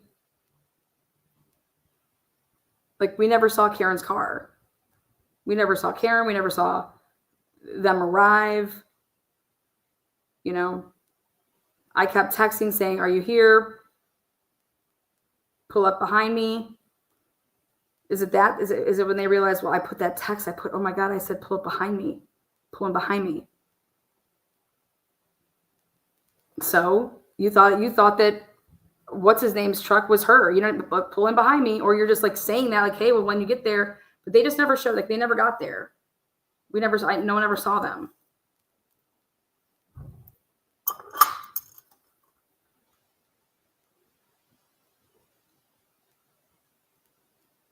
So I always thought that was interesting. That I don't understand why we never saw them, you know? Because remember, if you read these reports from the beginning, Matt McCabe, and they're saying that they saw the passenger door open up, but nobody got out. You guys know that that's written in a report, right? That we saw the passenger door, where John O'Keefe's getting out of. The passenger door opened, but I never saw anybody get out of the truck. What?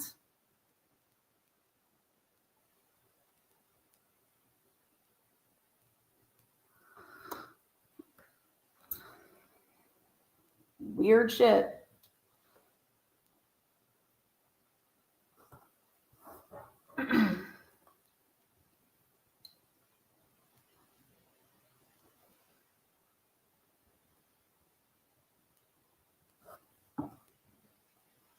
Matt McCabe was the one that started all that. I'm just curious to see where the defense goes. I think Alan Jackson did a really good job of kicking it all off with that she lied to the feds. And then, so I just don't think there's some of the stuff that you have to like pound on to waste time. Like, I think that you need to move more like into the meat and potatoes. But that's just me. Because some of the stuff is excessive. Just looking at it from a juror standpoint. I don't want them to get like annoyed with Alan Jackson.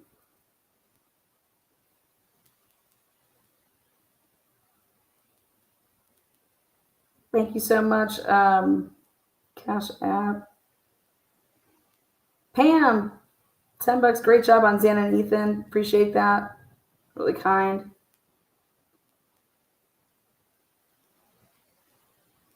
What's this? I don't even know what this was from.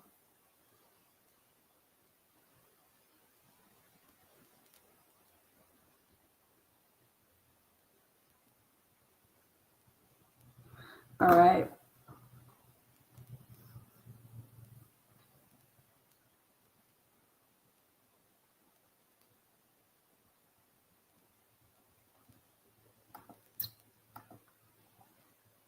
Question. Was John's phone connected to her Bluetooth in her car? I don't know.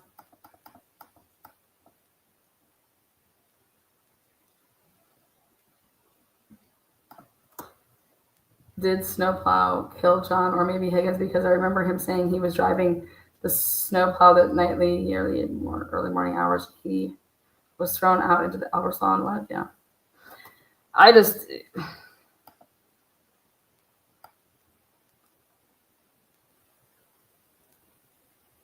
Higgins text is like, you know, where are you at? Are you coming here? Whatever. Right after it seemed like Jen would have got out of the car, walks like to go inside, and she sees Higgins, and he's like, I don't know, text John. I don't know. He's like lost, or like they're like fighting. You know, I don't know. Text. He's lost. If that's truly what was going on, or But immediately after she gets there, gets out of the car and starts making her steps, then Higgins sends a text to John. And I think that that's so interesting because his text was to Karen a couple hours earlier. So he texts Karen a couple hours earlier about the little relationship, and then isn't the one that texts Karen to say, you know, are you coming here? He texts John. And I think that he got some liquor courage in him so that when John was going to get there, he was going to tell John everything that had transpired and that his girlfriend was a fucking hoe. Okay, listen, I got to come clean, blah, blah, blah. That's what I think. That's what I see. And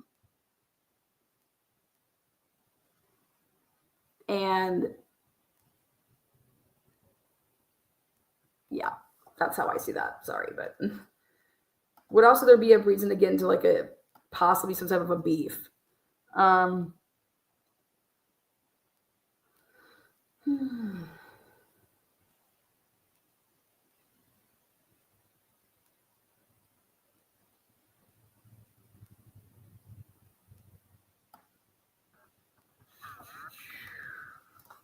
All right, well, we'll be back with the second half here. Let me put us back in the courtroom.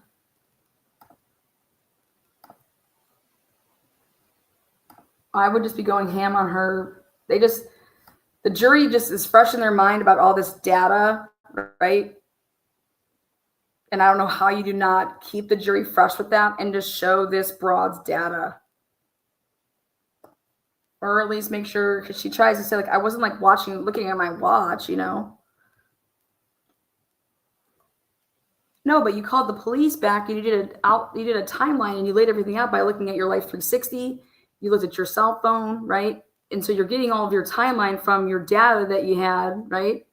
So you're using data points from devices, from applications, right?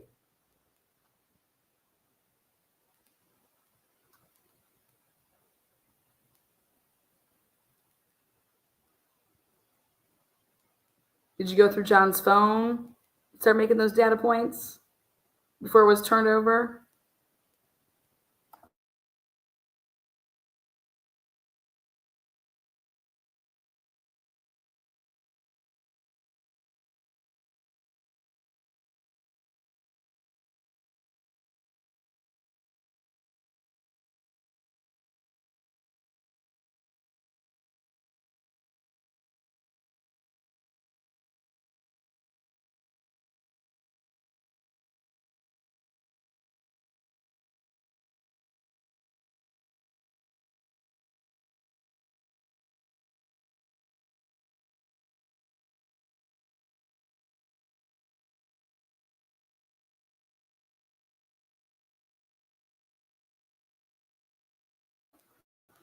I think it's somebody just made a good point. I want to touch on that.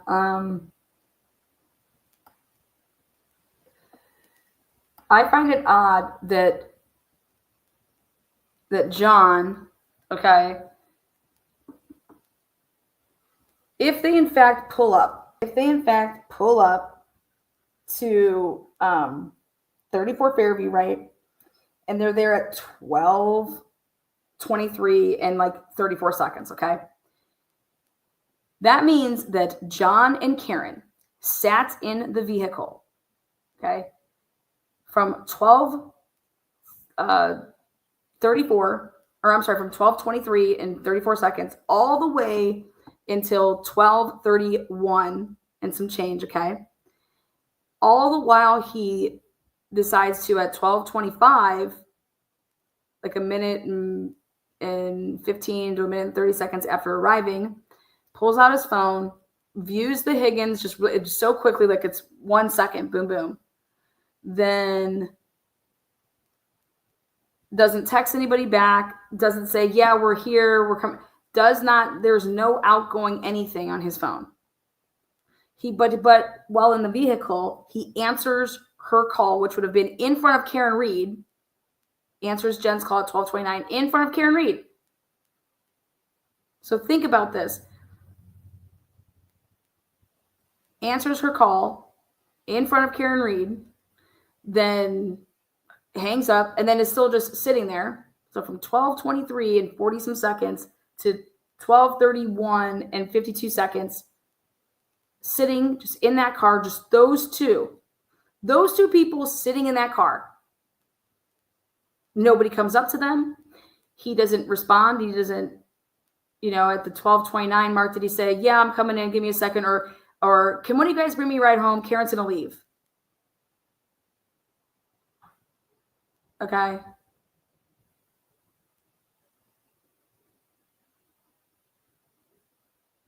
That phone doesn't take any steps until 12:31 and some odd change. Then think about this. Because if Karen wants to leave and he's like, well, one of you guys bring me home? Yeah.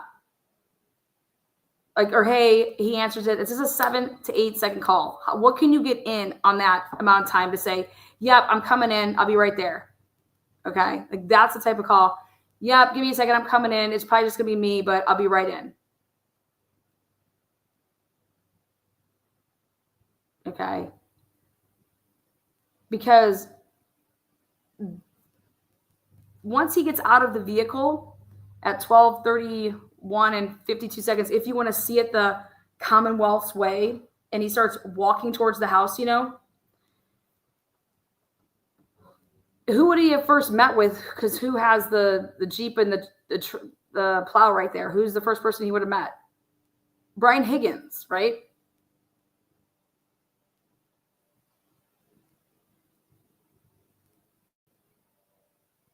But more importantly, he gets out. He starts to go walking. Karen Reed's calling him at 12:33. That's when she begins to start calling him. Is at 12:33.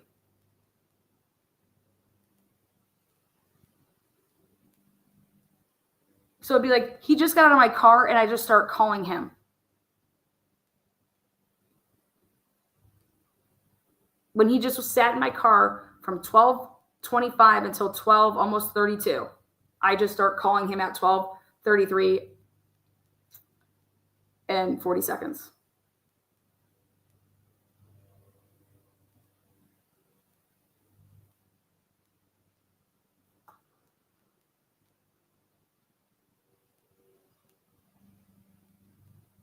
Meanwhile, in order for Karen to have hit John, Nagel and Richie, they would have witnessed this, right? Right? No.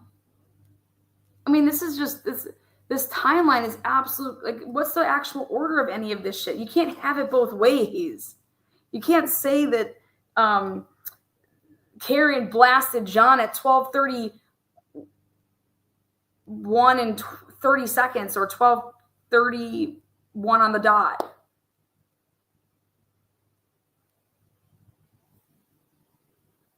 Yeah, nobody saw it. Nobody saw that. And everybody's staring outside, looking right at it. And Karen, think about this. Karen, who sees that there's all these fucking cars around the place, you think that Karen would do that and not think that she's going to get in any trouble? Like, and everybody would have seen her just ran into him?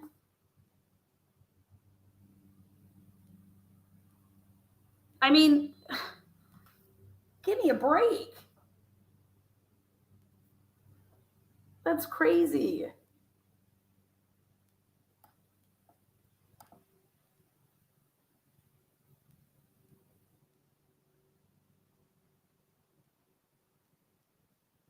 I'm still kind of on the weird fence of like, if John got out right away when he got there, right? And you're not coming, and I'm just waiting there. Then, but I wait till 12:33, already on the road to call you to tell you that, hey, I just left your ass, versus calling at like 12:29, 12:30 to say, hey, are we like none of that makes any sense to me.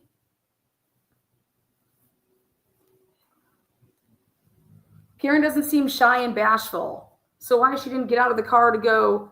That's why I feel like it's more of like this situation where she just dropped him off, didn't want to go in, and knew that she wasn't going to be staying, and left. And then called him just to say like, hey, just so you know, I'm not fucking just going to watch your kids so you can just be out partying. So I'm going to be leaving.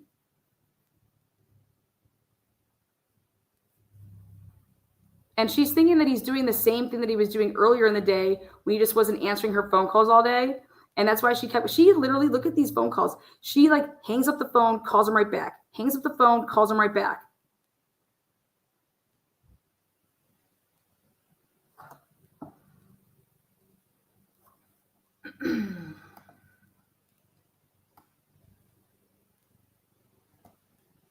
How do we know that that when she actually pulled up, okay, that Higgins didn't walk over to the car? John rolls down the window, okay, and is like, yo, dude, you need to get out. Like, I need to talk to you. Like, your girl's a fucking little skank. Okay. Because all these people have liquor courage at that point, and now you're on some, like, I don't know, you're not on camera at the waterfall bar.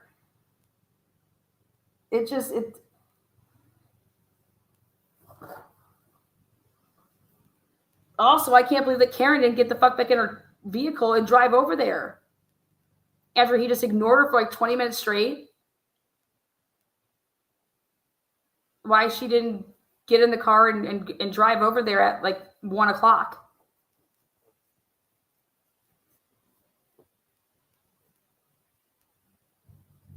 And then you hear about the Higgins aspect of it. And it's like, yeah, now I know why Karen didn't go in there and didn't go around there. It'd have to be because she was not about to be confronted with this whole Higgins bullshit, which then would make it seem like that's what caused her to not want to like go there. Is, oh, she saw that he's there. Oh, let's just leave. But then how does she say that to John that, oh, you want to leave because of Higgins? That doesn't make any sense.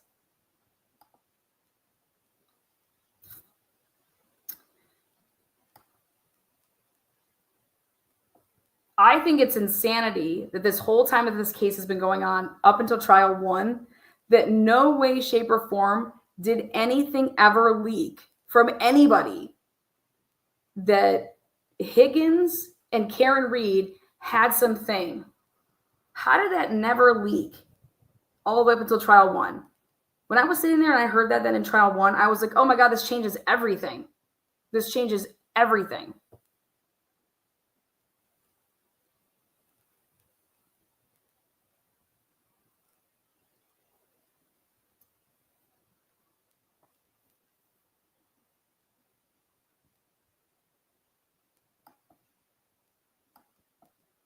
I don't believe that Karen is saying that I don't remember things. That's why I don't. But then when I saw the interviews and I'm thinking to myself, oh my God, what the fuck is Karen doing these interviews for? And why is she saying it like this? Like, I thought to myself, could I have hit him? Did I hit him? I'm like, what?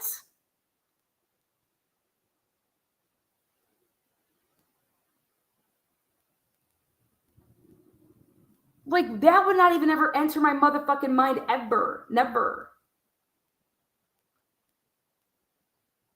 Especially then if I'm going to do an interview two years later, I'm going to say, listen, guys, this is how this went down. If I'm really going to talk, I'm going to say,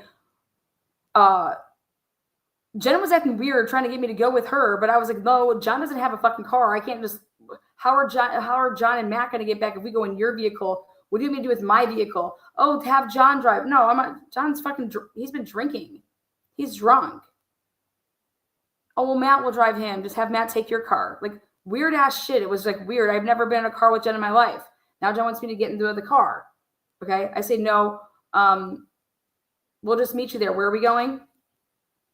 Okay. And then John has to ask, where to? That tells me that John was not in a conversation with Jen outside of saying where we're going. To say like where to? Why wouldn't she just say, Brian's house? She says 34 Fairview.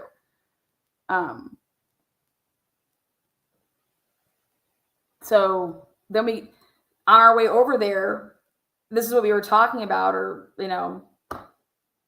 or I was just mentioning that I just didn't want to, hey, I'm cool. We can go home for a little bit, but hey, just so we know, like, we're clear about this, I don't want to be out all night. Or, but they didn't seem like they were that type of, like, you saw them the whole night. There was no like animosity. It seemed like both of them wanted to continue on hanging out. Okay. Or maybe she didn't really want to, but she didn't want her man to go without her. I don't know. Like, or I'm not going to go back to your house, John, without you. And the kids are just there. How do we know that John didn't want Karen to go back without him to the house? Okay. So no, come with us. Like, we won't be there that long. Okay. I'd be talking more about going there. So we're on our way there and John doesn't know where we're going. So we call her, she calls us instead of just giving us the directions or giving us the address. She tells us, go past whatever. And then for some reason, like, John waited to put it in his GPS, even though we pull away at 12:13. He doesn't put it in. Nobody puts it in any type of GPS. That makes no sense to me. All because we thought we know where we were going, and then he has to call back and say, where is it? Like, he would have had to call her back, because if he would have just looked down as his text, he would have seen that it was 34 Fairview, because she actually gave that to him before the second call. Which really doesn't make any sense, but whatever.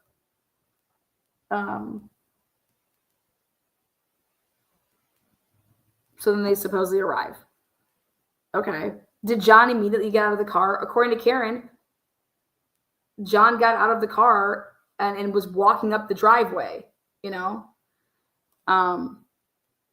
then she goes to, like, pull up, right? From my understanding, there wasn't a Jeep there, right?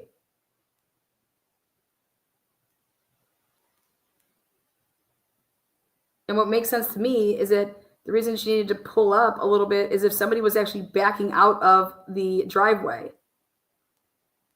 But how could Karen pull up and just run into Higgins's Jeep? No. So it's like, Karen, do you remember if Higgins had a Jeep there or not? I don't know. I don't understand doing these interviews and even remotely repeating that. I thought to myself, could I have hit him? Did I hit him? Like, wait, what the fuck? And the only reason I said that is because these two bitches looked at me like, did you hit him when you dropped him off? Like, that's how I would have said that. But to be talking about music blasting, and I was playing my music loud, and when I went to get my car when I left that morning to go look for him, okay, that my music was blasting. Dude, we're talking about not that much time in between. We're talking about somebody waking up at 4:53 in the morning. And we're talking about somebody who was blowing up somebody all the way until 1:30 in the morning. So that's a 3-hour gap. That's it.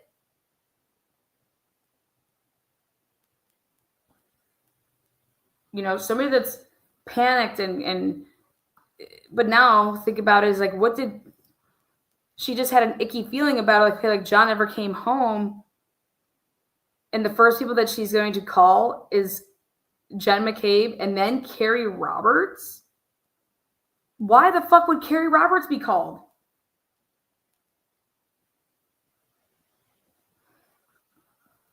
Why would Carrie Roberts be called? That makes no sense to me.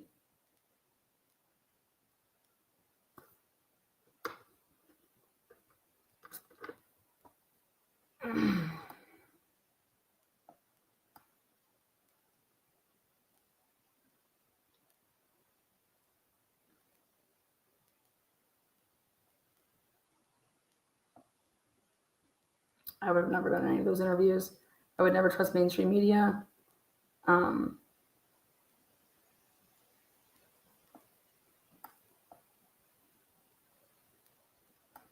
about this?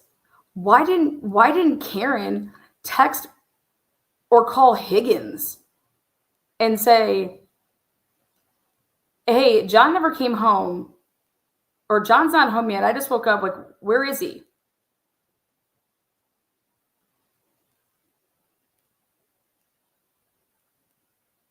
You're telling me that Karen doesn't remember John answering Jen McCabe's phone call in the car that she would have been in with him at 12:29?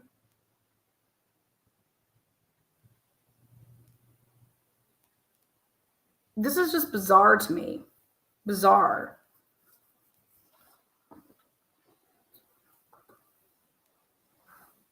Then you have Peggy O'Keefe saying in the morning she's wondering why would Karen go to the hospital? It's like, wait, you should think that she's there. Like, why is she here? Well, I'd be thinking that she was there for my son. Why didn't Jen McCabe go to the hospital? You know, it just, the logic doesn't make, I mean, it's, I don't know.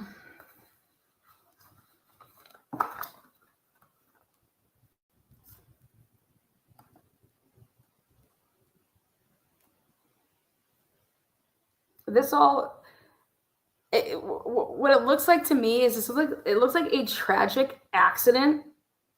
Okay. That people then didn't just do the right thing from an accident. Okay. Because I don't think that anybody had motive to kill John O'Keefe. So this looks like a tragic accident that nobody did anything to try to like save him. But then you have to ask yourselves, is there more to it? Because then if John was to be saved, would he say, this wasn't no fucking accident? I was attacked by your fucking hooligan nephew. Okay. You know, I don't know. It's,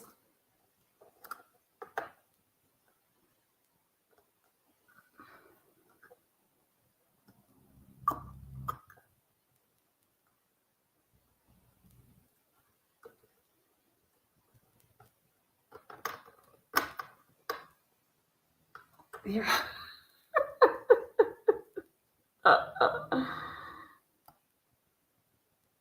We got 5 minutes. We got 5 minutes before it's supposed to start back up. This is just crazy. I'm going to be in and out here from about 2:10 to about 2:50. It's not a tragic accident when the dog is immediately removed.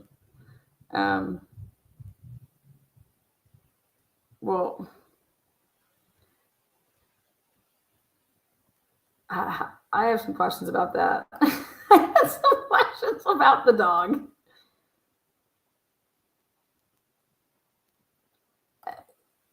John's data is just really, really problematic unless you put his fucking phone in a vehicle that he would have gotten into and it somehow fell out. And so he is making a lot more of like steps and what have you. It's just, it didn't get recorded because, you know, he gets out of a car, he goes to grab his phone, and then he's texting. Like, how does he not take another step at that point?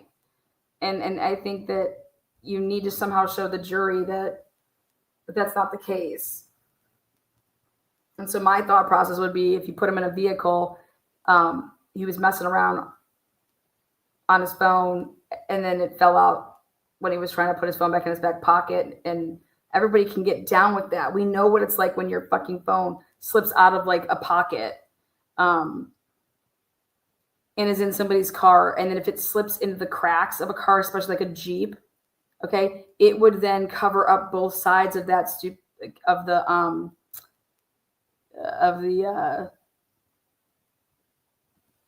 would make it seem like it's in a pocket.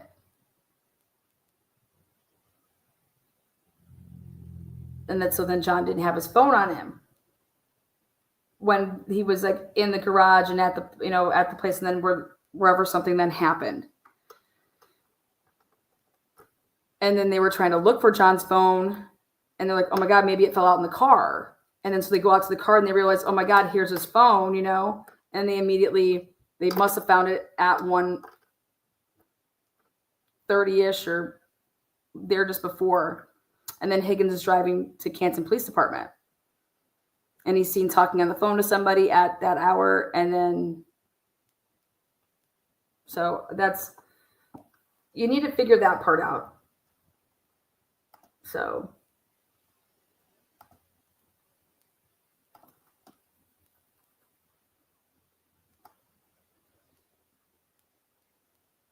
you just need to have a lot of options that you tell the jury, like, we don't know what happened. Nobody knows what happened. And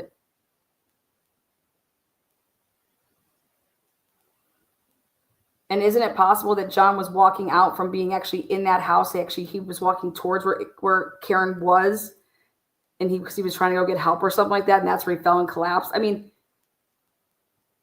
I don't know. But I could never be in a room and say that anybody's guilty here, because we have no idea. There's not, you'd have to say not guilty due to reasonable doubt. And that's why I just can't believe that people just can't get on that page of it. I don't care what side of the fence that you're on. There's just, we don't know what happened, and nor did, it's the burden of the Commonwealth to prove this. And everything looks really, really bad from like the standpoint of you can't trust the investigation.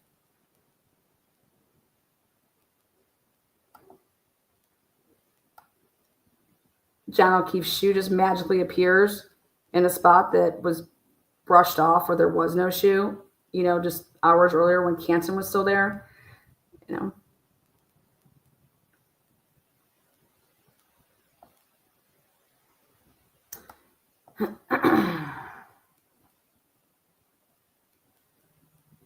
And good old Bev just takes her damn time with everything. And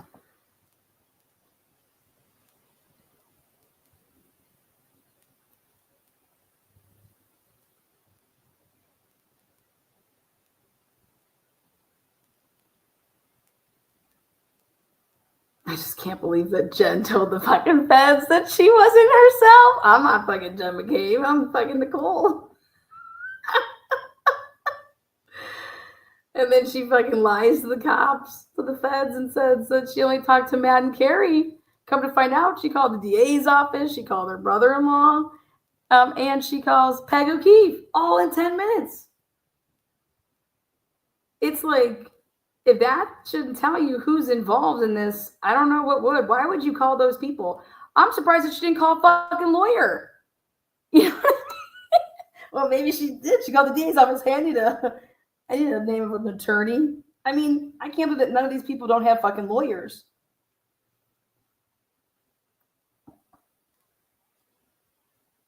I mean, get a lawyer. I don't believe that getting a lawyer makes you look guilty. I'm of the fence that, dude, you can help. You're just gonna help through an attorney.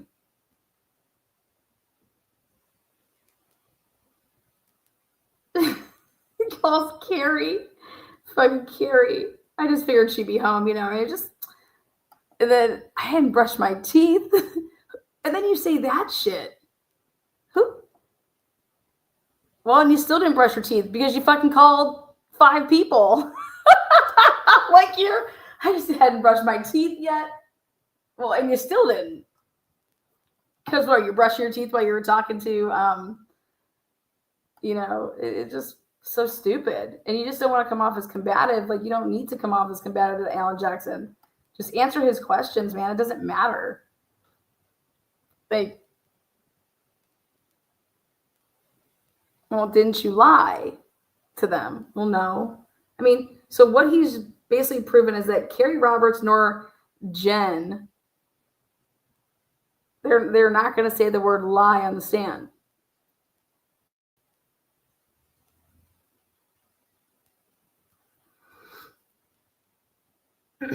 But they both lied.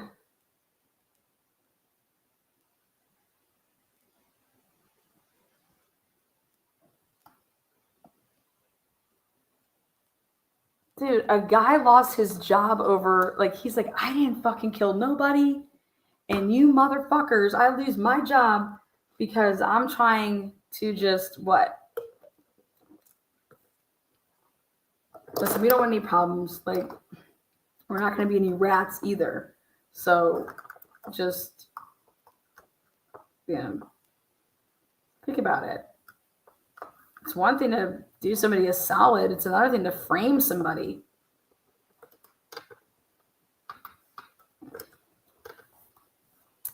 Brush your teeth, Jen. Jen. The feds come knocking. Are you Miss McCabe? No, that's not me. You're not Jennifer McCabe? No, I'm her sister, Nicole. I don't live here. Continues to proceed to walk in. Then the feds call her up. This is Jen. Hi, Miss McCabe. We're actually at your house. This is the Federal Bureau of Investigation.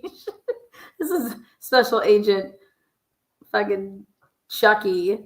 And are we able to have a couple words with you? Can we come inside and talk to you? I just got home from driving my kids. If you can just give me like 10 minutes to get myself together, that'd be fine. Hang up. Oh my God. Shh.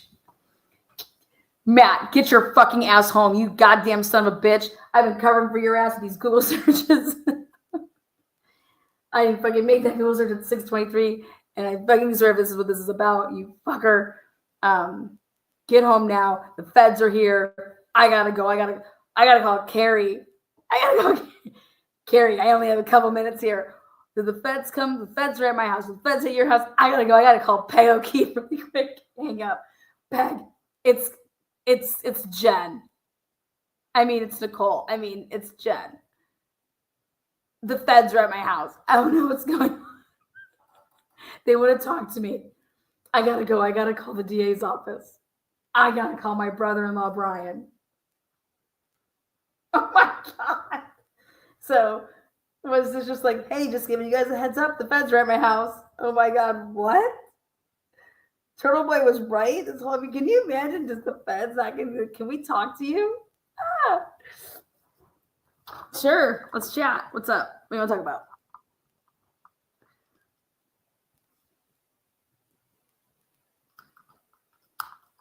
Okay.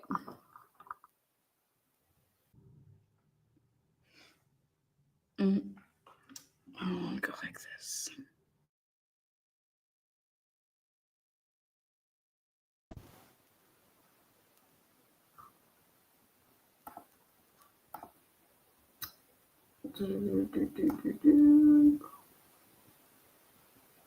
This has been a very long lunch break.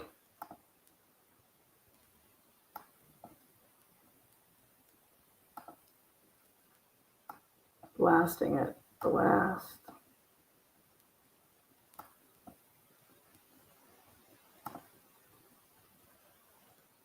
She's gonna be back for tomorrow too. God, how many days? See what's going on.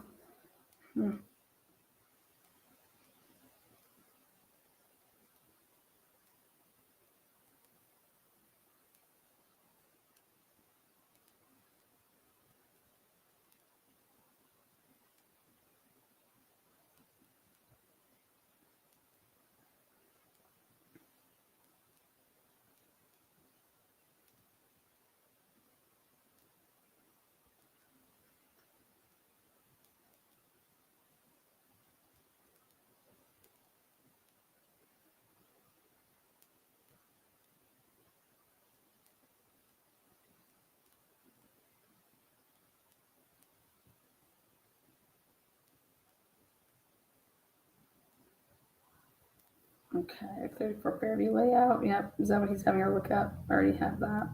Is that what was marked as an exhibit? Let's see.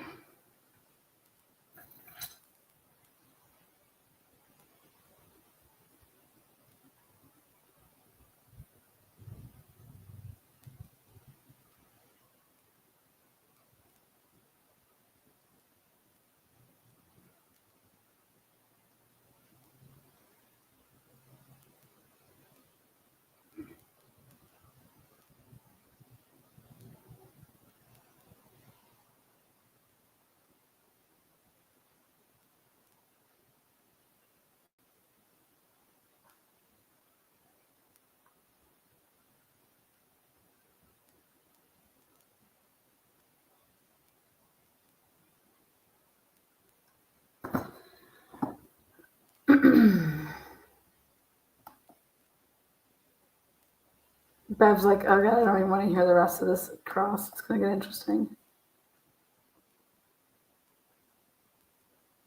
Yeah, you guys don't. For the record, you don't have to talk to anybody. If anybody calls you and say, "Can we talk to you? Can we interview you? Can we just discuss something?" It's just it's a flat no. No, I have nothing to say. I can't believe that she's not coming back on. Like, how much wasted fucking time? Wasted time, wasted time. Lana, what's the story with Scanlon? I don't know. What I believe is that people coughed up info early on and they said, under no circumstances are you to use me or my family, but we'll give you this, but we're not testifying. Like, these people are fucking bad news. Like, and so I think that there are more people in that house.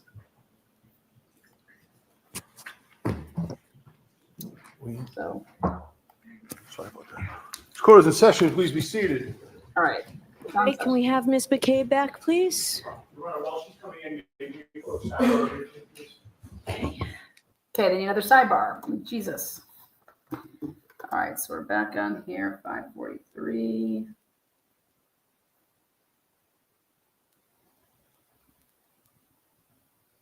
Fourth one today.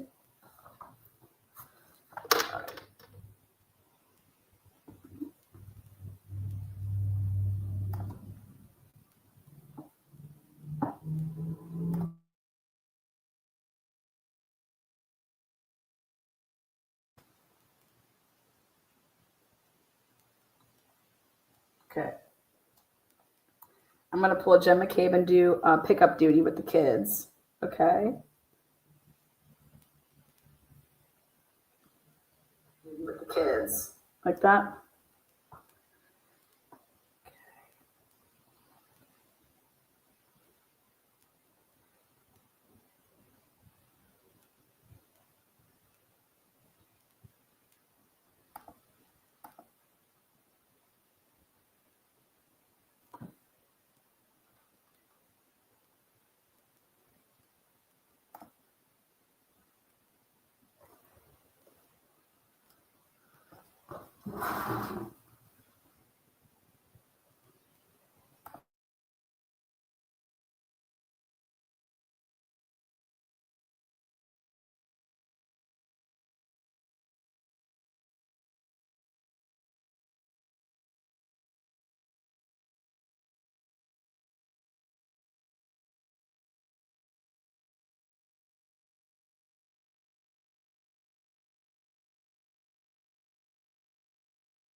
All right, sorry about the delay, jurors. We were told that we blew a fuse, and that's why we couldn't get started on time. So these old courthouses. So, all right, we appreciate your patience.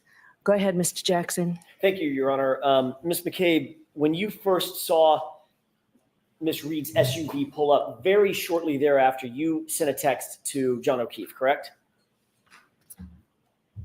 I walked to the door, saw the car, and that's when I sent him a text, yes. Right. So you walked up to the door, saw the SUV outside, and then texted him something at that, basically while you're standing at the door. I believe so, yes. What did you text him? Here? Okay. That was, do you remember the time? I don't know. Would it refresh your recollection if you were to look at a series of text messages contained in a Celebrite report? I think you've seen this before. Sure. May I approach, Your Honor? Yes. Thank you.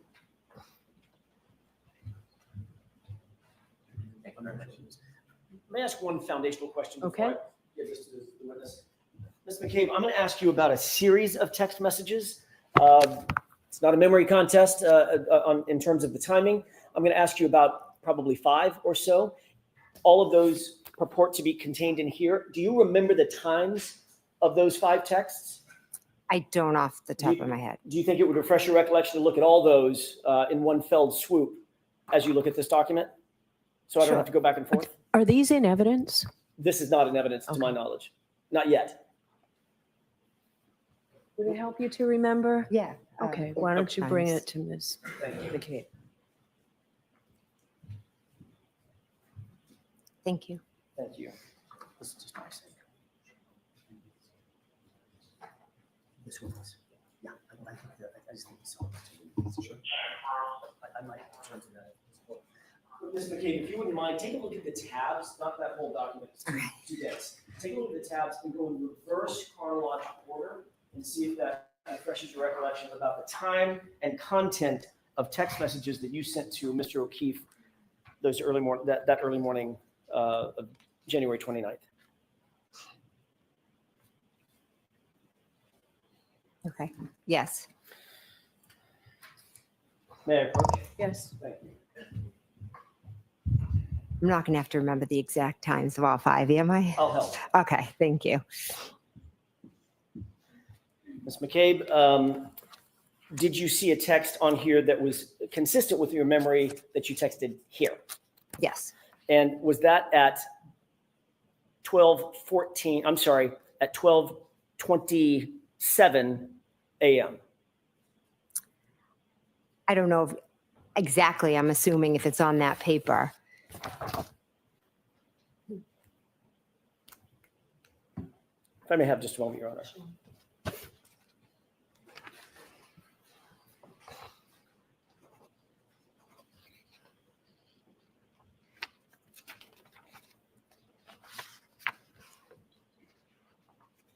Why don't I see counsel at sidebar for just a minute?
Ms. McCabe, we're going to make it a little easier for you, okay? Okay, thank you.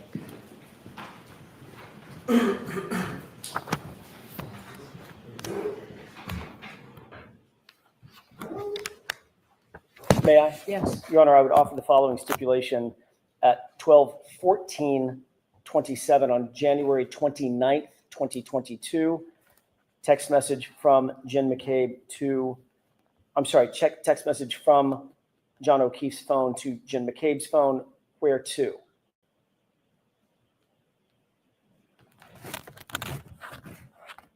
At 12:20, all these are on January 29th, 2022 at 12:27:33 from Jennifer McCabe's phone to John O'Keefe's phone.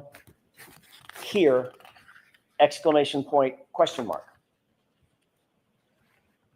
Same date, 12:31 and 47 seconds. From Jen McCabe's phone to John O'Keefe's phone, pull behind me. Same date, 12:40 and 31 seconds. From Jen McCabe's phone to John O'Keefe's phone, hello. 12:42 and 9 seconds. Text message from Jennifer McCabe's phone to John O'Keefe's phone. Where are the letter U? Okay, thank you. Finally, 12:45 and 53 seconds from Jen McCabe's phone to John O'Keefe's phone. Hello. I would offer the stipulation that those are correct times and dates and contents of the text messages between John O'Keefe's phone and Jen McCabe's phone on January 29, 2022. All right, and that's what you're agreeing to, Mr. Brennan? Yes, Your Honor, is contained in the Celebrate report. Okay. All right, folks, so I told you yesterday about a stipulation when I talked about something in the front line. This is similar. So what you just heard, both lawyers agree that that's information contained in a Celebrate report. Thank you, Your Honor. May I continue? Yes. At some point, you indicated that, and by the way, Ms. McCabe, at 12:27, it's now been stipulated to, you texted a single word, here, exclamation point, question mark, correct? Yes. Okay. You indicate that you saw the SUV move up after it was in front of the 34 Fairview residence. It moved up some number of feet, correct? The next time I looked, it was at a different location. Right. Now, you did not see the white Jeep move from the place that you originally saw it in front of the mailbox, correct? I never looked out at the white Jeep. But you never saw that move ever? No. As a matter of fact, Mr. Higgins, that Jeep was in the same spot while Mr. Higgins was inside the residence until he left, correct? That's what I would assume, yes. Okay. And you never saw him go out and move his car and come back in or anything like that? I never did, no. After you, it's fair to say that once you noted that the SUV, Ms. Reed's SUV, was in front of the location, you started paying some attention to it. I went to the door a few times to look out, yes. As a matter of fact, in the course of about 19 minutes, you went to the door no fewer than 5 times, correct? I'm not sure if it was 5. You've indicated in previously that for every time you went to the door and saw the SUV, you texted something, which are the texts contained in the document that was just stipulated to. Is that right? I did text 5 times, you are correct. Okay, so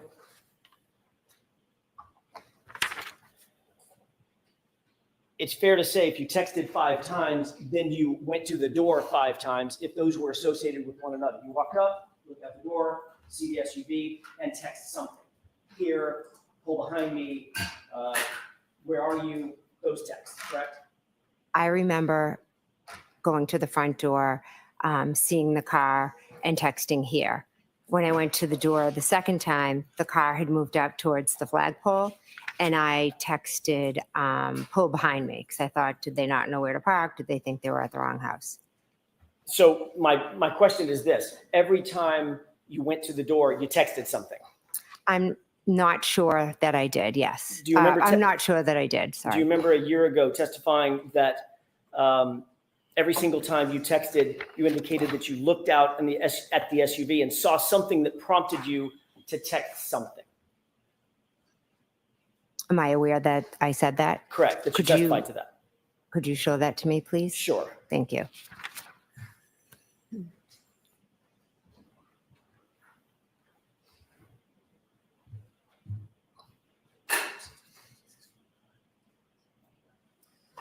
May I, Your Honor? Yes. Take a look at the highlighted Sure. portion and just read that to yourself. Let me know when you're finished.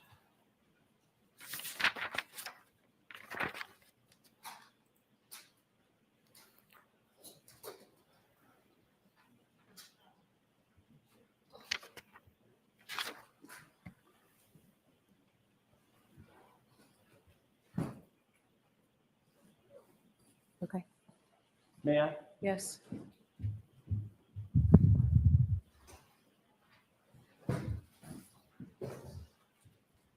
Ms. McCabe, does that refresh your recollection about the issue we were just talking about? I see what's written down, yes. Okay. Did you testify in answer to the following question? And as a matter of fact, you looked every single time that you texted, you indicated that you looked out at the SUV and saw something that prompted you to text something, correct? Answer, correct. I answered correct to that, Okay. yes. So if you looked out, I'm sorry, if you texted 5 times, that's all I'm getting to, you went to the door about 5 times. I'm not sure. I remember definitely going twice. And again, if I misstated or I said I went 5 times, 4 times, I apologize. Well, do you think this testimony is in error? No, I don't. I'm thinking with my memory, it was 3 years ago, and I'm thinking that maybe I wasn't clear on that detail of how many times that I went to the door. And What I certainly, can tell you I'm clear on is that I did go twice, and I saw it. I saw it straight ahead. I saw it at the flagpole, and a third time further up. I cannot say with certainty with my memory today that I was up at that door every single time. I'm sorry. and then, and by the way, when you testified, as you just saw, Mhm. that was a year ago, correct? Yes. A year earlier and a year closer to the event, correct? Yes, it So was. your memory would have been a little bit fresher then than it is now, a year later. I don't think I can compare my memory then to now. You can't compare your memory. Do you think your memory gets better with time or fades a Sometimes, little with time? well, some things, unfortunately, I think about every single day with this case, the trauma of it Sure. and what I experienced and went through. And there are some things that I am certain I will never forget. And I know for sure where the car was, and I know for sure I sent those 2 texts, but I apologize if I misstated. I went up more than I did. I'm just trying to give you what I remember today. Let's talk about those texts and Mhm. and you looking out the door. You did approach the door and you saw that the vehicle was there the initial time, correct? That's 1. When I texted here, yes, And you texted here, exclamation point, question mark. Is that right? correct. And you indicated that when you first saw the vehicle, it was straight out ahead of you in front of the front door, and it was stationary. Is that right? Yes. Yes, Then you said you went back to the door and you saw that it had moved up, quote, a little bit. Isn't that right? yes. Toward the flagpole. Is that right? Was that the flagpole? Yes. And when you saw that it had moved up toward the flagpole, then you texted again at 12:40, which has been stipulated to hello. Is that right? When I saw it move up to the flagpole, I believe I texted pull behind me. When you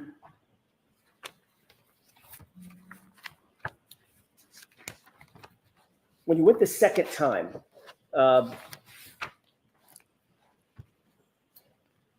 and by the way, it's my mistake. I got I jumped over one. It was 12:31:47, which we stipulated to pull behind me.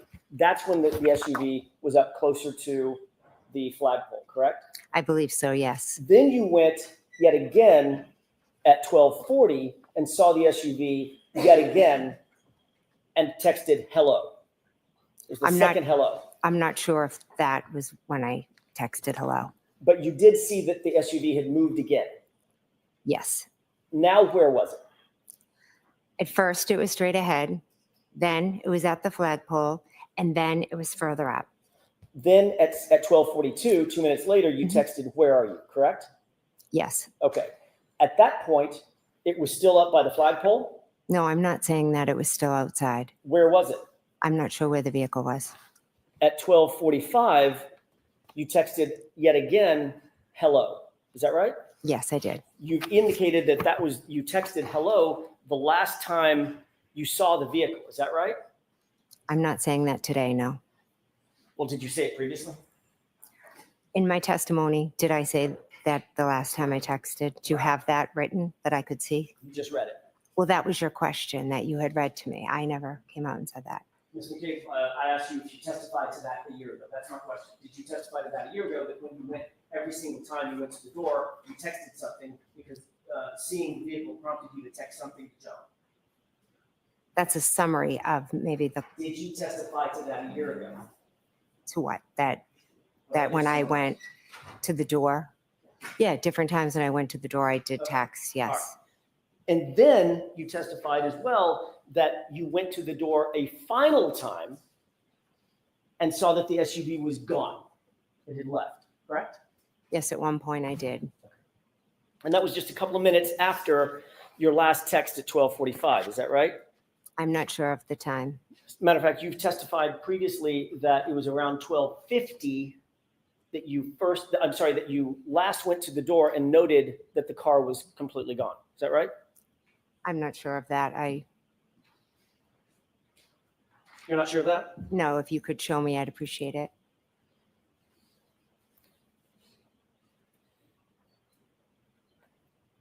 At some point, did you note that the vehicle was gone? Let's get to that.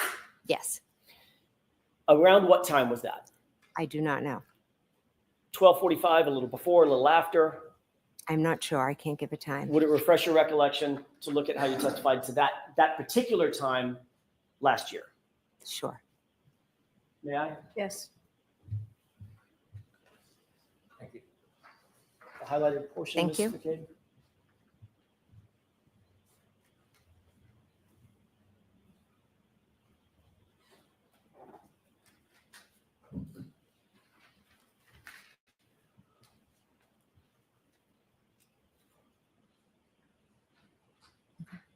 Yeah. Yes. Ms. McCabe, does that refresh your recollection as to what time last year you indicated that you went to the door and saw that the SUV was gone? It says on the paper that I was asked if after 12:45 it was gone, and I answered correct. Okay, I never gave a time. all right. And that coincides with the last hello that you texted to John's phone, correct? Again, I don't have that paper in front of me. Is that the Well, time? that's the stipulation. That's what you don't need to worry about Okay. that. That's been stipulated to. Your last hello text was at 12:45. Okay.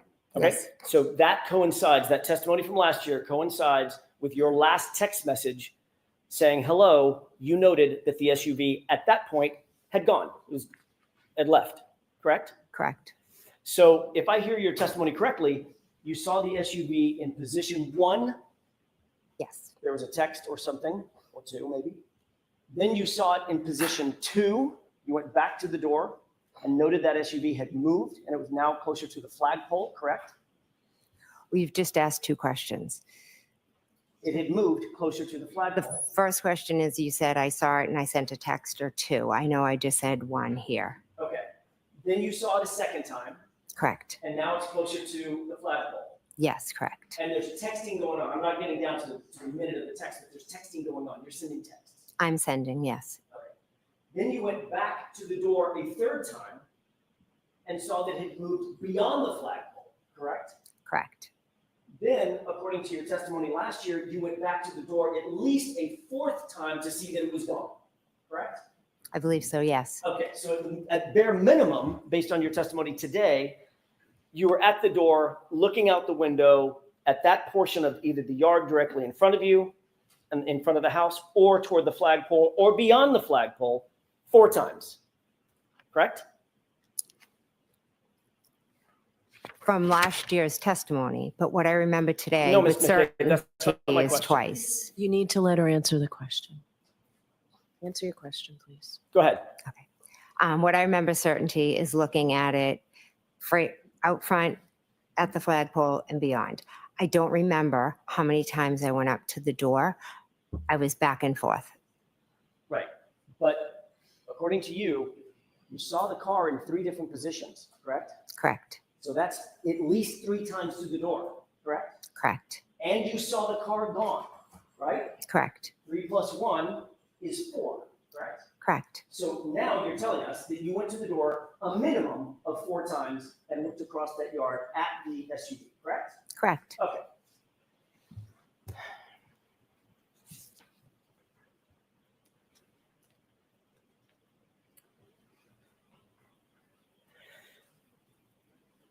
You had a clear view of that SUV as you looked out that storm door every time you went to the door, didn't you? It was dark and snowing, but I could see a vehicle out there, yes. As a matter of fact, you've indicated that it was a clear view. There was nothing obstructing your vision, correct? No, there was nothing but the weather conditions. And you indicated that, and by the way, the blizzard had basically just started. There was a dusting on the ground.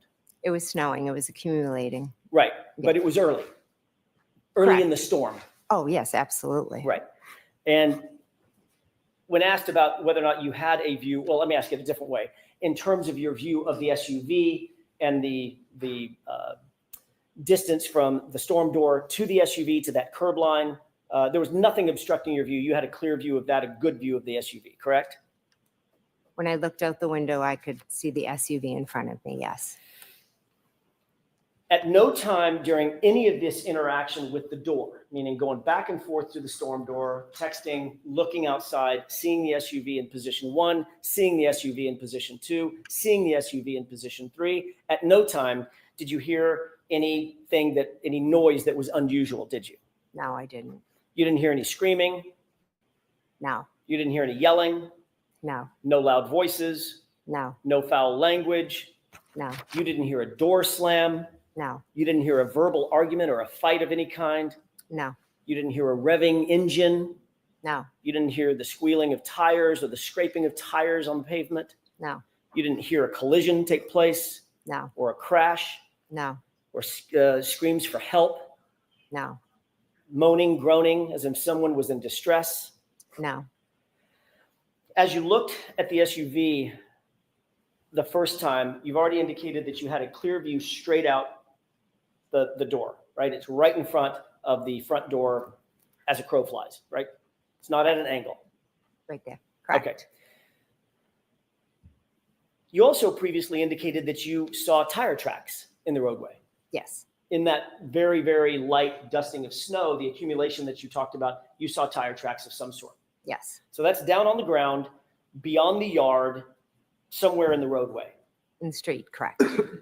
You had a good view of those tire tracks as well, correct? Yes, As a matter of fact, you were able to describe those as sort of almost a wave, I think you once said. yeah, across the street. I could see it because of the street light that was across the street. Okay, and that presented at least enough illumination based on your view. You could see the tire tracks in the snow. Yes, over to the left, yes. And you've detailed not just the shape of those tire tracks as being sort of like a wave, but where those tire tracks were, correct? No, look at this, yeah. Where did you see them? I believe over to the left, if I'm looking out straight. Oh, sorry, straight. So if you're looking outside at the SUV, I'm just going to turn my back to the jurors for a second. Mhm. For perspective, you're looking outside the door. When you say straight out, the SUV is straight outside. When you say to the left, you mean to the left of the SUV on the ground. That's where you saw the tire track. Yes, Like somebody might parallel park or something. kind of a wave, yeah. I can't really explain what it was. I just saw it. You weren't paying special attention. You weren't looking for tire tracks, were you? No, when I glanced out, I saw it. You weren't looking for anything in the roadway at that point. You just glanced out. There was something in your peripheral vision, and you made note of it. Yes,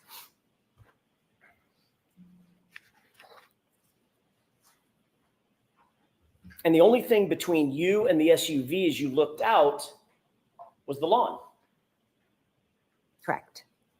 There's no ditches or hills in that lawn. It's a flat lawn, correct? I wasn't looking at the ground. I was just kind of looking like I am at you That's right not my now, question. straight. You know that lawn. You've been to that house 100 times, 500 times. There's no ditches or berms or hills or mountains on that lawn. It's just a flat lawn, right? I guess you could categorize it as flat, yeah. Can we take a look?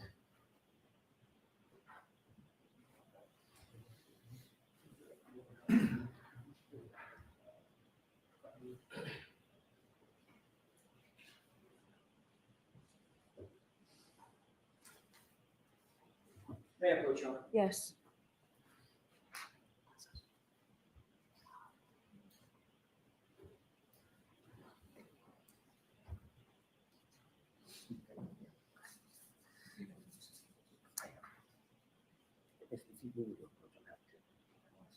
Okay. Can you take a look at that Sure, photograph for a quick second and tell me if you recognize it? I do, yes. What do you recognize that as being? 34 Fairview. that's the same photograph with just a little modification on it that you saw a few minutes ago. Yes. Your Honor, I would ask that be marked as identification. Okay. Wish to publish? Not for identification, no. I'm happy to move it into evidence. Your Honor, if I may, if it's marked for identification, I wouldn't object to showing it. Okay. All right. It's a chalk at this point. Okay. May I publish? Yes. Thank you. May I approach? Yes. Thank you. There you go. Mr. Wall, can you make that? There you go. Thank you. What's depicted in that photograph? 34 Fairview? Do you see the front door that you went in? I do, yes. Can you point it out for the jurors, please? Sure. Right there. Okay, the one with the brick steps leading up to it. Yes, Now, with this perspective, can you point out the side door? sure. That looks like a screen door just to the right of the hedges. Yes, With that perspective, can you point out the garage door? or that one, sorry. That's just to the right of the window inside that recess of the home? Yes, And does that fairly and accurately depict the lawn as it was on January 28th, 29th, other than the fact that it's different weather, the right. shape of the lawn? Yes, Okay, thank you. We can take that down, Mr. Wall. So what was that marked as, Madam Court Reporter? Thank you. Your Honor, I would ask to move that in evidence. If we need to take a minute on that, I'm happy to, but that is my request. Is there an issue? No, I won't object. Okay.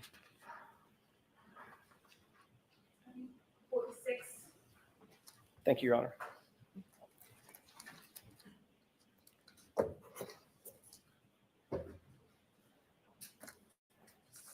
May I continue, Your Honor? Yes. The first time you looked out over that lawn to the SUV, you did not see John O'Keefe, did you? no, I did not. He was not outside that SUV. No, He was not standing or sitting. not that I saw. He certainly wasn't on the ground, was he? Not that I saw. The second time you looked out and saw the SUV, now the SUV is more toward the flagpole, correct? Yes, And you had a clear field of view between you standing at that door and the SUV. You've already described that view, correct? I can see the SUV, correct. Correct. And you could see everything in front of the SUV as well, couldn't you? I just would go to the door and look at the SUV. I wasn't taking in all the surroundings of, Right.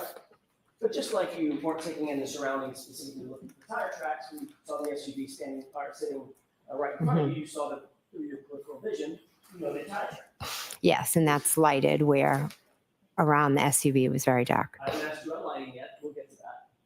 I'm You know, sorry. the tire tracks, even though you weren't looking for tire tracks, right? Yes, I You know, did. Something stood out to you in your peripheral vision. Just looking out. There they are.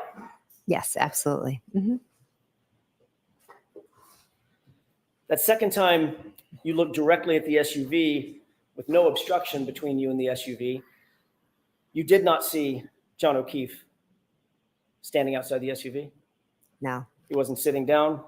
no, He wasn't lying down. no, You certainly did not see his body in the snow toward that flagpole. no. And you would have been looking directly toward that flagpole, correct? I was look- Directly, I was looking at the vehicle. directly toward the flagpole, Ms. McCabe. I was looking in the direction of the flagpole Right. at the vehicle. Yes. And you saw no body in the snow, did you? I didn't look for a body in the snow. I didn't ask you if you looked for one. You weren't looking for tire tracks either, were you?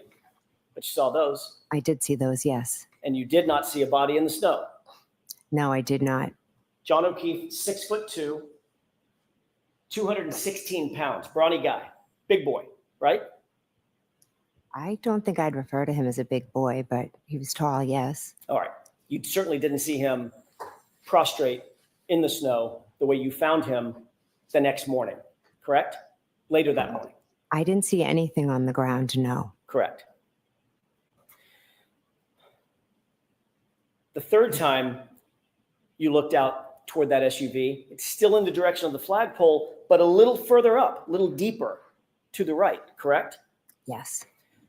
Again, looking directly in the direction, at least, of the flagpole and that area of the yard, you're looking beyond that to the SUV, correct?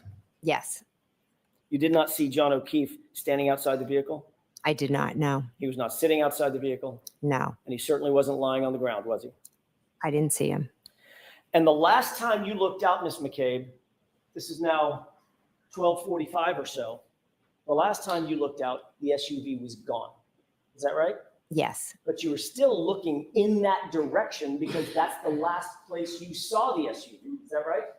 I looked out the window like this. I wasn't searching anywhere, but just glanced out the window and I didn't see it. I'm just asking you a direction, not whether or not you were searching. I know you didn't see that search party. That's not my question. My question is, were you looking toward the area where you last saw the SUV around 12:45 a.m.? Yes. That would be directly across the lawn, directly past the flagpole, and directly into the street where you last saw the SUV, correct? I glanced out. Yes, correct. And the same way you glanced out at the SUV, to use your words, glanced out and saw the tire tracks, right? Correct. Yes. But you did not see John O'Keefe standing on the lawn.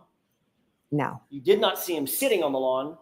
No. And you certainly did not see his body lying on the lawn, did you? No. No, I did not.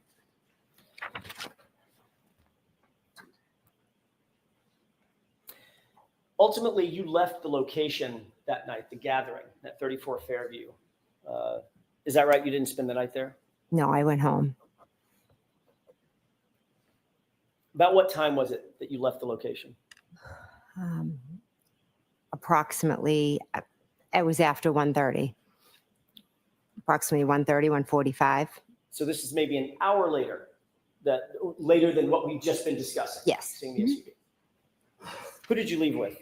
I left with my husband, Matt, and Julie Nagel and Sarah Levinson. Who was driving? Sorry, my husband, Matt, was driving. And where was Sarah Levinson and Julie Nagel sitting in that SUV? They were in the back seat.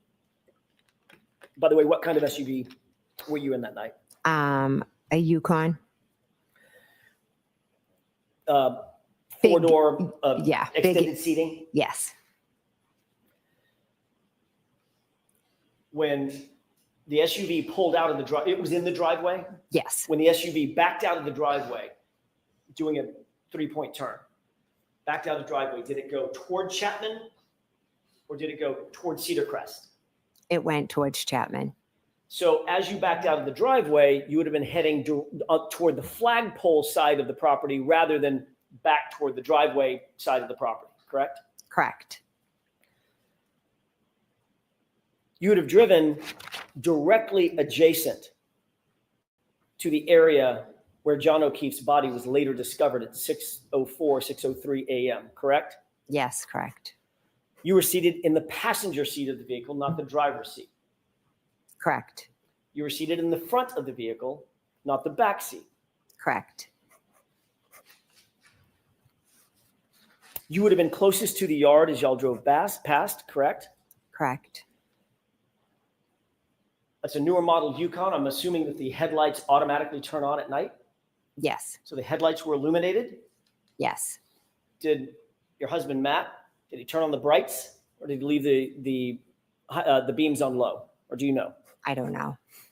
But certainly the area in front of that SUV, that Yukon, was well lit. The lights were on, yes. You did not see anything out of the ordinary as you drove right by that location, did you? I was looking in the back seat when we were driving. Did you see anything out of the ordinary on that lawn as you drove by in that SUV? No, because I wasn't looking at the lawn. You certainly did not see John O'Keefe dressed in dark clothing laying prostrate in the lawn. No, I did not. You said that you were turned around talking to the other young ladies in the SUV, Julie Nagel and Sarah Levinson. Is that right? Yes. You indicated that you were engaged with them about a conversation having to do with bread and maybe peanut butter or something. Yes. you didn't, as you passed by that location adjacent to where John's body was later discovered, you didn't hear Julie Nagel say anything out of the ordinary about having seen something. No, You didn't hear Sarah Levinson say anything out of the ordinary about having seen something. no, And according to you, you were turned around, directly engaged with both these young ladies as you passed by that area where John's body was later discovered. Is that right? when we pulled out, I turned around and I was talking to them about the bread and the peanut butter. I'm not sure exactly where we were driving, but it was when we pulled out, yes. You certainly never heard anybody say anything like, what was that, or anything close to that. No, I didn't.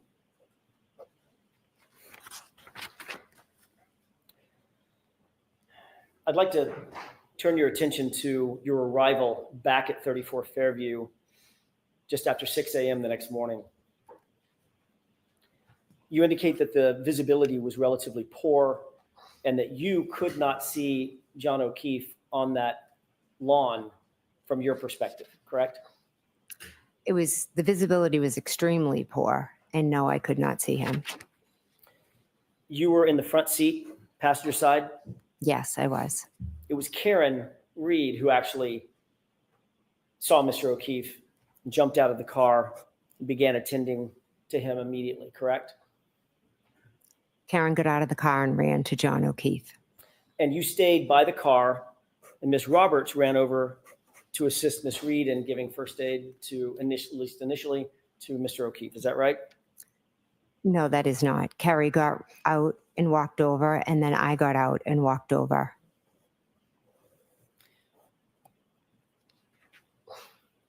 You indicated that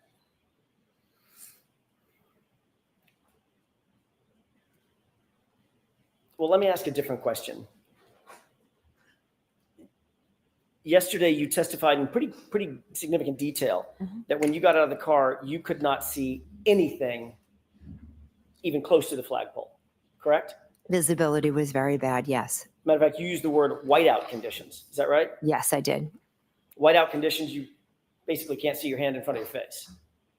I wouldn't say that extreme, but I used whiteout as there's just snow coming at you. You were specifically asked by Mr. Brennan, how close did you have to get before you could actually see anything of note where Miss Reed had gone? Is that right? Yes. You testified yesterday that you could see just merely shadowy figures of Miss Reed and Carrie Roberts, and it wasn't until you got very close over to them that you could see John, in your words. Correct.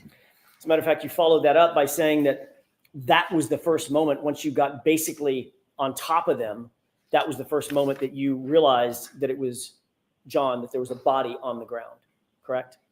I said as I got close to them, I don't think on top of them. Fair enough. It's my words, not yours. You did say, quote, very close to them, correct? I'd have to see it, but Well, you just It was testified to when- it yesterday. Do you remember saying, I get very close to them? I know I said I had got very close to them or close to them, something like that, Okay. yes. Mhm. I don't have a transcript of yesterday's testimony. I'm sorry. Last year, you testified to something very different than that, though, didn't you? No, Isn't it true that last year you testified that you got out on the passenger side of the vehicle, which is, we'll agree, the furthest side from the lawn, as Ms. Roberts was driving from Chapman toward Crestview, Cedar Crest, correct? yes, You testified that you were on the passenger side, and as you got out of the vehicle, you noted that Karen Reed was already at John. Is that right? as I got out and walked around the back of the vehicle, the shadowy figure of Karen had already gotten onto something. You further testified that as you got out of the vehicle, you noted that she straddled John, lifted up his shirt, lifted up her shirt, and went to lay on him. And Miss Roberts went over and said started removing snow from John's face. Correct? I have the page and line number. Where are you, Sure. Mr. Jackson? May 17, 2024, RT 114, lines 14 to bottom onto 115, line 4. Is that how you testified last year? I'm sorry, would you mind just repeating it? Sure. Thank you. You testified in substance that you were on the passenger side of the vehicle, and as you got out, quote, as I got out, end quote, she, Miss Reed, was already at John. You indicated that you saw her straddle him, lift up his shirt, lift up her shirt, and lay on top of him while Miss Roberts went over and removed snow from his face. That's how you testified last year, correct? Object. Is that how you testified last year? I'm not sure. I know, Next question. Would it refresh your recollection if you would look at a copy of your testimony from last year? I don't think looking at it would refresh my memory. I know I might have used different words, but the bottom line is I got out of the car, went behind the car, went over, and Karen had done that. Ms. McCabe, I'm asking, do you think it would refresh your, if you don't have a good recollection of how you testified last year on your own, sitting on that witness stand? I'm asking, do you think it would refresh your recollection to see your transcript from last year? I don't need to see my transcript. I know what I know and I know what I remember. So That's not my question. I'm not asking what you remember now. I'm asking how you testified a year ago, man. whether I said it was as we're fighting over silly words, whether I said as I got out of the car, we were there. Words matter. They matter a lot. Okay, so remember, Mr. Jackson, no comments. Ms. McKay, try and answer his question. Okay. Do you remember exactly how it is that you testified last year? I do not know.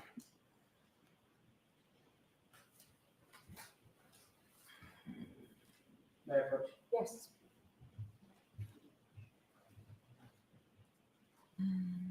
Thank you.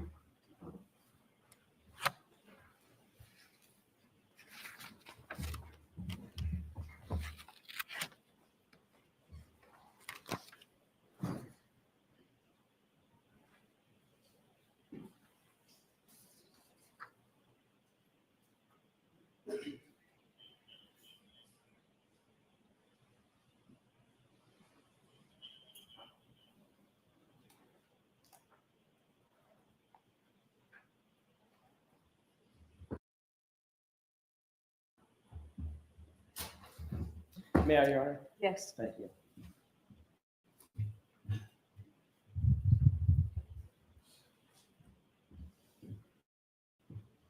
Ms. McCabe, does that refresh your recollection as to how you testified in substance last year?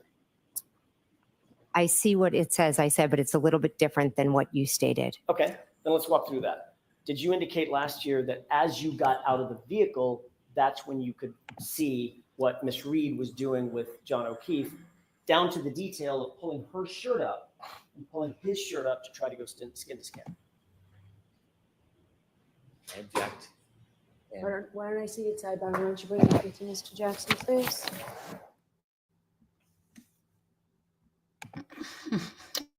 All right, we're at our another sidebar here. Jen is a zombie up there, guys.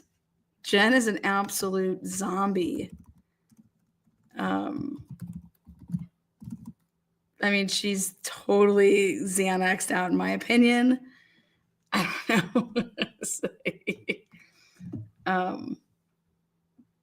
Lana would have caught the moment and got Jen all tied up. I just, ooh-wee. She's, I don't even, what are they pointing at now? They said, fuck the van. Woo. Welcome. If you're just joining us, welcome. she keeps looking at Hank for help. I just don't even.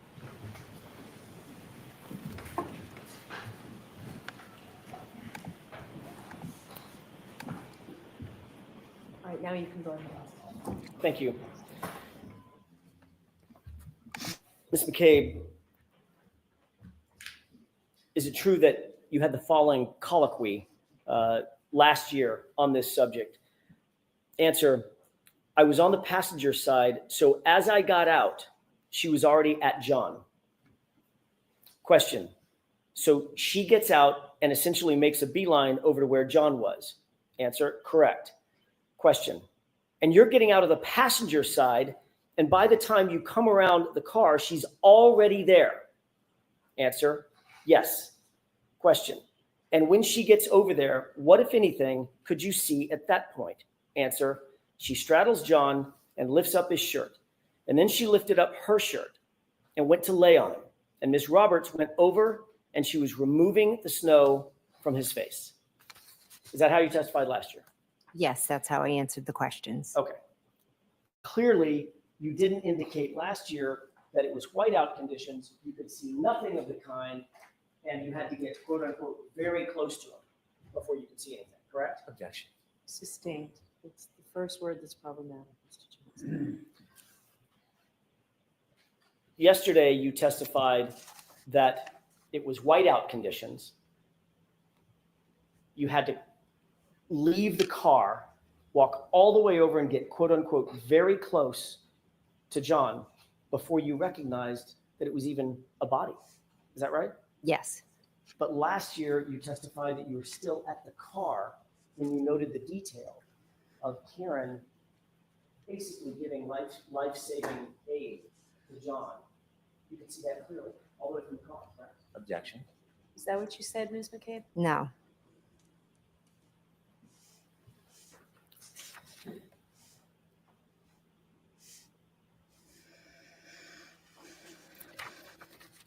Is there a reason, Ms. McCabe, that you might wish to improve your testimony this year than last year, over last year, with regard to the distance that you could see Ms. Reed engaged with Mr. O'Keefe? No. Are you trying to suggest or improve your testimony to suggest that you had no idea that there was a body there and nobody reasonably could have even seen a body there as you drove up? Objection. Is that what you're trying to say, Ms. Reed? I mean, Ms. McCabe. McCabe. Can you repeat the question, please? Shot. I'm sorry. Are you trying to improve your testimony this year over last year to suggest that reasonably nobody could have seen where John was from the car? I'm not trying to improve my testimony, no.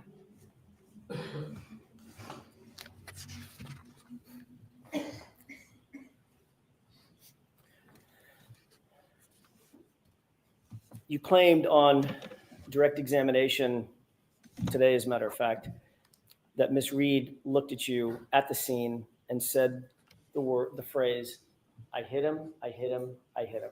She said it 3 times, very distinctly, according to your testimony, correct? She did, yes. That was so impactful that it had the effect of putting you in some sort of shock and horror. Is that right? I was in shock the whole morning, but that statement definitely was a lot. And that's an incredibly memorable statement for you to have heard and now recount to us in this trial, correct? Correct. Something that you wouldn't easily forget or overlook. Is that right? Something I wouldn't. Something you would not easily Correct. forget or overlook. Is that right? Correct, yes. Matter of fact, some might say it's the centerpiece of your testimony. Objection. Sustained. centerpiece. Shock and horror. Oh, Ellen. Look at her. She's just sitting there like nothing's snapping. Okay. Ask her You what she took today. At a grand jury in April of 2022, did you not? I did, yes. Before you testified, you took an oath, very much like the oath that you took before you testified in this case, correct? Correct. You swore to tell the truth, the whole truth, and nothing but the truth, so help you God, correct? Correct. And that included the whole truth at the state grand jury, correct? Correct. That was only weeks, several weeks, but weeks after this incident, right? April 26th versus January 29th, 2022. Is that right? Correct. Things Yes. were much fresher in your mind then than they are now. I wouldn't necessarily say that. Especially something as momentous as an admission from my client that she hit him. Would you agree?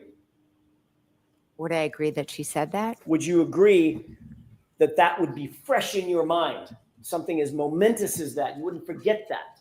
I will never forget it. You wouldn't overlook that. I will never forget it. You would not overlook that either, would you, Ms. McCabe?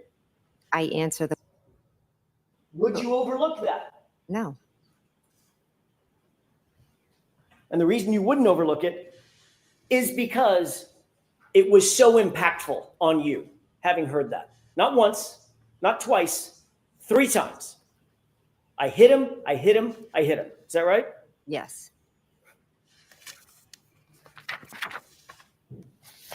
She is out of it. Look at her. Lunch break. She went after it at lunch break. She popped him. Damn.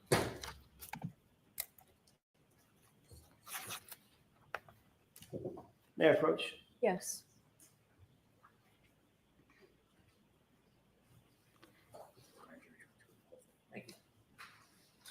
Thank you. Take a look at that document and tell me if you recognize it. Wow. It's, yes, I see it.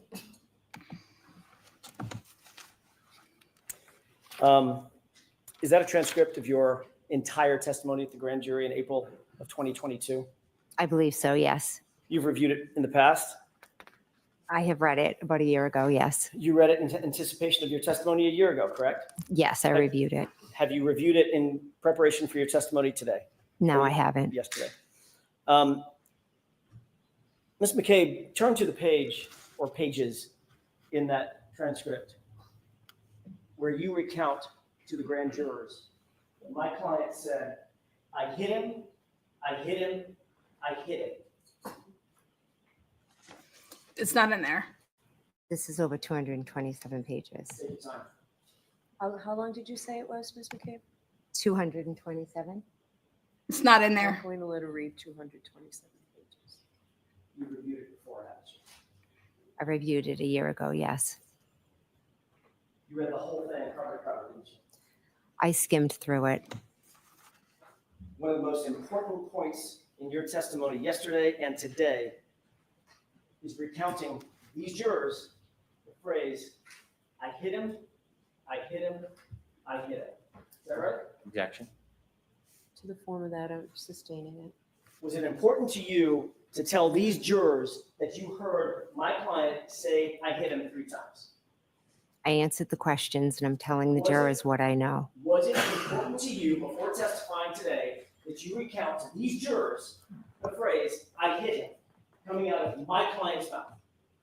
Your client said she hit him, yes. That's not my question. Listen to my question, Ms. McCabe. I'm sorry. Was it important to you before you testified to tell these jurors under oath that my client said, I hit him 3 times? As a juror, as a witness, it's important to tell the truth and to answer the question you were asked. And in point of fact, in your entire grand jury testimony, you never said, my client said the words, I hit him, did you? Again, it's 227 pages. Ms. McCabe, you were there. They're your words. I'm not asking you to rehearse something. You were there. Did you tell the grand jurors that my client said I hit him? I have testified a number of times, but I was there the morning of January 29th when your client said, I hit him, I hit him, I hit him. Did you tell that to the grand jurors? I'm not sure. It's because you didn't, did you? Again, I'm not sure. Ms. McCabe, you were asked in your grand jury testimony, no fewer than a dozen times, 12 times, 12 separate times, you were asked to repeat words that my client said both before, going to, and at the scene at 34 Fairview that morning. Correct? Objection. Do you know the answer to that? No. You were asked multiple times what my client's words were that you heard her say going to and at the scene, correct? I was correct. And you recounted those words truthfully and honestly at that time, correct? Correct. Because you were under the same oath that you're under today. Correct. And things were much fresher in your mind then than they are now 3.5 years later. Would you agree with that? I hit him is just as fresh today as it was 3 years ago. Turn to page 190, if you wouldn't mind. Sure. For court and counsel lines 10 and 11.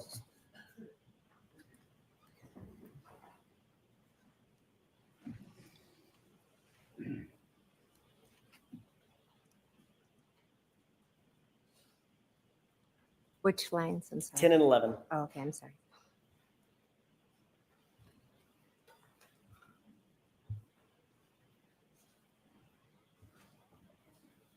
You recounted what Ms. Reed said to you over the phone to the grand jurors, correct? Correct. And what she said at 4:53 a.m. was, did I hit him? Could I have hit him? Did, correct?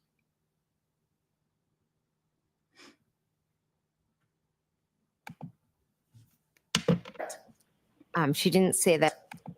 She didn't say that at 4:53.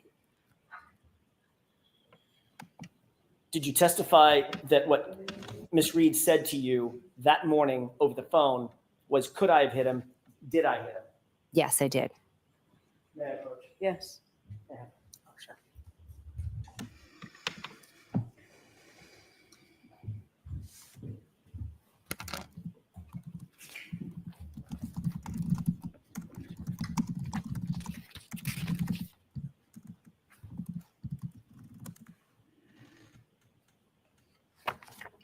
Come on, Verify a page number, Your Honor.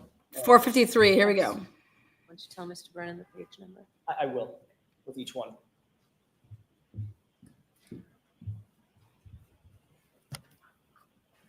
If you turn to page 192.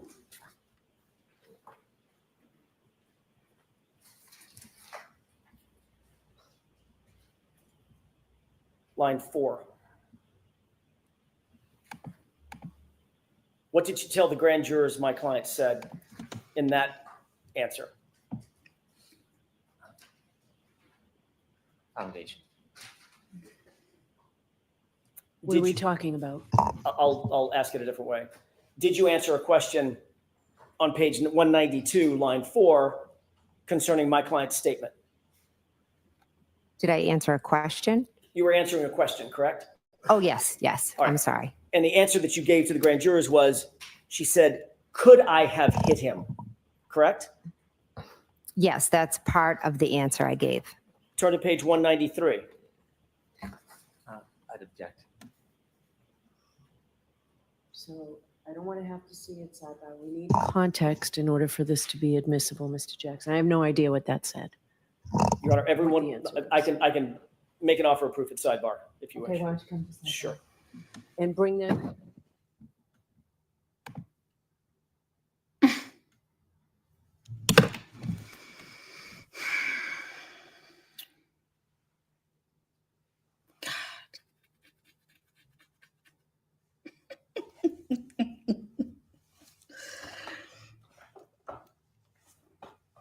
Ugh, did you hear her just slide that in there that at 4:53 a.m. that's what she said. She's basically saying nobody asked me. Nobody asked me what she said to me, when she first called. I was just repeating what she had said when we were at the scene or on our way to the scene or after, you know what I mean? After finding John, right? Nobody asked me what she said to me on the phone when she called me. Because she slides in there and she says, That's not what she said to me at 4:53 a.m. And that's why it's important. At 4:53 a.m., Jennifer, you were up in your bedroom, right? And your phone's downstairs still. So how could she have said shit to you at who really answered the phone call at 4:53? Or are you gonna have to say that you weren't in your bed? I'm sorry, but you want to talk about this cover up and talk about knowing about Yes. shit? Do you have an extra copy for yourself, I have Mr. notes. Jackson? I have Okay, notes. thank you. I think my notes is. I have notes. She's so calm though. On page 192, line 4, for context, were you talking about a statement that was made in Karen's car on that morning before you got to the scene? 192. 192, line 4.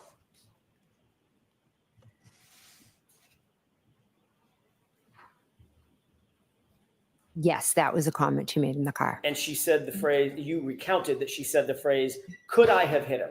Correct? Yes, that was part of my answer. Take a look at page 193, line 1 through 2.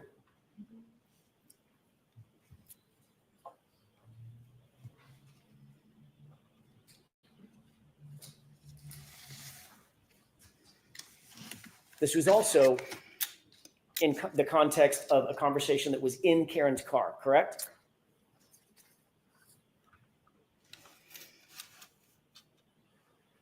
Yes. And the phrase that you attributed to my client was, could I have hit him? The question, correct? Yes. Page 193, line 23.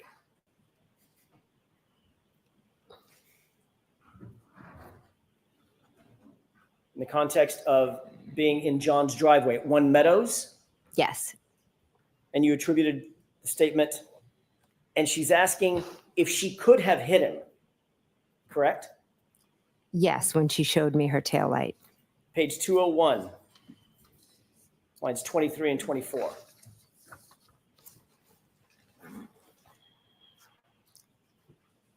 This is driving to Fairview.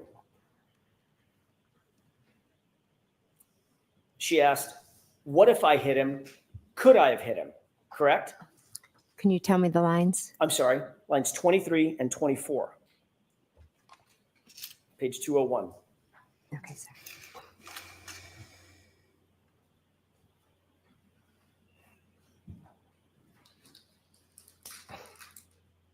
Okay, I've read it. She stated, according to you, what if I hit him? Could I have hit him? Correct? Yes, she did. Page 202, top of the page, line 1 and 2.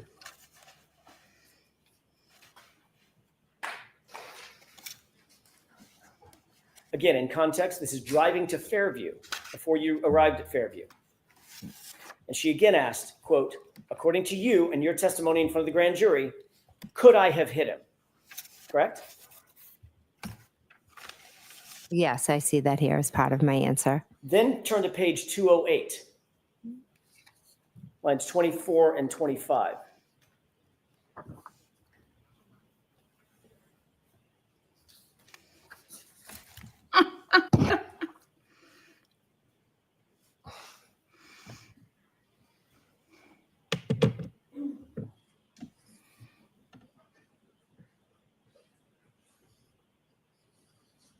I'm sorry, what lines 24 and 25? Lines 24 and 25, let me know when you've I've read them, thank reviewed you. those. For context, this is at the scene outside Fairview. Yes. And you told those grand jurors under oath, she asked, did I hit him? Could I have hit him? Correct? Yes. On page 208, lines 24 and 20, I'm sorry, 208 and 209, going on to page 209, lines 1 through 3. You actually recounted to the grand jurors a conversation that you said my client had with a female EMT standing right there, exactly as you testified to today. Female EMT. You see that? I do, yes.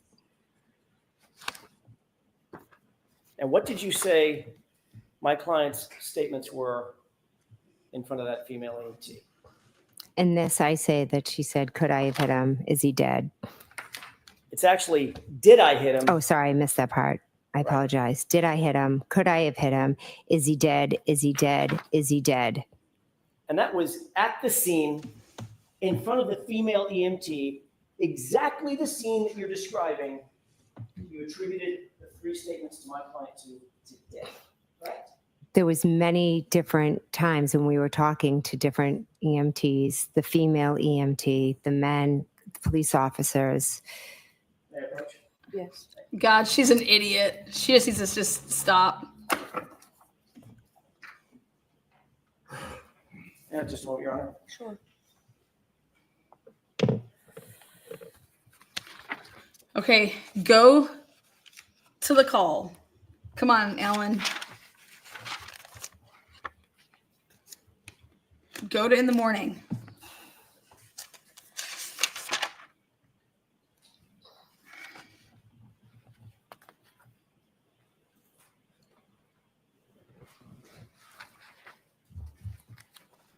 Ms. McCabe, your full statement at page 208, starting at lines 22 through 25, going on to page 209, down to line 4, was, quote, so there are different, police officers getting statements from us. And at one point I'm standing with Miss Reed and she's saying, did I hit him? Could I have hit him? And there was, I believe, an EMT, a female, standing right next to me, listening to her yelling, did I hit him? Could I have hit him? Is he dead? Is he dead? Is he dead? It was pretty much nonstop. That was your testimony in front of the grand jurors, correct? Yes, it was. And that was April 26th, 2022, correct? Correct. Not one time, Ms. McCabe, did you utter the phrase, I hit him, as it relates to my client in front of that grand jury on April 26th, 2022, did you? Not once. I'd have to read through the 227 pages to see. As you sit here today, do you remember ever saying to those grand jurors, she said, I hit him, I hit him, I hit him, in front of a female EMT?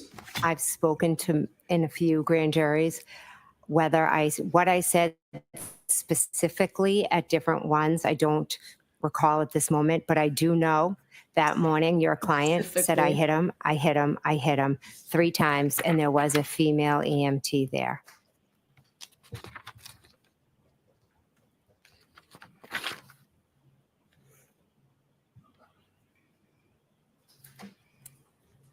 She's a liar, man.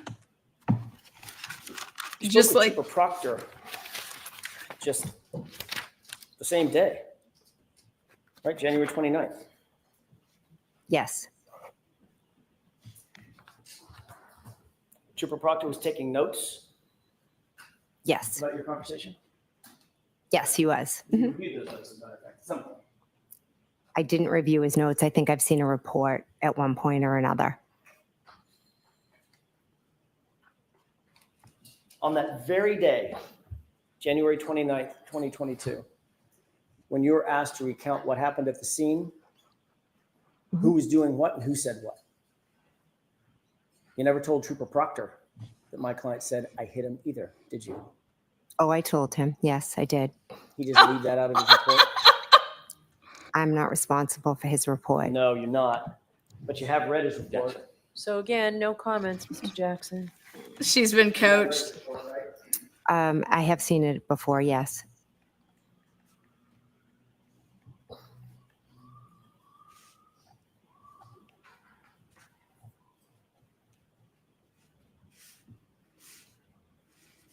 May I approach you? Yes.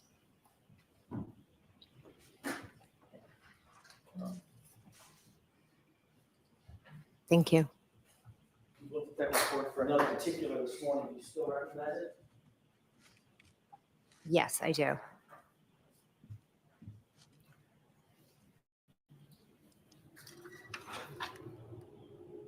Can you review that report, scan it, and let me know when you're done? Okay, is there something specific I should be looking for? I don't think you're going to find it, Ms. McCabe. I Alright, hit him. So again, jurors I disregard. don't think you're gonna find It's it. question answer format only. My question is, do you see the phrase, "I hit him," as it's attributable to my client in that report? Objection. System.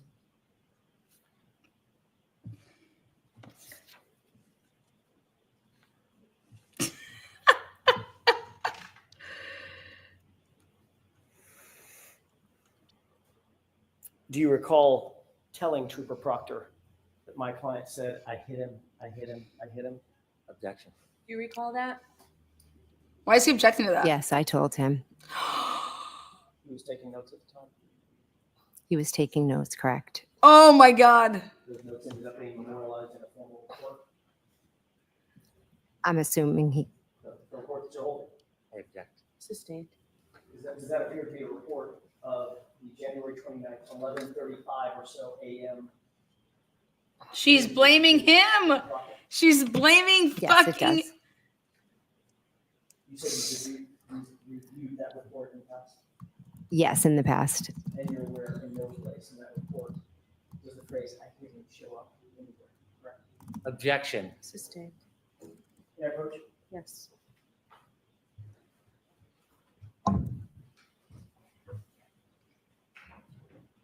Oh, I'm sorry, I'm going to approach the witness. Sorry, Mr. Brennan, I'm sorry. I'm being vague. I was just grabbing the report back. Sorry.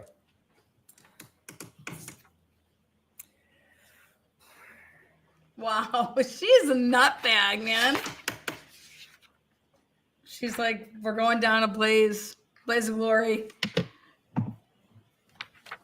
May I have just a moment, Your Honor? Sure. She needs to switch up gears.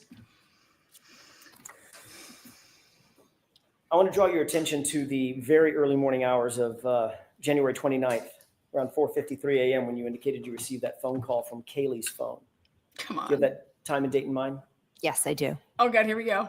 My client told you that John had not come home, correct? Yes. And you knew that Miss Reed at that point was awake and looking for John. I didn't know what, I just knew that she was awake and screaming. Right, because she was worried about where John was. Objection. Sustained. You've been asked who you communicated with first thing that morning after you received that first call from Miss Reed. Is that right?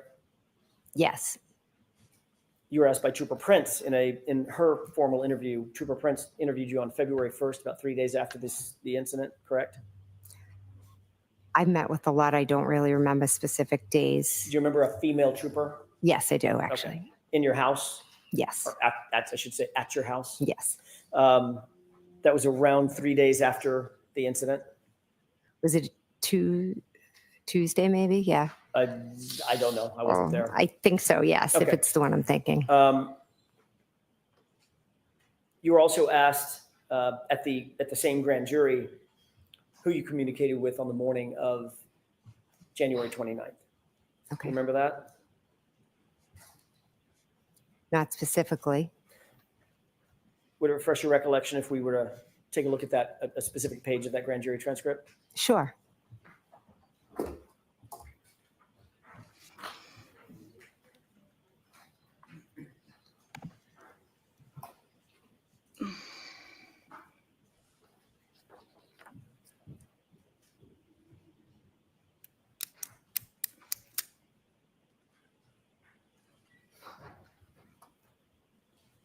Jesus.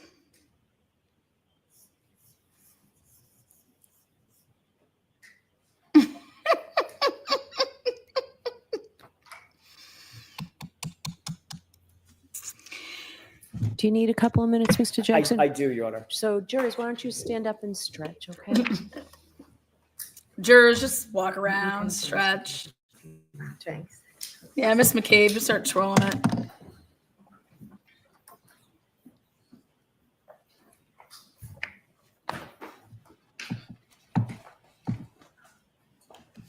Mr. Jackson, do you want a 5-minute recess? No.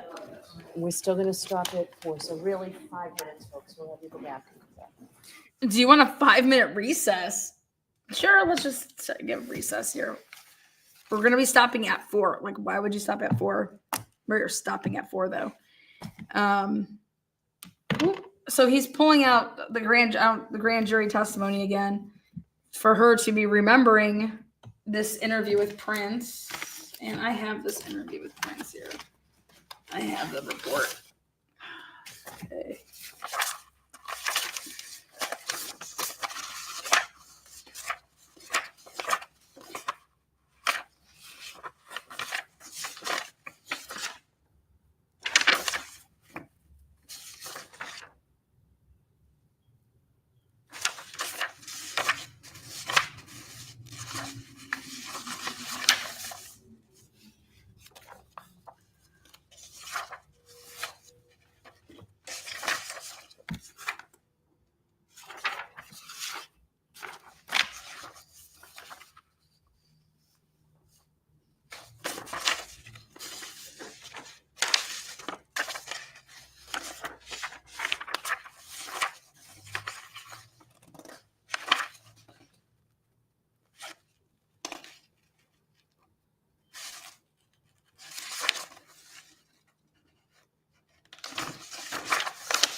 She adds new details in that.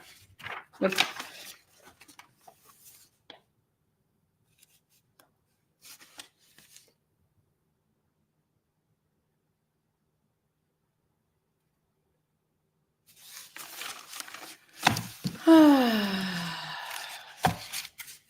I just can't even.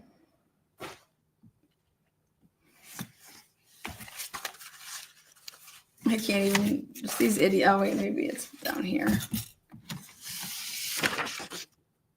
Kathleen Prince. Here it is. All these fucking papers. I found it. Kathleen Prince. Okay.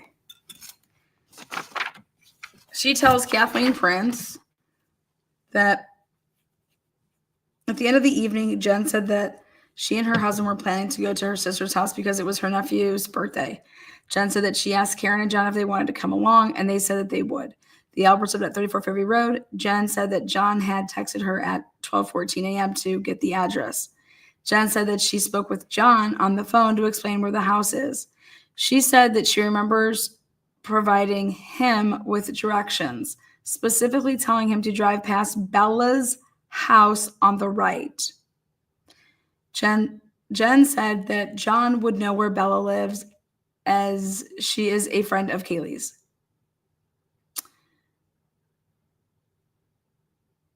Jen said that while she was at the house, someone said that there was a car outside. Jen looked out the front door of the house and saw the car. She assumed it was John and Karen. She said that she did not notice what kind of car it was. Jen said that she is not good at identifying cars and was not able to provide a description of the car. She noticed that the vehicle was facing in the opposite direction of how it would have been if she had followed the directions provided earlier. Jen then texted John at 12:21 a.m. here. She texted John again at 12:31 a.m. and told him to pull behind her vehicle. She looked out the window a little while later and noticed that the car was further away from the house, closer to the neighbor. At 12:40 a.m., she texted again and said, "Hello, where are you?" There was no response from John. Jen said that her phone shows a call from her phone to John around that time, but she thinks that she dialed him by accident when she was putting her phone in and out of her pants pocket. Boom, bitch. Not plugged in and in some plugged in and what do you call it? That it was plugged into the wall and charging, right? That she must have dialed him by accident when she was putting her phone in and out of her pants. Okay. So again, I told you and showed you guys that Jen's phone does not move at all. Okay, from 12:19 a.m. until 12:41 and some change. Now, continuing on. The next time that she looked out the window, the car was gone. She did not think anything of it and thought that they just decided not to come in. Jen said that she and her husband were at the house from around 11:45 p.m. to about 1:30. She said that she and her husband drove two of her nephew's friends home and that they went home. The following morning, Jen got a call from Kaylee, John's niece. Kaylee said, "Hi, Jen. Karen needs to talk to you." Karen got on the phone and was yelling. John never came home. Karen told Jen that she left him at the waterfall.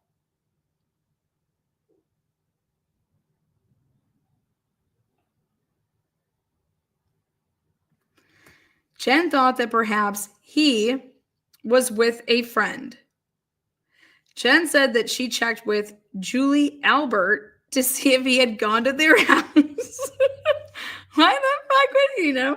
Jen explained to Karen that she did not leave him at the waterfall because they were outside Jen McCabe's sister's house after the waterfall bar. That they were outside. Karen told Jen that when she got home, John was not with her. Jen began to think of other friends that John might have ended up going to, such as Tom Beatty. But he was not there either. Karen was telling Jen that she, Karen, had not planned to stay at John's house that night and that John would not have stayed out all night, leaving Kaylee home alone overnight. At some point, while they were talking on the phone, Karen got into her car and started driving. Jen said that Karen was hysterical, screaming. Karen drove to Jen's house. All right, you all set, Mr. Jackson? All right, we're bringing the jurors over. Are we still on schedule? We are. Okay. Are we still on schedule? You're...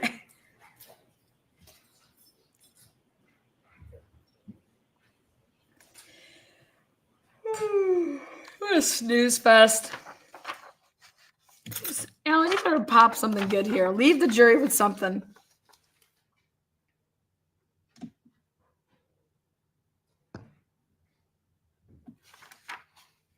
What's up, Willie? How you doing in chat, buddy? This is crazy.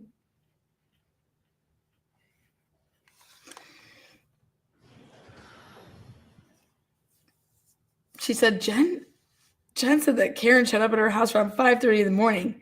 She went outside and started to drive Karen's car to John's house. Move over, sister. Woo, let's go. Jen McCabe is on a Xanax or something. Defense needs to ask if she's taken anything. Yeah, they need to. They may ask her it tomorrow morning, but I would ask her to be drug tested right now. Jen McCabe is totally medicated. I don't know what she's on, but she looks like she's just like, she's very slow moving too. She's like, The school is in session. Please be seated.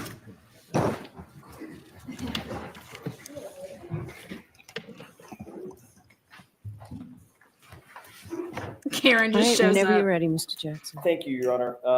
Ms. McCabe, I want to draw your attention back to the morning, later in the morning, after you're back at 34 Fairview, after the police have already cleared the scene, and you're back with your friends and family inside the home at 34 Fairview. We've already talked about the fact that the witnesses were not sequestered in any way. They were not separated in any way by the police. Is that right? We were We were What? just sitting together with friends Right. and family. So yeah, no. Everybody was free. All the friends and family that were in there were free to talk amongst themselves, which you did do, correct? Yes. All right. Everybody had the opportunity to say their piece and to listen to others say their piece as well.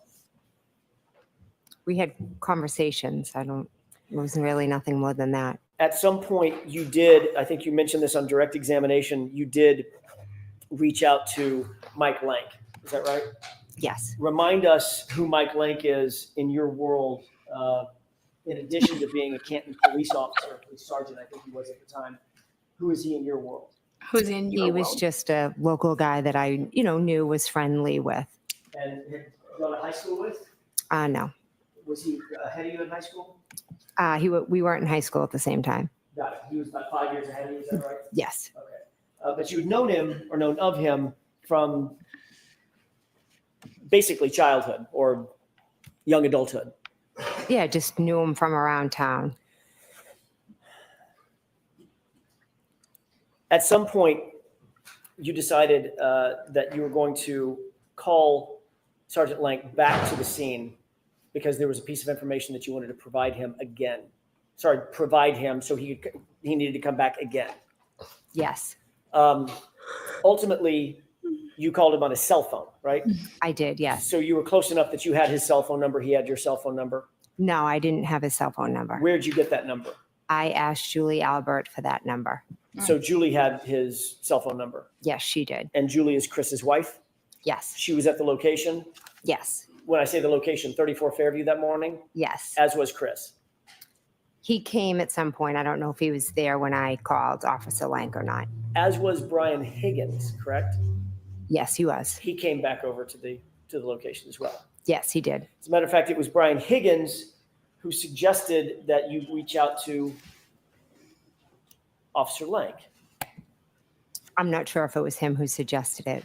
Someone suggested to you that you reach out to Officer Lank. Is that right? As I was sitting there remembering things, I believe, I can't say who did or didn't. Oh, for So fuck's as sake. you were sitting there remembering things, you weren't just remembering things, you were remembering things and then telling others things that you remembered. Oh, absolutely. So Yes. others were absorbing whatever information you were providing to them and vice versa. No one was really providing me any information because they didn't know what happened. So you were, sorry, go ahead. Okay, I'm sorry. I was just sitting there trying to recount what had transpired since I got that 4:53 phone call. And one of the things that you decided you wanted to tell Sergeant Lank was a statement by my client. Yes. So you call Sergeant Lank on his cell phone and you're able to get a hold of him, correct? Yes. Whatever he's doing, I'm guessing he was busy at the time. I don't know what he was doing. He's the first responder on a death of a police officer case that was just hours old. So he had to- I would assume. I, again, don't know what he was doing. But in fact, after you got your phone call, you dropped everything and headed back to 34 Fairview, correct? Assisting. Did he come back to 34 Fairview quickly? He was there fairly quickly, yes, I would And say. at your request, Yes, I called him and asked him to come back. because you told him that you had information that was important enough that he needed to get over there so you could tell him in person what this new information was. I called him and told him that I was remembering things and asked if he could come back. And he didn't just say, "Yeah, just tell me what it is over the phone." He literally said, "Okay, I'm going to get in my car, drive in a blizzard." There's still a blizzard, right? Yes, it was. I'm going to get all my gear on, drive in a blizzard back over to the Fairview, get out of my cruiser, come into the house, and get ready for this new information that you're going to give me. He did not say all that, no. No, that's what he did. I have no idea what he did. I called him and then he came. Well, That's, he walked over. He didn't walk He over. drove his car, right? I would assume so, yes. Right. So he had to get in his car, drive over a blizzard, get out of the car, walk through the blizzard, go to the front door, and get ready for this new meeting that he's going to have, correct? Yes, that seems like steps one would take. And whatever it was that you wanted to tell him, you let him know it was important enough to have a special additional meeting. It wasn't something that you were just going to sit on. You wanted to give him this information immediately without hesitation, correct?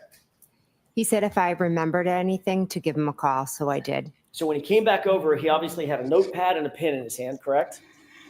I believe he was taking notes. And you told him, you testified this morning that what you told him was Karen Reed said, I hit him, I hit him, I hit him, right? Correct. But when he wrote this report, you said, she said, I hope I didn't hit him. Correct? I don't have his report in front of me.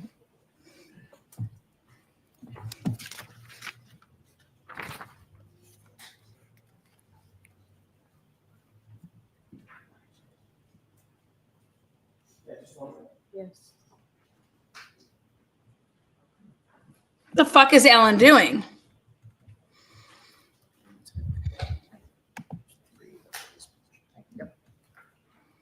Thank you. You're welcome. You could turn to the orange tab.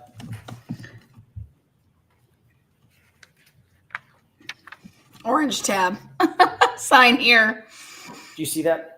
I do, yes. Okay, and you've had a chance to read it? Just the highlighted Okay. part. May I approach? Yes. Thank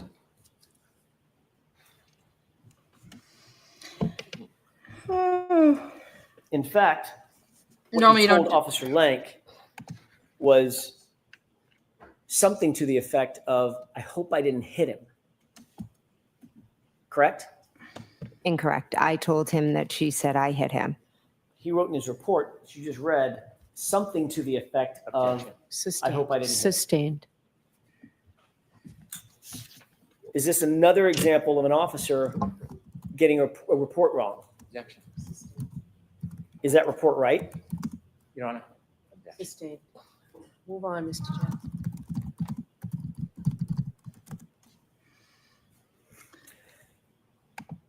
I hope I didn't.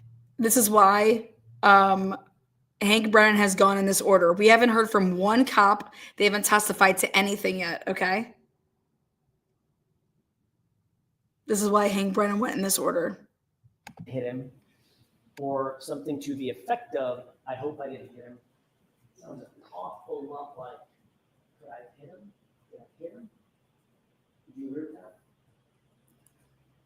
It does sound similar, yeah.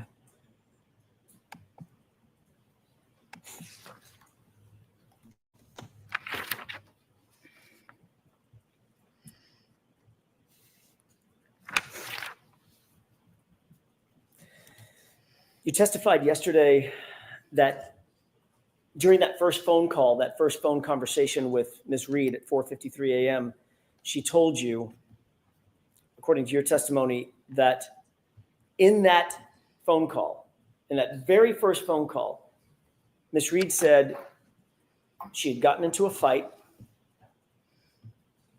her taillight was cracked, and she asked, could I have hit him or did I hit him? Correct? Incorrect. Tell me where I'm wrong. In the first phone call, she had said we got into a fight and he didn't come home and I left him at the waterfall. In the second phone call, once I told her that I saw her outside of my sister's house on Fairview, that is when she said, could she have hit him, and talked about her taillight. So 2 hours after Ms. Reed found John O'Keefe and began giving him CPR, you were interviewed by Sergeant Sean Good, correct? Objection.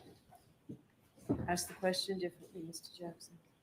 2 hours after Ms. Reed found Mr. O'Keefe, about 2 hours later, say 8 o'clock, 8:30 in the morning, after the scene was cleared, you were interviewed by Sean Good, were you not? Objection. Sustained. May we approach, Your Honor? Yes. What's the I don't understand what the problem is with that question.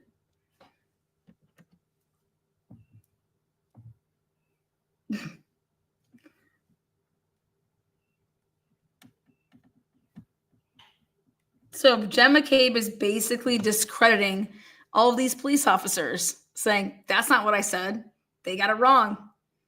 You know,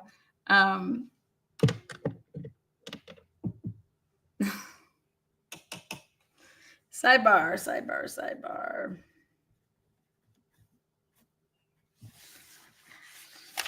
Let's go back to what she said to Prince over here, which is the whole reason that we like. So he's coming back to this old Prince thing. I hope. I don't know what the fuck's going on at the moment.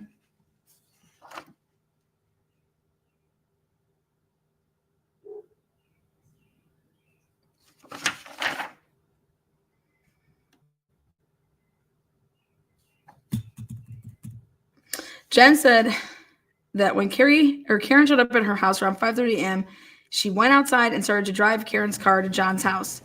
She said that they got to John's house around 5:45 in the morning. Shortly after, Carrie arrived. Carrie arrived at. May I? Yes. Thank you. They looked in John's house to see if he was there. While you were at the scene, after Miss Reed had been giving CPR,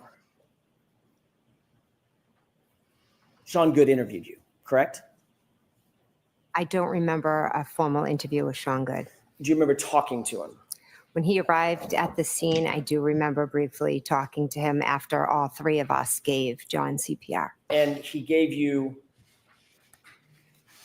asked you certain questions about what you'd seen, what you'd heard, what had happened, correct? I have to tell you that I remember seeing him there and I remember talking to him, but I do not remember specifics of any conversation or any questions that he asked me. Do you remember him asking you about any initial calls you had and you telling him about that 4:53 call and the early morning calls thereafter, the initial calls before you met up with Miss Reed? I don't recall. Did you tell Sergeant Good, by the way, he was a sergeant at the time. Sean Good was a sergeant, not an officer. I'm not sure. Okay. By the way, you knew Sergeant Good, did you not? I didn't know him. I knew of him, like I knew his name, but that was it. How'd you know of him before that day? Because his sister is a year or two younger than me, and I knew she had a brother that was younger, that was a Canton cop, just through the town, but I didn't know him. Okay, friendly but not friends. I wouldn't even say I was friendly with him. Okay.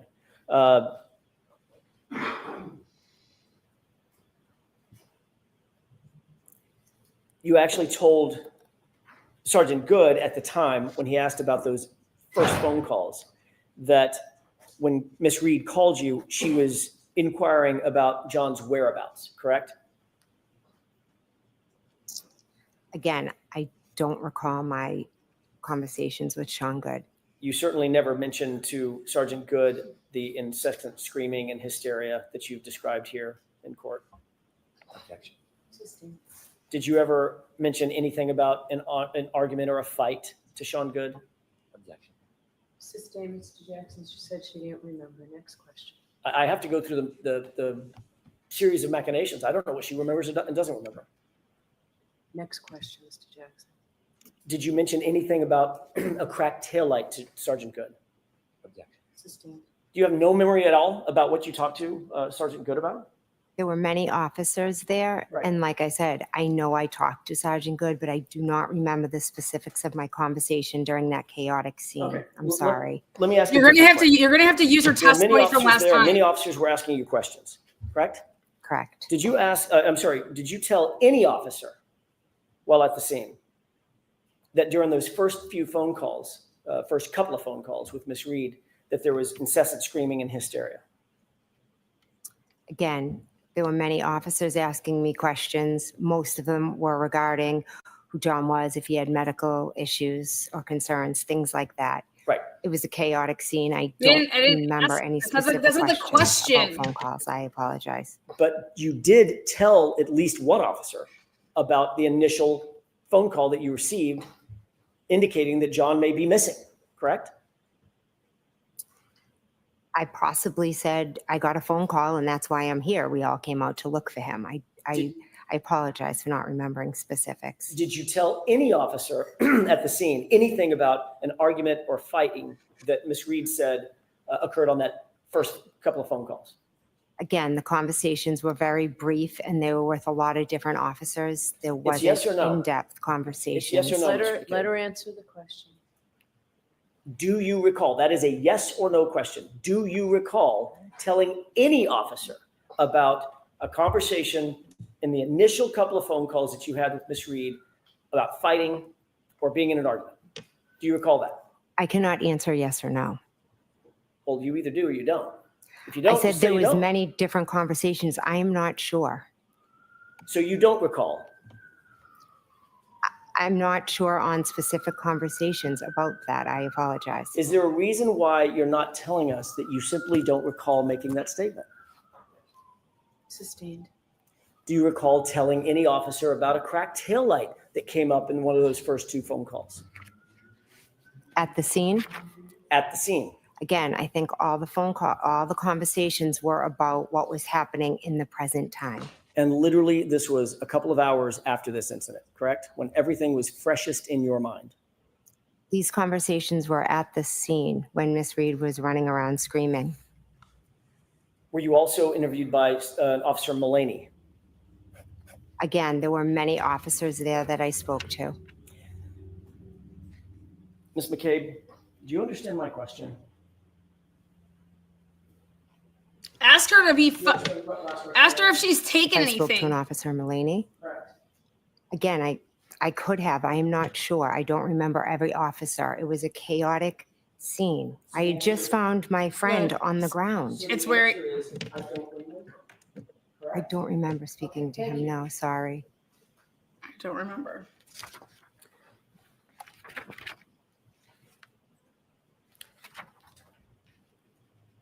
Later that morning, you did have a conversation with Officer Lank that you actually do remember, correct? Yes, correct. What you told Officer Lank or Sergeant Lank was that you received a phone call from Kaylee's phone and that Karen Reed was distraught because John never came home, correct? I told him she was, I don't remember the exact words, but I told him something like she was hysterical and screaming and said John never came home.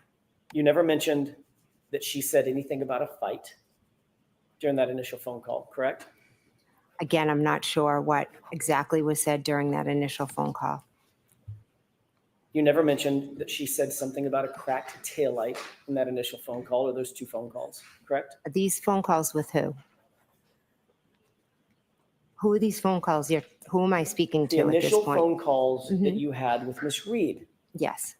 you never mentioned to Officer Lank or Sergeant Lank that Miss Reed mentioned anything about a fight or an argument, correct? I don't remember. You never mentioned anything about having Miss Reed saying anything about a cracked taillight in one of those two initial phone calls, correct? Again, I don't remember all the things that I told Officer Lank. And you certainly never mentioned that Miss Reed said anything about could I have hit him in either of those initial phone calls, correct? Again, I don't remember my specific conversation with Officer Lank. So you don't remember the conversation that you had with Officer Lank when it was the clear light of day. You'd had a chance to take a beat and a breath, catch your breath, because it's now 11:30, 11 o'clock in the morning. You don't remember anything about that conversation, but according to your testimony, you remember in detail what my client said, waking you out of a dead sleep, correct? So I didn't speak to him at 11:30. It was earlier in the morning when he came back to Fairview. Let's call it 9 o'clock, whatever. Okay.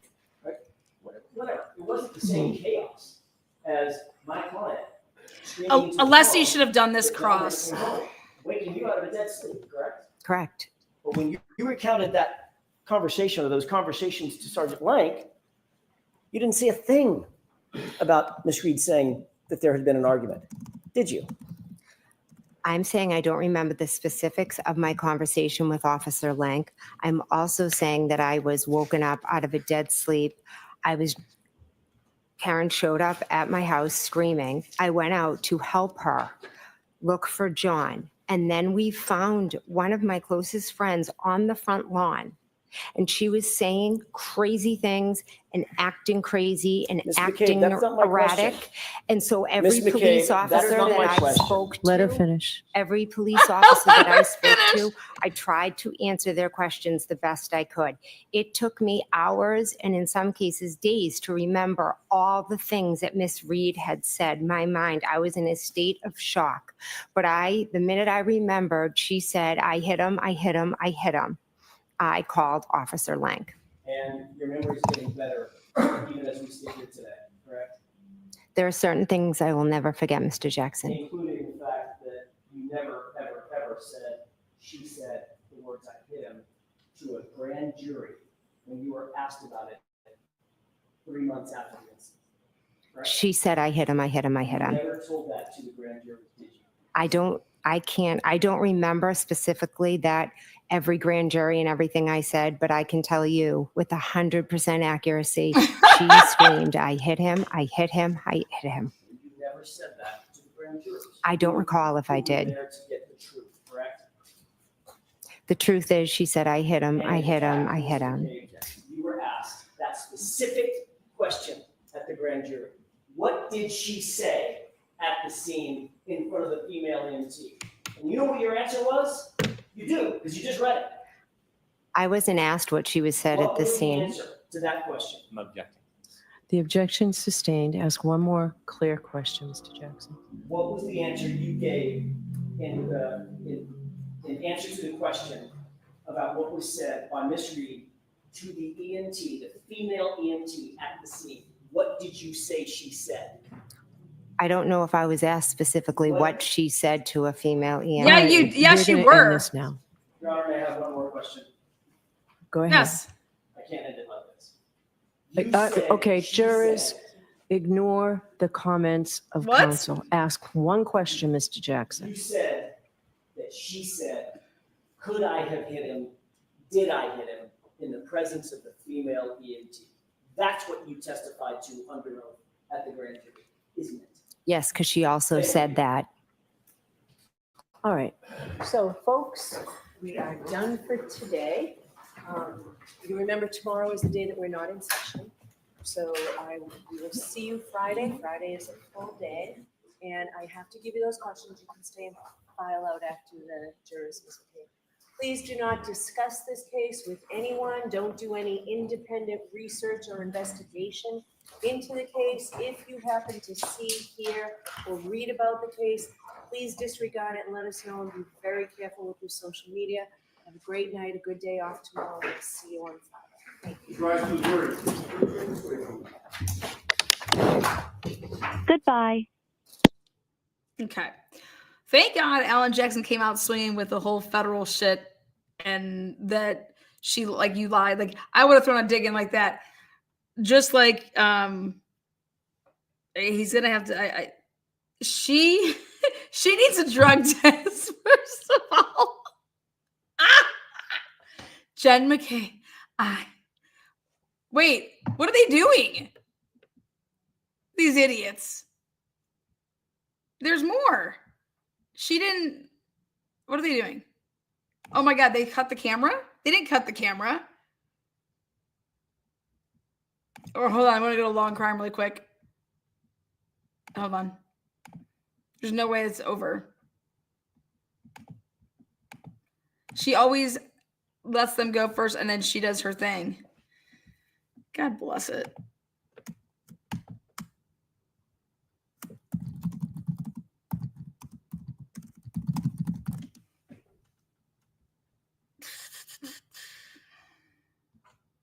What's today, day 7?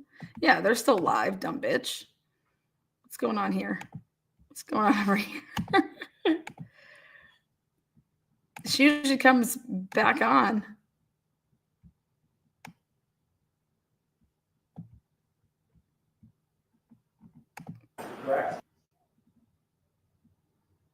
I don't recall my conversations with Sean Good. You certainly never mentioned to Sergeant Good The question about what was said by Miss Reed to the EMT, the female. This now. Your Honor, may I have one more question? You said in the presence of the female EMT. That's what you testified to under oath at the grand jury, isn't it? Yes, because she also said that. All right, so folks, we are done for today. You remember tomorrow is the day that we're not in session. So we will see you Friday. Friday is a full day. And I have to give you those questions. You can stay and file out after the jurors. Please do not discuss this case with anyone. Don't do it. Just be careful with your social media. Goodbye. Hey there, Karen Reed trial Wow. watchers. You know what a lot of the trial. Wow. Okay. Awesome. Great. Well, they have a day to regroup here. They're going to need it. They're going to need it. I think that,